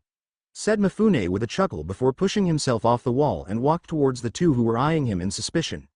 In truth, he just overheard Naruto's answer before revealing himself. It was purely coincidence that he arrived to hear the conversation since this was his favorite place to hang out. How? Asked Asuma. Sarutobi and I go all the way back and have visited Konaha a few times to talk to him and to reminisce about the good old days. This is the main reason why I specifically asked for Konaha's help instead of the other shinobi villages my nation is allied with. Uzumaki dono here have been the old monkey's charge since he was a baby, and I have even changed some of his diapers when the old coot was busy with his paperwork. You should know Uzumaki dono, You were a very messy child. Mifune said with a chuckle before turning to the young swordsman and gave him a serious look. Don't worry, child. Your secret is safe with me. How did you know how I was? Asked Naruto curiously after relaxing his stance. He didn't like it that someone knew of his really identity, that he would give the samurai the benefit of a doubt. Simple, your hair and your voice. This caused Naruto to look at him in surprise. Even when you were still a child, your hair has always been that messy, and not many in Konaha have that hairstyle. Even the Yamanaka clan has a lighter shade than yours, so I immediately had a suspicion as to your identity. Your voice, however, took some time to deduce thanks to your mask. He then gave Naruto a look of pride. You've grown well, Naruto-kun. Sarutobi Dono always spoke of you in pride even when you were still a baby, and I couldn't help but agree. Ever since you were young, there was an aura about you that spoke of greatness. I just didn't expect you to wield a sword and become a master of it. I suggest that you do something about your hair though, since it is a liability to your other persona in the battlefield. After all, not many shinobis have blonde hair in Konaha. Naruto chuckled and made a few modifications to his scarf. He loosened it a bit and covered his hair before putting the mask back on. This effectively hid his hair and only made his mask stand out from his head. It made for a very intimidating sight. Perfect. Mifune said with a nod before joining the two. I suggest you do that from now on to safeguard your identity. I know it is too late since your description have been spread throughout the elemental nations, but it is better to do it now than never. Thank you for the advice, Mifune Dono. Naruto said with a bow. What brings you out this late? You might not know it, Oni Dono, but this spot has been my favorite hangout even before I ruled this village. The view of the vast expanse and the surrounding hills makes for a very comforting sight. I see. I am very sorry to intrude on your relaxing time then. Naruto apologized. Mifune simply waved his hand. No need to apologize. Besides, I understand that you were just using this place to memorize the area of the battle, correct? Asked Mifune with a sly smile on his face. Correct. It is not a good idea to go into a battle without knowing the terrain. It makes for a very troublesome execution of standard tactics. If I didn't know any better, I would say that you're trained by Inara. You sound just like one right now. Mifune said with a chuckle before his face turned serious. Are you ready for tomorrow? Yes, I'm prepared for the battle and I will be briefing the team in 3 hours to make sure that their assignments are clear, replied Naruto before turning to his surrogate brother. How about you, Asuma ni? Have you talked to Kurama in regards to her part of the mission? Asuma nodded before taking another pull from his cigarette and blowing it out into the wind. Yes, she's already preparing herself for the mass illusion she would be using to hide the team and the samurais who would be coming with us. However, I want to modify the plan and bring one medic nin with us to inject chakra to Kurama in case if she needs it.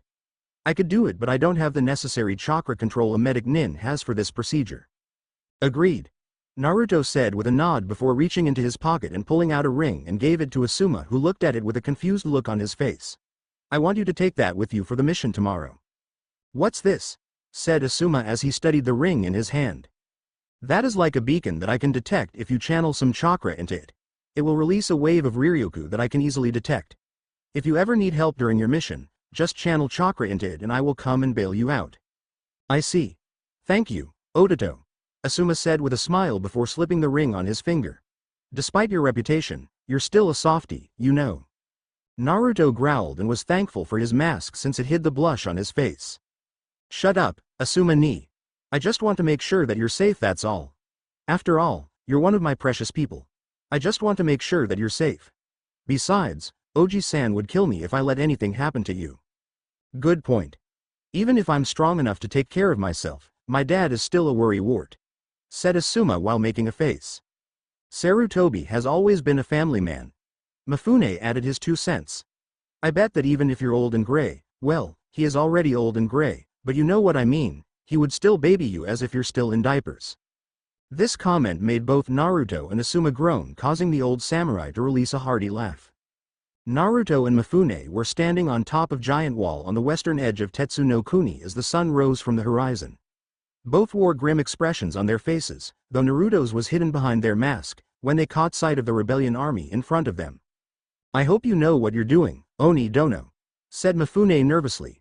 He wasn't nervous because of the battle. Far from it. He was actually excited since it had been too long since he was in a battle this big. He was nervous, however, of what the young swordsman was planning. If what boy said was true, then the destruction would be too much for his old heart to handle.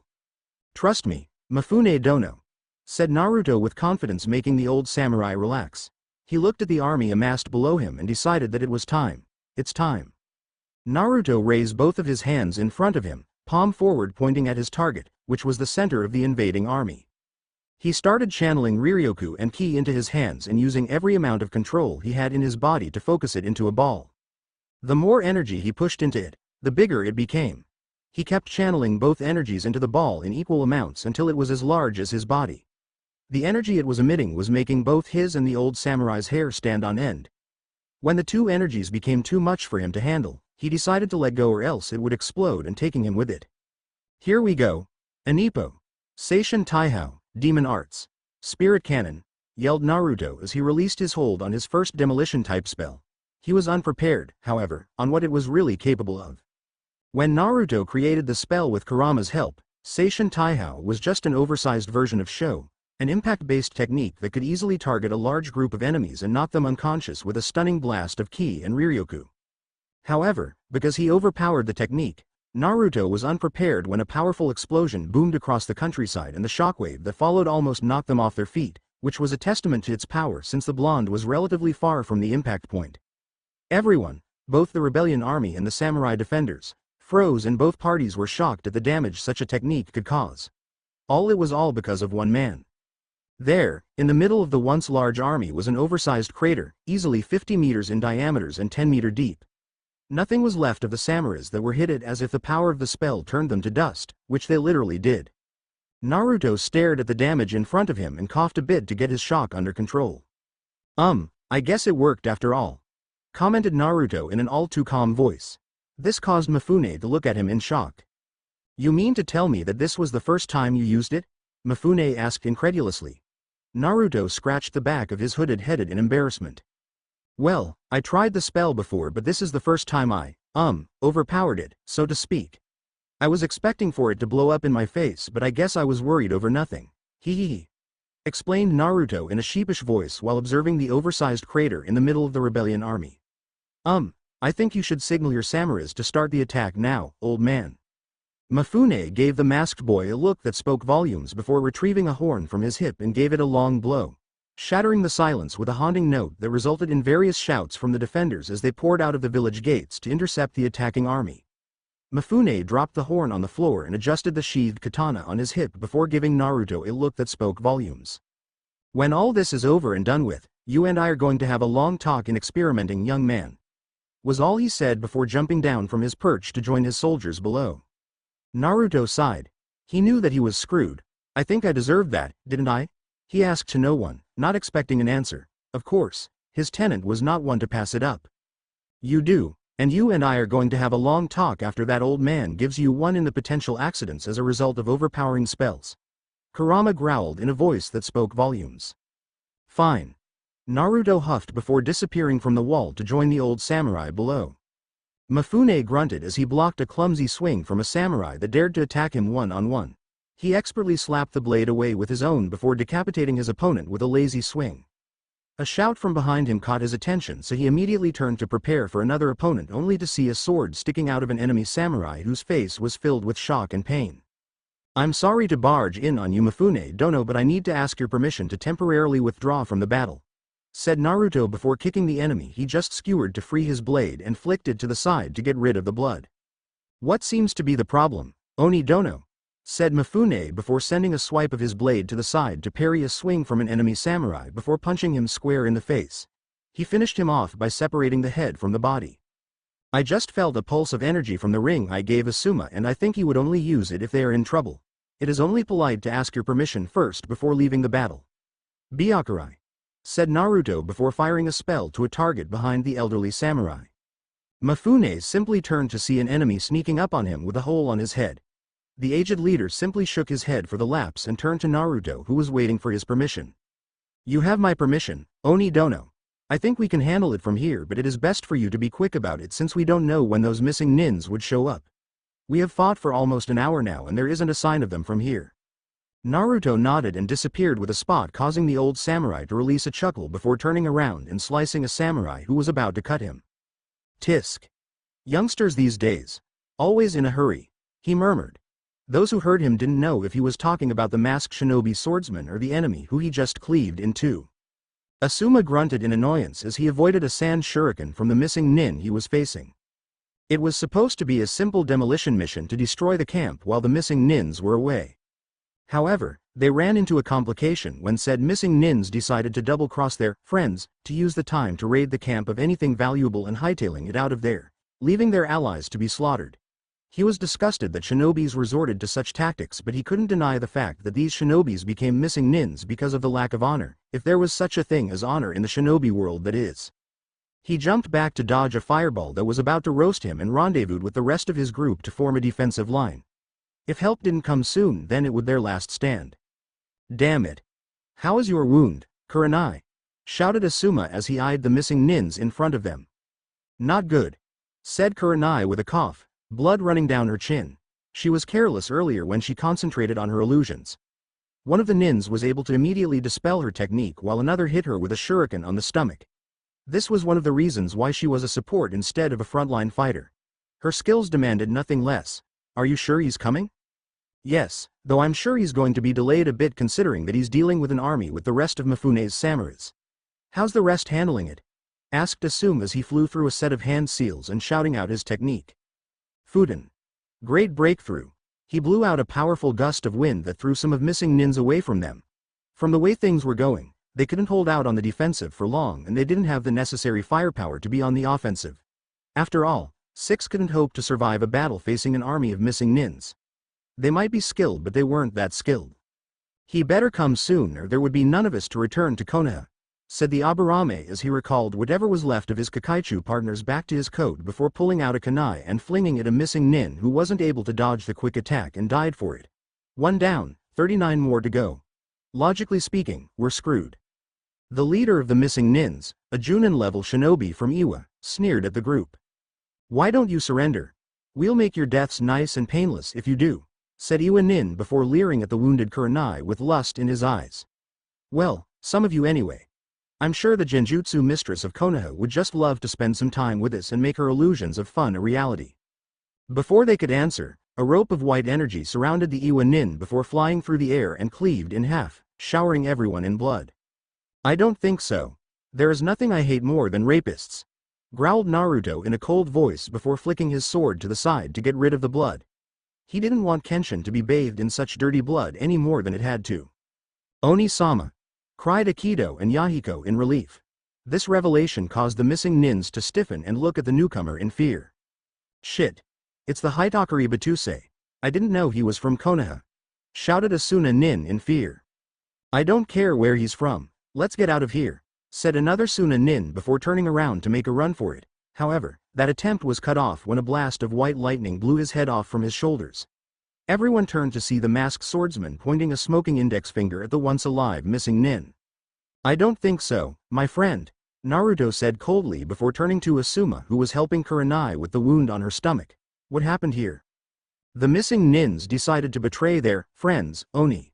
When we got here, they were raiding the camp for any valuable. Since we disengaged Kuranai's illusions, they were able to detect us and attacked immediately. We defended ourselves as best we could before I sent out that signal using the ring you gave me. From the looks of it, they came here for the money and not to help with the rebellion. Asuma explained as he tried to staunch the flow of blood from Kuranai's stomach with a piece of cloth he cut off from his sleeve. I see, said Naruto before spying the wound on Kuranai's stomach. What happened to her? She was hit while casting her illusion, Asuma answered worriedly, trying to staunch the flow of blood from his partner's wound. Naruto growled before pointing his index and middle finger on Kuranai and cast a spell. Iyasa, was all he said before a beam of green light hit Kuranai, causing her to gasp. Everyone was astonished to see the flow of blood stop as the wounds began to heal. What in the world was that? Said Akido in awe as he pulled out his book and started writing on it. This caused everyone in the ravine area to sweat drop. That's one of my spells, Iyasa. It will heal anything short of a mortal wound, explained Naruto before cutting off the flow of energy since Kuranai was already fully healed. Now, let's deal with the trash. Naruto immediately ran towards the fearful missing nins with Kenshin on his side. It didn't take long for him to reach them and started wading through the missing nins, either killing or maiming anyone who got too near. Determination renewed thanks to Naruto's powerful presence and skill. The Konoha team got back on their feet and fought like rabid dogs. Jutsus and weapons were flying around taking down missing nins left and right. It didn't take long for the Konoha team to finish the missing nins off with their combined skill. In truth, Naruto's enemies were too scared of his presence that they weren't able to muster enough courage to fight back effectively, making it easy for the Konoha group to bring them down. In the end, it was a slaughter of epic proportion. When they were done and making sure none of the missing nins were left, Naruto assigned Yahiko and Aikido to seal the bodies into the scrolls since it was possible that some of them would have a bounty on their heads. He then dispatched the Aburame and Hyuga to enter the caves and retrieve any sensitive information concerning the rebellion. Since he didn't have anything better to do, he checked on each of the shinobis in his team and hit them with his healing spell to get rid of their wounds. "We're done sealing the bodies, Oni-sama," shouted Aikido as he waved a scroll over his head. Being the one in charge of supplies, Aikido had plenty of storage scrolls to go around. Naruto nodded before turning to the rest of the team who was standing in attention in front of him. It was weird since everyone, even Asuma, was giving him a look of respect and awe. Mifune Dono and his army should be finishing up with rebellion right about now, but I want to make sure that they have everything under control. Asuma, I want you to take charge of the group and head to the rendezvous point and assist Mifune from behind the enemy lines. Give the Aburame and Hyuga an order to complete their task before catching up. I will go on ahead since I can get there faster than all of you. Understood? Sure thing, Oni.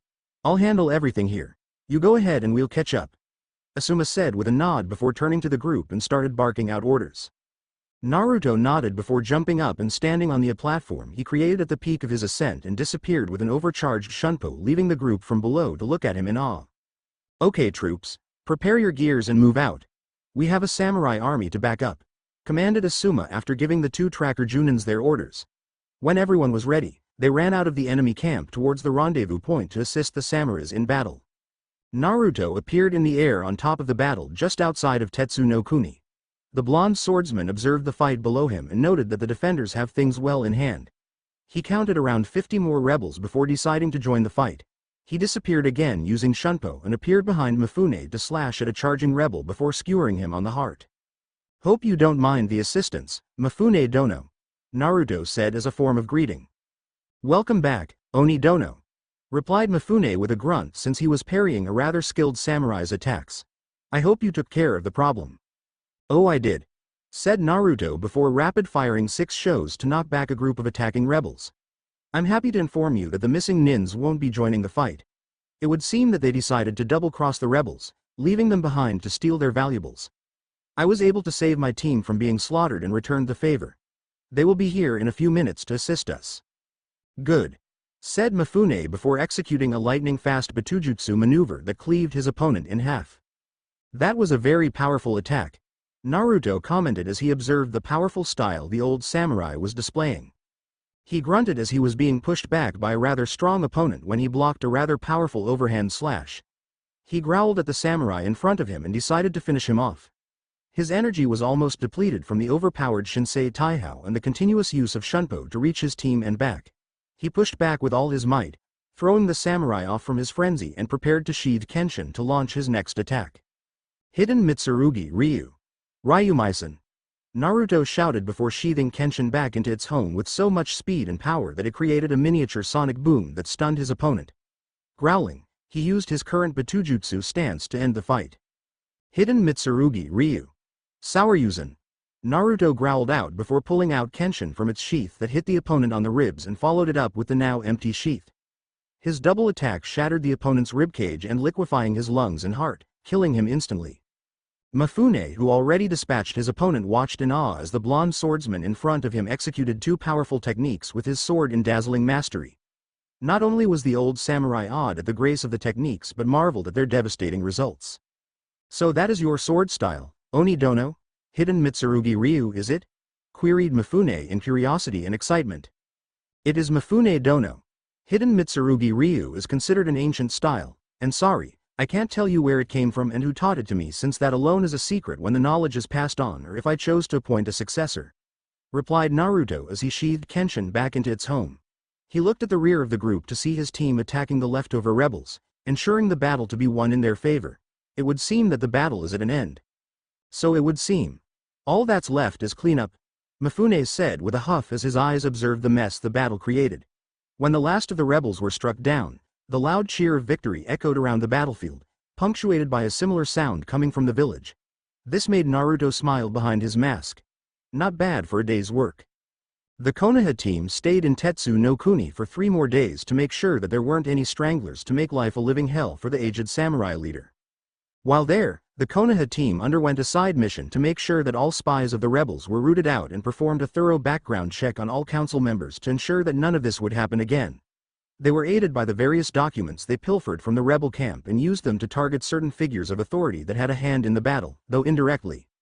Of course, Naruto stayed in the background while his team did all the work. He offered, of course, but his team would have none of it since they said that he already done enough for the entire mission. To pass the boredom of doing nothing, he trained for a bit with Mifune to improve his Batujutsu skills since he didn't focus on it during his training. It was fortunate for Naruto that the old samurai was a master of Iaido, a style in which one would rapidly unsheathe one's blade to attack enemies and resheathing it after the attack is completed. A few hours into the training session with the old samurai, Mifune commented that Naruto's skill in Batujutsu was top-notch judging from the mastery of some hidden Mitsurugi Ryu techniques involving Batujutsu. However, his EI skills needs a bit of works and achieving mastery only required time and practice. Considering that the old samurai general couldn't teach Naruto anything new, they indulged themselves in various sparring matches while putting handicaps in their techniques to make the fight more interesting. It was a sight to behold, and the Konoha shinobis and samurai warriors would crowd into the arena to see the two masters dishing it out. When their 3-day stay ended, the count was 21-20 with Naruto leading with a slight margin thanks to his Shinsoku. Naruto didn't know it, but his legend as a shinobi swordsman would be released into the world, how he stood toe-to-toe and won against the aged samurai whose skills were on par with Kage's in the shinobi world. XXXXXX. The Konoha team with Naruto in the lead entered the gates of Konohagakure no Sato after a successful S-rank mission in Tetsu no Kuni. Of course, being the leader, Naruto was the one who took care of the Chunin guards to grant them entry. Oni and team returning to Konoha from a successful S-rank mission to Tetsu no Kuni. Naruto informed the two Chunins before handing them the scroll containing their mission parameters, a scroll signed by the general and leader of Tetsu no Kuni, Mifune. One of the Chunin guards peeked at the scroll and paled before immediately handing it back to the masked shinobi who was looking at him with a grin on his face hidden behind his demon mask. "Oh Oni-sama and team, welcome back to Konoha. Please report to the Hokage's office immediately for debriefing," stuttered the Chunin who was looking at Naruto in awe, fear, and respect, a curious combination if nothing else. "Thank you," said Naruto before turning to his team who were grinning at him. During their stay in Tetsu no Kuni, he shared a camaraderie with his teammates and got to know them better. In fact, he was treated more like a friend and teammate than an actual legend. They knew that the masked shinobi swordsman was annoyed when the samurais who saw his feat in battle kept bowing and adding, "Sama," to his name. "All right team. Please head to the Hokage Tower from here for debriefing. I'll meet you there." Without another word, he disappeared using Shunpo, shocking the two Chunin guards and causing the Konoha delegates to snicker at them. Naruto appeared inside the Hokage's office to find his surrogate grandfather reading the various reports on his desk. "Good afternoon, Gigi. S-rank mission to Tetsu no Kuni a success," said Naruto in a cheerful voice, not bothering to hide his relationship with the old Sarutobi since he sensed that they were alone and no one was within hearing range. Sarutobi took the scroll his masked surrogate grandson offered and noted the signature of his old friend, Mifune, signifying the completion of the mission. "Very good, Oni-kun," Sarutobi said with a smile filled with pride before reading the mission scroll since the entirety of the team's mission report was inside. He frowned for a bit before breathing out a sigh of relief. "I see that there were some complications during the mission." Naruto nodded. "It was a touch-and-go situation, Gigi, but it was a good thing that I gave Asuma a tracker ring of my design so he could call backup if necessary. Good thing too since they were outnumbered 4-1. The masked blonde informed him. "I see. From your report, you created another one of your spells again, this time causing a large amount of damage too," Sarutobi stated with a raised eyebrow.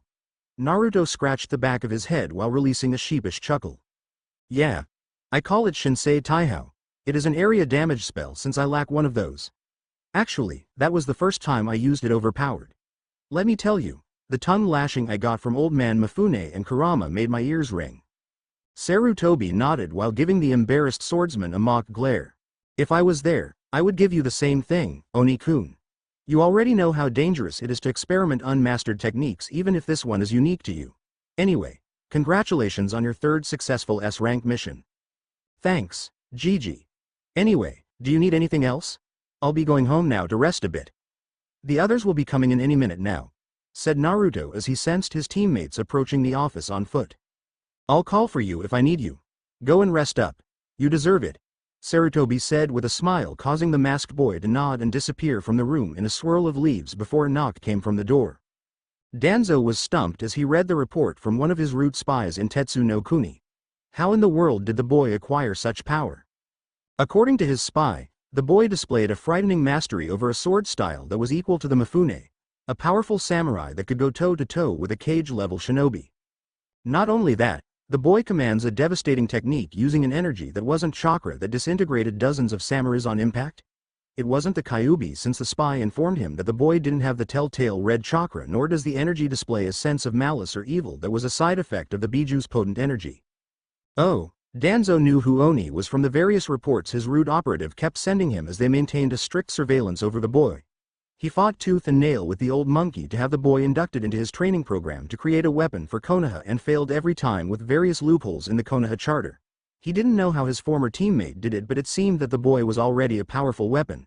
He didn't even have to lift a finger. No, the boy, Uzumaki Naruto, grew to be a powerhouse that made Konaha a powerful shinobi village and that brought a smirk to Danzo's face. Despite his rather unethical methods, Danzo would do anything in his power to secure Konaha's place as the strongest and would be damned if he would fail now. Maybe it was time to meet this so-called Oni and determine his plans in the future. Even if recruiting him into Root was no longer possible, he needed to know if the boy was a threat to Konaha or not.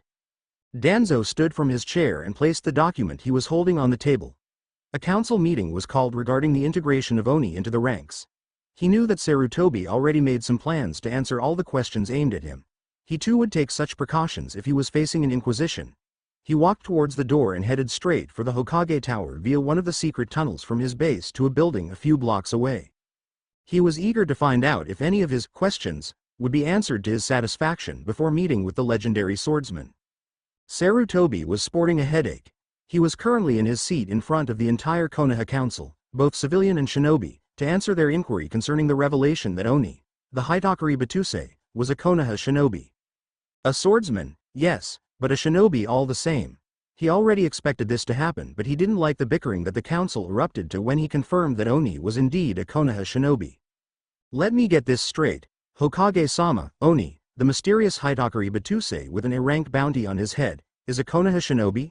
Asked Nara Shikaku, Konoha's leading tactician.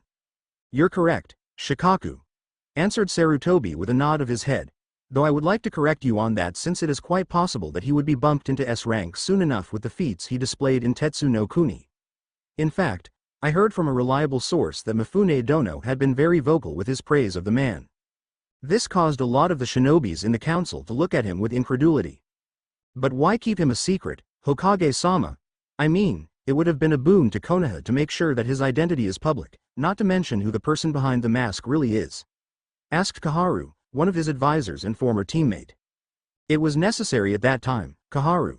If you stop and really think about it, Konoha has always been obvious in its movement, whether it be missions or spying. Despite how skilled our shinobis are, all our actions will still point back to us, no thanks to the spies that I know exists in this village. He raised his hand to stop the objection that he knew was coming from the shinobi side of the council. And please don't tell me that Konoha doesn't have any spies, because that is an impossibility in itself. We are shinobis after all. If we have spies in other villages, what is stopping them from having one in our territory? No, my aim to keep Ona's identity and affiliation a secret is because I want someone in the shadows to reinforce Konoha's will. A secret operative, if you will, that only answers to me, explained Sarutobi. This caused a lot of murmurs to erupt from the council. So what is his exact rank, Hokage-sama? Asked Heishi in monotone. With his skill, he could easily be a Junin considering his bounty in the bingo book. In the span of 6 months, Oni rivaled many of our skilled shinobis in terms of missions and ability. You're correct, Heishi. His skill is definitely that of a Junin of above, though I would say that he is along the level of a Sannin if he decides to go all out. This revelation caused a lot of incredulous looks directed at him. The Sannins were, after all, the strongest in the village next only to the Hokage. I know what he is capable of, and the various mission successes he had for the past 6 months is a testament to his skill. In regards to his rank, no, he is not a Junin. He doesn't have an exact rank at all. In fact, I activated a secret position just for him. Don't tell me, Sarutobi, he is. Danzo looked at his former teammate with a new form of respect. The one-eyed shinobi didn't know that his friend had it in him. Homura looked at Danzo questioningly. What do you mean, Danzo? Do you know what Ona's position really is? Asked Homura in curiosity. Danzo nodded and gave Sarutobi a nod of respect before answering. Yes, I know exactly what Oni is in terms of his position here in the village. During the time of the Shodem and Nidame, it was necessary to have someone protect Konaha from the shadows. This was one of the reasons why I created Root in the first place, though the program is abolished now. Well, it wasn't, but he didn't need to tell them that. He saw Sarutobi raise an eyebrow at this, which made him inwardly curse his carelessness in bringing it up, since he knew that his old teammate knew that Root still existed. He coughed to regain his bearings and cursed some more when he saw the old monkey smirk at him. As I was saying, the Shodem and Nidame created a position that is given to a specific shinobi who showed exceptional skills in all aspects of the shinobi arts. This position is called the Cage's Hand, or Konaha's Assassin. This revelation caused a lot of fearful murmurs to erupt around the room. Sarutobi raised an eyebrow at Danzo, which the one-eyed man mimicked, though there was a form of amusement in Danzo's face as noted by the aged leader. Sarutobi swore that his teammate was giving him a thumbs up for his decision in regards to activating that position, though the Warhawk refrained from doing so since it would look childish. Danzo is correct. This caused the murmurs to die down. Despite Konaha recuperating from the Kyuubi attack 10 years ago, it still doesn't have enough manpower to handle the most dangerous missions. Sure, we have plenty of talented shinobis in our ranks, but Konaha needed an operative that works in the shadows to handle missions that is too sensitive and must not be traced back to us. This is why I gave Oni the title of Cage's Hand. But what is his exact rank, Hokage-sama? Asked Denbi, one of the richest merchants in Konaha with a seat in the council. If you want to be specific about it, Cage's Hand is directly under the Hokage. If you want to be technical, a Cage's Hand's authority is equal to that of the Sannin. Sarutobi answered with a straight face. But the question still stands, Hokage-sama, who is Oni? Asked Danzo. This question would ensure if the old monkey's determination was well placed or not. Sarutobi looked at Danzo in the eye and answered with a seriousness that made his body shiver in fear. He is my assassin, Danzo. That is all you need to know about him. The Hokage answered coldly, which revealed to everyone in the room that the professor, the god of shinobis, was back in business. It has been 2 days since his mission in Tetsu no Kuni, and Naruto was taking the downtime as a vacation to be spent tinkering around in his clearing in Training Ground 44. After checking up and stocking up on some food for his nursery of salmon and other species of fish, he spent the rest of his time harvesting and planting new vegetables in his slightly enlarged garden. He was brought out of this happy chore when he sensed a presence at the edge of the clearing. He inwardly tensed as he looked at the direction where the presence originated, revealing a man with a bandaged eye and lack of a right arm starting at him. Good afternoon, Uzumaki Naruto, or should I say, Oni, the Hidakari Batusei of Konaha, said the man that caused Naruto to prepare.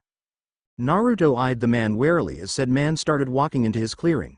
He found the man familiar, as if his physical description tickled something in his memory though couldn't pinpoint it accurately. Pushing the thought to the back of his head, he stood up from his perch and patted his clothes free of loose. I would welcome you to my humble abode, but it's useless considering that you're already here. So let's get straight to the point. Who are you and what do you want? Asked Naruto in a deceptively calm voice.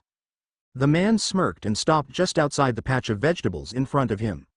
Such animosity for one so young, said the man in amusement, though Naruto could literally feel the nervousness coming off from the person's body in waves. This made the blonde inwardly chuckle at the absurdity of it all. Not animosity but curiosity, stated Naruto with ease. You come here and greeted me by name despite the fact that I haven't met you my entire life. So please answer the question before things come to a head. The man nodded, though the smirk left his face replaced by a serious frown. My name is Shimura Danzo and my purpose in coming here is merely to talk. Naruto was inwardly surprised at the name and recalled everything he learned of the man from his many talks with his surrogate grandfather. Shimura Danzo, former teammate of the Hokage under the tutelage of the Shodem and Nidame Hokage, leader and sole instructor of the Root program that was abolished by the Sandame when the Third Great Shinobi War ended. What brings you to my humble abode? If Danzo was surprised that he knew some facts about him, the man didn't show it. If a man's face was made of marble, then Danzo was the epitome of it. As I said merely to talk, Oni, or do you prefer I call you Naruto? Danzo asked curiously. Call me Naruto. Address me as Oni when I have my mask on. Since you came here to talk, then may I inquire as to why there are 3 more shinobis behind you hiding in the shadows of the forest? Inquired Naruto while raising a hand and pointing his index finger towards the forest. Before Danzo could do anything, Naruto fired 3 show bullets in rapid succession, hitting different shadows, causing the shinobis hiding there to materialize and slump to the ground unconscious. Danzo stared nervously at the smoking finger of the cage's hand. Whatever that attack was, it neutralized his bodyguards in rapid succession. Aside from the fact that he wasn't aware of what technique it was released so fast before he could react. He knew deep inside that this boy, no man, in front of him could kill him easily without breaking a sweat. He needed to tread carefully if he wanted to get out of this place alive and achieve his objective. I apologize if bringing my bodyguards with me looks like a sign of aggression, despite the fact that it is not. The Forest of Death is a dangerous place, after all. Danzo pointed out, hiding his nervousness behind his cold facade. Don't play games with me, Danzo, Naruto said in a cold voice. You're trained by the first 2 Hokages along with the Sandaime. I know you have skills that would make the Forest of Death like a walk in the park. Now before I do something drastic, considering you're trespassing in my home, I suggest you talk and leave. Danzo nodded. Before we go into that, can you tell me what you know of me en route? He asked the somewhat relaxed assassin in front of him. Nothing from what I was told. That is all you need to know, Naruto stated coolly. He didn't really like the guy since he had a manipulative air around him. You need to understand about me, Naruto, is that I protect the leaf from the shadows. That is the sole reason why I created Root in the first place, despite the fact that it was disbanded by the Sandaime. I am curious regarding your existence, and I want to determine what your motives are and what your plans are of the leaf considering your status. Status? Naruto asked with a tilt of his head. You need to clarify that. Status as both the cage's hand and being the holder of the Kyuubi. He raised a hand to halt whatever Naruto was about to say. I know the law since Sarutobi and I were the only 2 who worked with it when the Kyuubi was defeated and you asleep inside his office. What I want to know is, what is your intention of being the assassin of Konaha? I serve the Hokage. Nothing more, nothing less, and that is all you need to know, Danzo, Naruto said coldly. I see. Danzo said with a shake of his head. Then it would seem that Hiruzen has brainwashed you thoroughly to serving his goals not befitting of Konoha's stature. Oh. And who are you to say that his goals are for the good of Konoha? Naruto asked coldly, eyes narrowed as he stared at the man in front of him who had the gall to insult his grandfather in all but blood. Understand, boy, that the world is not a peaceful place. Especially the shinobi world. Those who have the power should always rule and subjugate, not make treaties and peaceful alliances. With your power, it should be used to conquer the rest of the elemental nation and make Konoha the most powerful country in the world. Danzo proclaimed with a fanatic gleam in his eyes. That is why I came here today, Naruto. I want to ask you to join Root so we can topple the current Hokage and rules the village in our image. Naruto was silent as he started at the man, no, idiot in front of him. He finally realized what kind of man Danzo was. Unlike the Sandaime who embraced peace, Danzo was the total opposite. He was definitely a warmonger. A man who would stop at nothing to destroy everything in his path if his rule wasn't followed. Be they innocent or not. Nothing would escape the slaughter if the man was put in power. This man needed to be stopped and he was the one who was going to do it, with relish. I don't think so, Danzo, Naruto said in a cold voice. He raised his hand and unsealed Kenshin before placing it on his hip to prepare for battle. You think that the Sandaime brainwashed me and manipulated me to follow his way of life? No, Danzo, you misunderstood me. I was the one who beseeched the Sandaime to take me in and become his assassin. I was the one who trained and discovered my own power to be used against evil. I will never follow your so-called route and destroy what Konoha strived for. As Kage's hand, I will bring you down. Danzo looked at Naruto grimly before snapping his fingers. 50 root shinobis appeared in the clearing, surrounding Naruto. Are you sure about that? Danzo asked with an evil grin on his face. If you're not going to come to me willingly, then I will force you. I'll beat you, then I'll simply re-educate you for my use. Before this day ends, Oni will be nothing more than a puppet in my hand. With a snap of his fingers, the battle between Root and Hitokuri Batuse began. Naruto saw that he was greatly outnumbered, but it was nothing that he couldn't work around with. After all, Hidden Mitsurugi Ryu was created for the sole purpose of bringing down multiple opponents.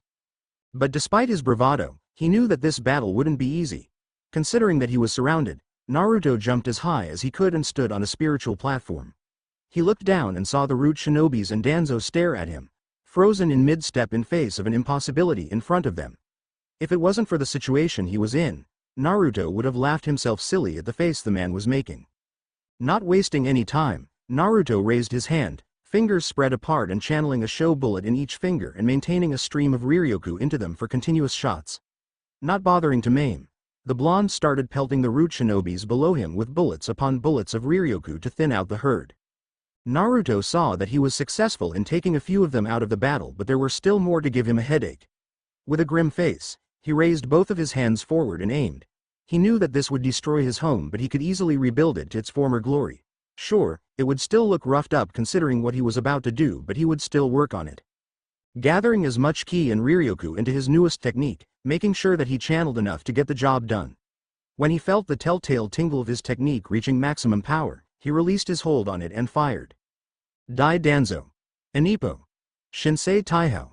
Unlike the one he used in Tetsu no Kuni, this version of the spirit cannon was too powerful and Naruto's rage gave more energy to fuel it.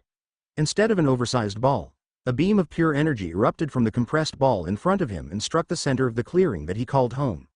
A powerful explosion shook the forest of death, followed by a large mushroom cloud that was seen by the entire village. Sarutobi Hiruzen was relaxing in his seat in the Hokage's office when he felt his hair stand on end after sensing a large buildup of energy coming from the forest of death. He immediately stood from his chair to make his way to the window and froze when a loud explosion rocked the tower, as well as the rest of the village, followed by a tremor that shook the foundations of the village. He quickly reached the window and saw a large mushroom cloud in the area where he knew Naruto's cottage resided. Hoping that he wasn't too late, he immediately called his Anbu guards who appeared in front of him, tense for battle. "We are going into the forest to check what happened. Bear, go to Anbu headquarters and bring with you 3 teams. Bring medics as well just in case. Move, move, move." Bear immediately left the office while Hiruzen removed his robes, revealing his battle armor underneath. Not wasting time, he left via the window with his Anbu guard in tow at full speed to determine what happened to his surrogate grandson. Naruto descended back onto the ground after the smoke cleared up to see the extent of the damage his rather overpowered technique caused. He looked around in dismay to see his once beautiful oasis reduced to a large crater. He knew it deep in his heart that it was forever lost and inwardly wept at its passing. Instead of tears, his eyes became colder as he stared at the destruction around him. He saw that many of the rude shinobis were vaporized by the technique, though quite a few of them were still around, except for the lack of body parts. He walked over to a bunch of them and knelt to remove the mask. What he saw made his heart clench in disgust and rage. The root shinobi he unmasked was a child, no older than he was. The boy's eyes were open, shock plastered on his dead face. Tears streamed down Naruto's face as he realized that this boy was brainwashed by Danzo to join his root and he was forced to kill them in cold blood. How many of these children did he kill? How many of them were taken from their homes to fight for cause that held no meaning? Instead of the calm face that was once Uzumaki Naruto, a face of a demon replaced it, bloodlust and rage clear in his eyes. This is what Hiruzen Sarutobi stumbled upon when he entered the destroyed clearing. "What happened here?" the Hokage demanded. "Root happened," whispered Naruto, causing the Sandaime to stop dead in his tracks and to look at him incredulously. "Danzo came and wanted to recruit me into his army. When I refused, he attacked me with 50 of his men. They didn't survive." Sarutobi stared at his surrogate grandson's face and almost winced at what he saw. Naruto's was wearing the same face during the time the Haruhis were killed. He was brought out of his musings when Naruto's question was asked. "Gigi, did Danzo do this?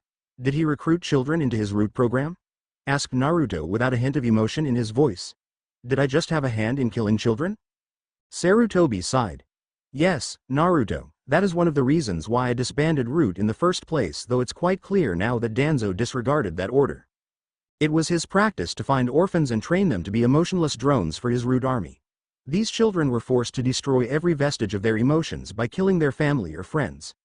Sarutobi explained with sorrow in his voice. "Sure, they were a welcome addition during the war, but when I discovered how they were created, I was disgusted by the man I once called friend and teammate. I had the program shut down with the Yondaime backing me up." Naruto nodded and closed the eyes of the boy in front of him.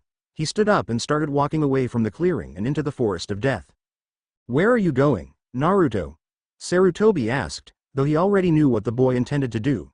It was the Harui incident all over again and there was nothing he could do about it. The boy was justified, after all. "Danzo must die," was all Naruto said before disappearing from their eyes. Danzo was running for his life. He didn't realize how dangerous the boy was. In fact, the boy was more powerful than what he was led to believe. He couldn't imagine such power in a single technique that wiped out every single of his root contingent in a blink of an eye. He barely escaped using one of the Sharingan eyes on his arm with the cells of the Shodem fueling their techniques. If it wasn't for the reality-altering technique, we would have died back there. He lost 1 eye out of 10 but it was worth the sacrifice since he came out alive for another day. Revenge would be his. As he ran away from the now destroyed clearing, Danzo could help but shiver in fear. He knew what was coming and there was nothing he could do to stop. His only salvation was to reach one of his bases and hide before disappearing without a trace. It was time for him to leave Konaha if he wanted to survive. However, that thought disappeared when he saw someone stand in front of him, a man wearing a demon mask with one hand on the hilt of his sword. "Oni, I see that you've caught up with me," Danzo said calmly, though he was inwardly nervous at what was going to happen. It was inevitable. If he was to survive, then a battle will have to be fought. "Shimura Danzo, with my authority as the Kage's hand, you will be executed on the grounds of treason," Naruto said in a cold voice, a voice that screamed death for the one-eyed shinobi. "As if you can defeat me.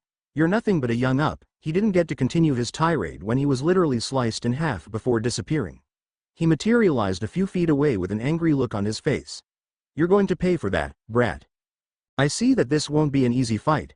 I don't know what that technique was but I know you used it twice already. One to get away from my Shinsei Taihao and the second from the slash I just gave you. Impressive," Naruto said coldly. Danzo growled while removing the various locks on his arm, causing the heavy metal covering his once non-existent arm to fall to the forest floor with a loud thud.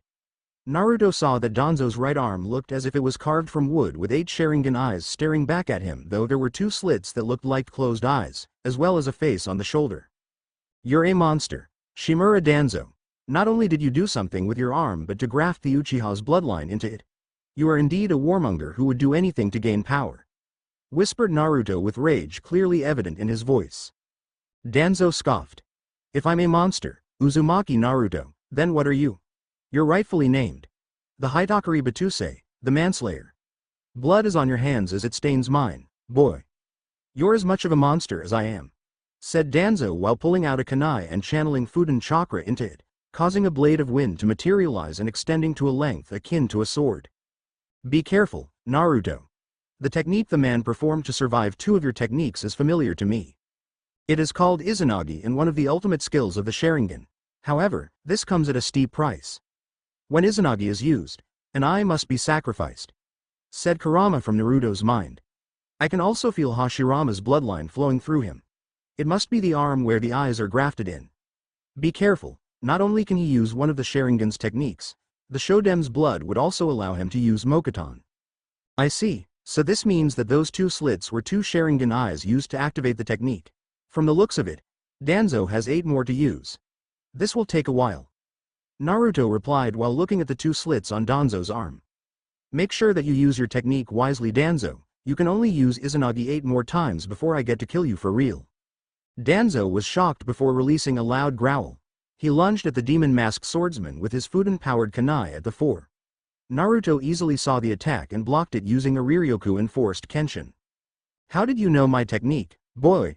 Answer me," Danzo screamed with a crazed look in his eyes. Naruto channeled ki into his arms and pushed the man back and launched a counterattack which the Warhawk dodged with ease. "Let's just say that I have a friend who knows the various techniques of the Sharingan and leave it at that," Naruto said calmly as he continuously slashed at Danzo, forcing the man on the defensive.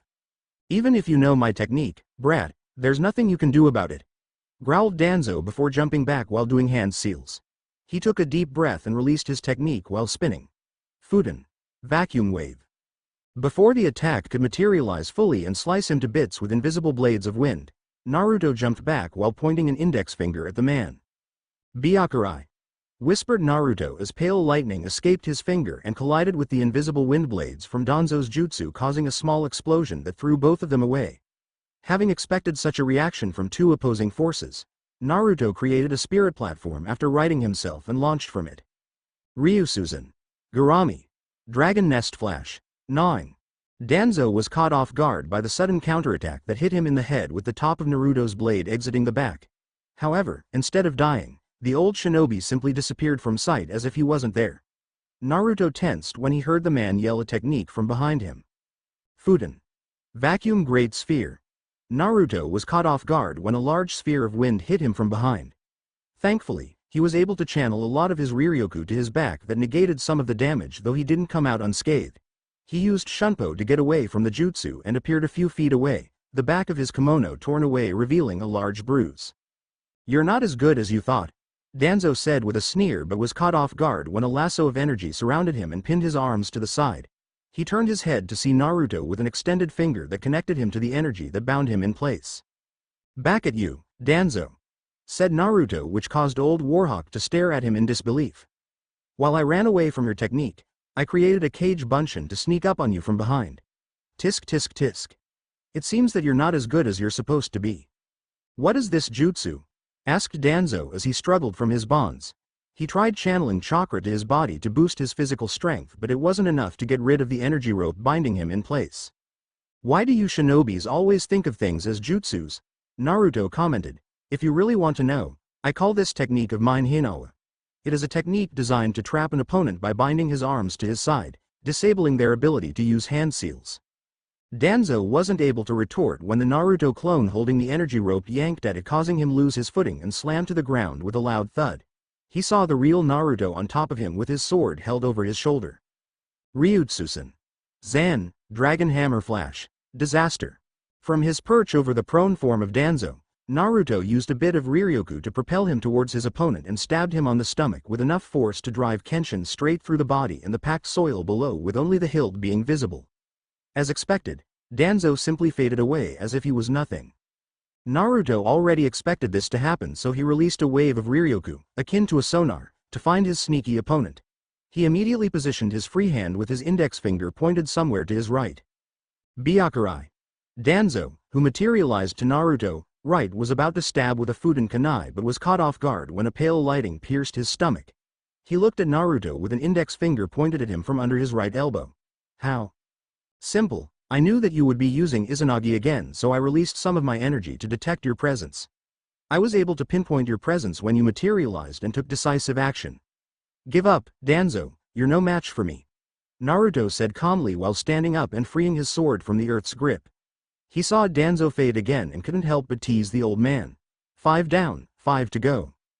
"Damn you," growled Danzo before flying through hand seals with the speed of a master and slammed his hand on the ground. Kachiyose no Jutsu. Baku. A gigantic elephant-like creature materialized with Danzo on its head. It had tiger-like limbs, orange body, and bandages wrapped around its head similar to its summoner. Naruto raised an eyebrow at this, since the summoned animal looked like it came out of a comic book. "Interesting summon you have there, Danzo. But I guess I should bring out mine as well," Naruto said calmly as he sheathed Kenshin did his own set of hand seals. "Are you ready, Kurama?" "Ready and waiting. Let's give him hell," Kurama said excitedly, preparing to be summoned to the real world. "I want you to meet a friend of mine, Shimura Danzo. Kachiyose no Jutsu, Kurama." Danzo was unprepared when Naruto's summon materialized. He couldn't believe that the boy brought out one of the most powerful creatures in the entire elemental nation. In front of him, standing in its full glory with 9 tails, was the most powerful Biju. "Kyuubi no Yoko. How in the world did you bring out the Kyuubi? That creature was supposed to be sealed by the Yondaime." Danzo screamed in pure disbelief. Even his summon was looking fearfully at the massive creature in front of him. "And why should I answer you? You're going to be dead soon. Do it, Kurama," said Naruto. "Hi, Taiko," Kurama said cheekily before opening his mouth wide and maneuvering his tails to the front with its tip pointing towards his open maw. Black and red balls of energy materialized from where the tails were pointing and condensed into a black sphere. Kyuubi swallowed it, causing the ground to buckle underneath the added weight. Kyuubiko Amari. 9-tailed beast bomb. A beam of red and black energy shot out from Kurama's opened maw and obliterated Danzo and his summon, erasing them from existence. Thankfully, Naruto only gave Kurama a tail of chakra for the technique, or it would have destroyed everything at its path until the energy blast died down. It was also fortunate that the direction Kurama fired was away from the village, sparing Konaha from total annihilation. Nice, commented Naruto when he saw the devastation a one-tail worth of chakra-powered Amari caused in front of him. Nothing was left of Danzo's summon, though he was sure that the creature already teleported back to where it came from before it could be killed by the blast.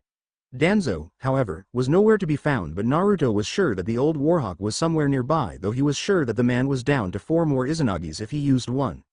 That was the first time I saw that technique. Impressive, Kurama. If that's impressive, then you should see what it could really do when I have all of my chakra powering it, said Kurama with a satisfied grin on his face. That is the reason why I only gave you a tail of chakra before summoning you. I don't want to explain to Gigi why a part of Training Ground 44 is destroyed. Thankfully, your attack only created a large ditch and obliterated anything in its path, replied Naruto with a smile before releasing a pulse of Riryoku to detect Danzo, though Kurama beat him to it with the Biju's more advanced sensing abilities. When Danzo materialized behind Naruto, one of Kurama's tails lashed out and struck the man from the side, causing the old Warhawk to crash onto the ground, resulting in a small crater with him in the middle. Lucky shot, Naruto commented. Kurama simply rolled his eyes and looked at the groaning man on the ground. You want me to stay and play with him, or do you want to take care of it? Asked Kurama, though he already knew the answer to that question. I'll take care of it. I know Gigi and some shinobis sensed your chakra being used, and I don't want them to come and find you outside the seal. I haven't told anyone that you're my boss summon, and I want to keep it that way. You're my trump card after all, Naruto said with a shrug, causing the Biju to release a huff of annoyance for not being able to play more. Fine, just make sure you get rid of him permanently. He is both our problem, more so for your old man, Kurama commented, waiting for his summoner to cancel the technique. No problem, Kurama. He will be dead before the day ends. I'll make sure of it, Naruto said coldly before dispelling the technique, returning the Biju inside him. Naruto glided towards the ground with a burst of Riryoku and pulled out Kenshin from its sheath as he faced Danzo, who was already pushing himself off the ground. He noticed that Danzo was down to 4 more Sharingan eyes, since he must have used one of them to escape Kurama's attack. Damn you, Uzumaki Naruto. Damn you to hell. How in the world did you bring out Kyuubi? Shouted Danzo before pulling out 2 kunais and channeled Fuden chakra into them, turning them into literal wind swords that could cut anything. I didn't tell you before, Danzo, and I'm not going to tell you now. Besides, you're dead anyway, so such information is useless, said Naruto before releasing his hold on his Riryoku, causing an intense spiritual pressure to blanket the area. This caused Danzo to buckle to the ground on his knees. What is happening? Danzo gasped as he struggled to rise but found it difficult to do so. I may not have answered your question concerning Kyuubi, Shimura Danzo, but I'll answer you this one, Naruto whispered as he held Kenshin in both hands in front of him. What you are feeling right now is the full release of my Riryoku, an energy that is unique to me. Why did I release it?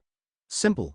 I found your Izanagi annoying, and I want you to feel that no matter what you do, you will still die.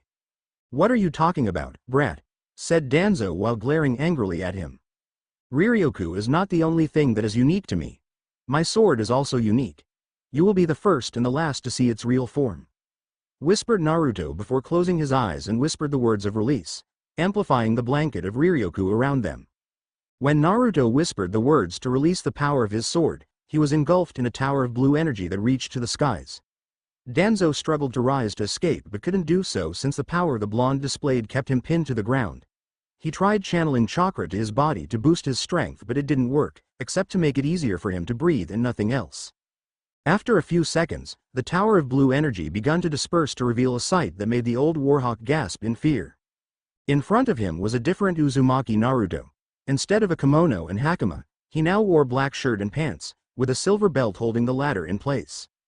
A black trench coat reaching down to his ankles covered his inner clothing and completed by black steel-plated boots. The demon mask was replaced by a black face mask that covered him from the nose down. The katana he used was now transformed into a nodashi with a 5-foot blade and a foot for the hilt. It was pure black and seemed to exude an unearthly glow that sent a chill down his spine. However, what scared Danzo the most was the existence of a third eye embedded in the center of the blonde's forehead. It still had the swordsman's natural eye color, blue, but the pupils were black slits, similar to that of the feline species. Thank you for waiting, Danzo, said Naruto in a voice devoid of any emotion. What are you? asked Danzo in fear, though he was able to stand now since Naruto let his Riryoku levels die down. He might have promised to kill Danzo, but he wanted it to be a fight to the death since there was no entertainment to be had killing a crippled opponent. "This is the true form of my sword and the release of my power," Naruto said while giving the old warhawk a look that spoke volumes. He raised his left hand and beckoned for the man to attack him. "Come." Growling, Danzo immediately channeled Fudan chakra into his kunais, turning them into literal wind blade before dashing towards the blonde at Junin level speed. However, he disappeared before reaching Naruto but appeared behind him to slash at the blonde's exposed back. He was flabbergasted when the Nodashi was deftly maneuvered to block the blow. Naruto didn't bother turn to face his opponent. Trying again, Danzo disappeared for the second time and appeared a few feet in front of Naruto before thrusting a kunai towards the swordsman's heart. Before it could reach its target, however, it was stopped when a powerful grip caught Danzo's wrist. "Is that all you can do, Danzo? Pathetic," Naruto murmured without emotion, causing the old warhawk to growl in anger. Naruto released his hold with Danzo taking advantage of it to jump back and give himself some space. He started going through hand seals for his next technique. Fudan. Vacuum Great Sphere. A giant sphere of wind appeared fired towards the now transformed blonde swordsman, who calmly raised his Nodashi with its tip pointed at the incoming projectile. "Seiki," said Naruto. A circular shield appeared from the tip of his blade that easily repelled the attack back to its caster, who immediately dodged to avoid getting hit by his own technique. Danzo noted that the blonde's normal eyes were closed except for the unnatural third eye who was keeping him in its sight. Naruto, deciding that he gave the man already too much leeway, lunged forward with the blade at his side. His first slash was blocked by a chakra-coated kunai, its owner grunting at the sheer strength behind the swing. Danzo immediately broke the stalemate and attacked with both of his wind blades in hopes to incapacitate or kill the blonde. Without opening his eyes, except for the third, Naruto danced around the attacks, parrying and dodging lazily, causing the old warhawk to lose his composure. Seeing that his rather frenzied attack was useless and easily countered, Danzo smirked and disappeared only to materialize behind the blonde. He was shocked, however, when the blonde turned lazily and slashed him from shoulder to hip when he appeared. With blooding running down the side of his mouth, he couldn't help but ask, "How?" Danzo gasped as he tried to stem the flow of blood from the wound. "How did you know where I was going to appear?"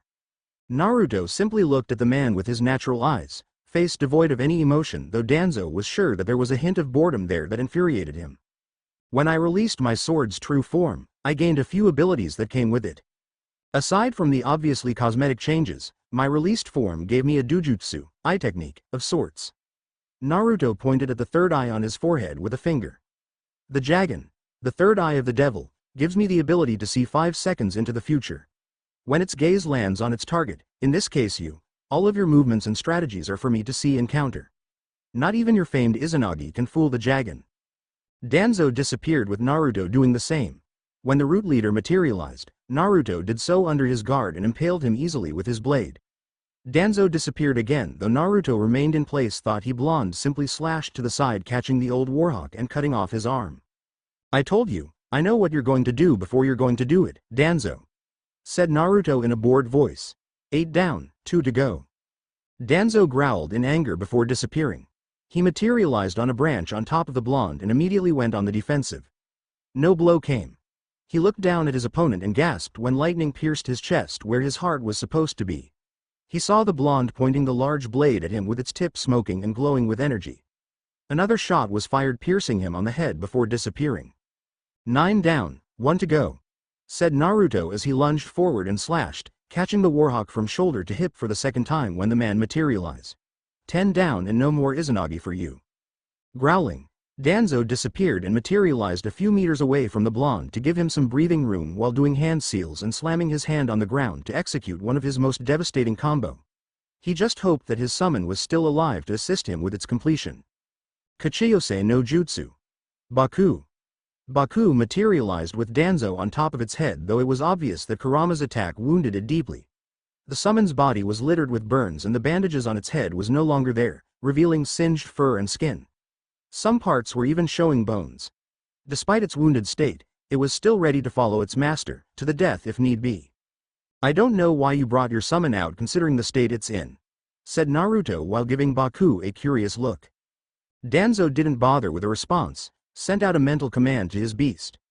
Baku opened his mouth and started using wind to suck anything into its mouth.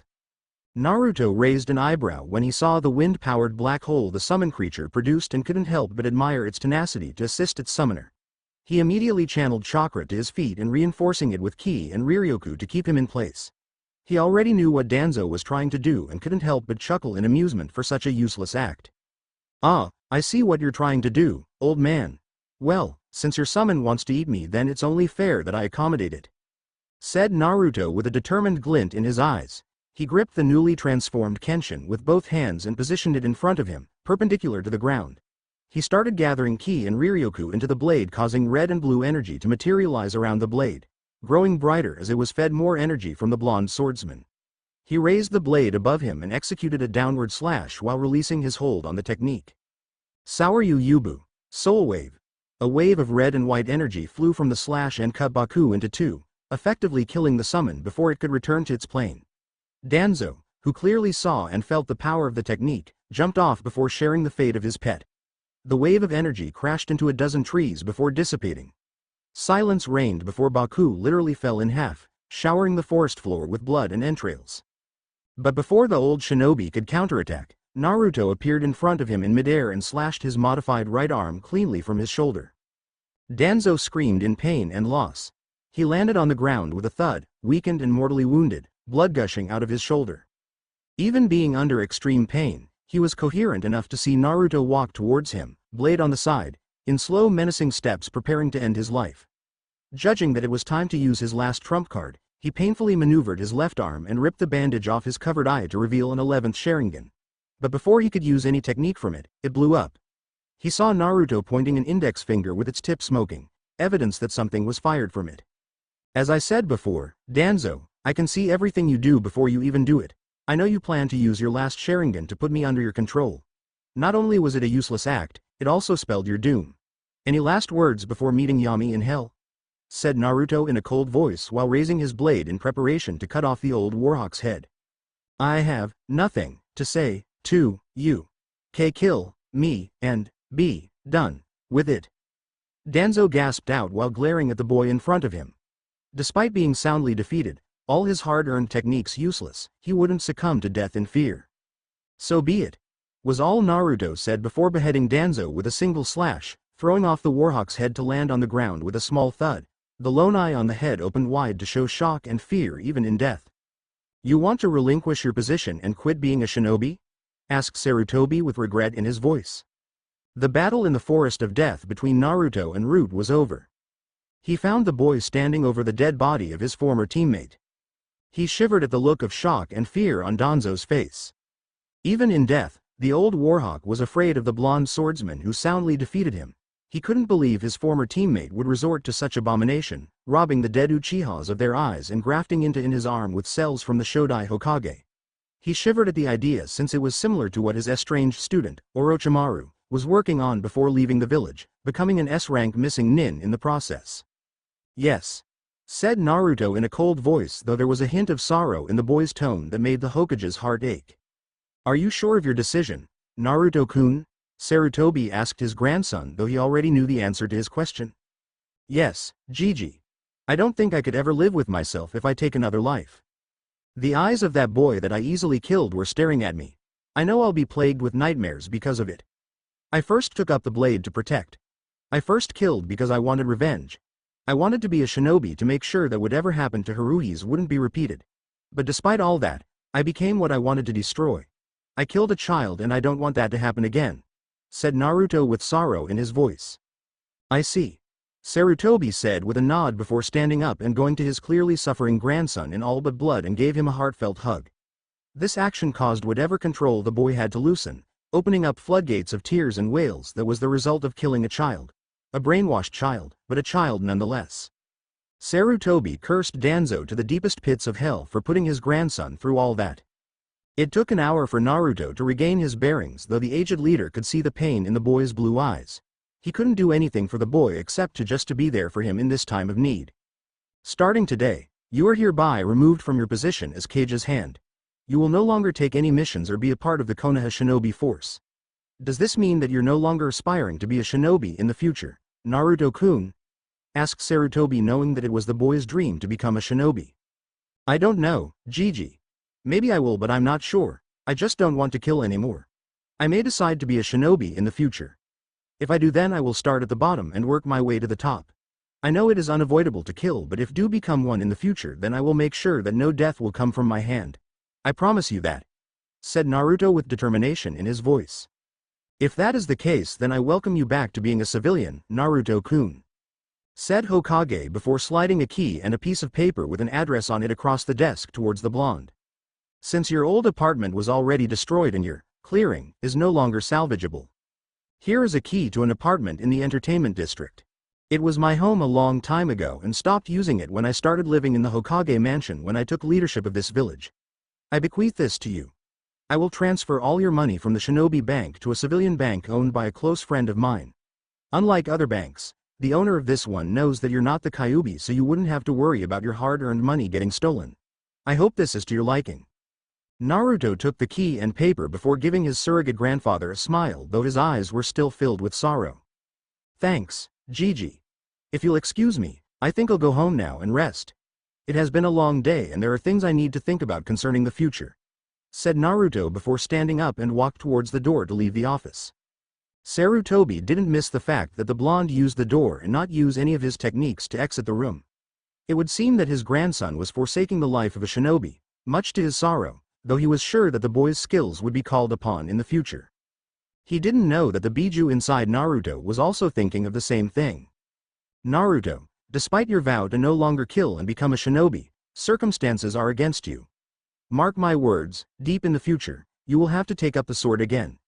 Until then, I'll be waiting," thought Kurama before cutting off the link and going into slumber, relishing the day that the boy would one day return to his former life. Oni, the Hitokari Batusei of Konaha, would disappear for years before revealing himself once again. The end. Thanks for watching. Also remember to subscribe and like this video. See you in the next video.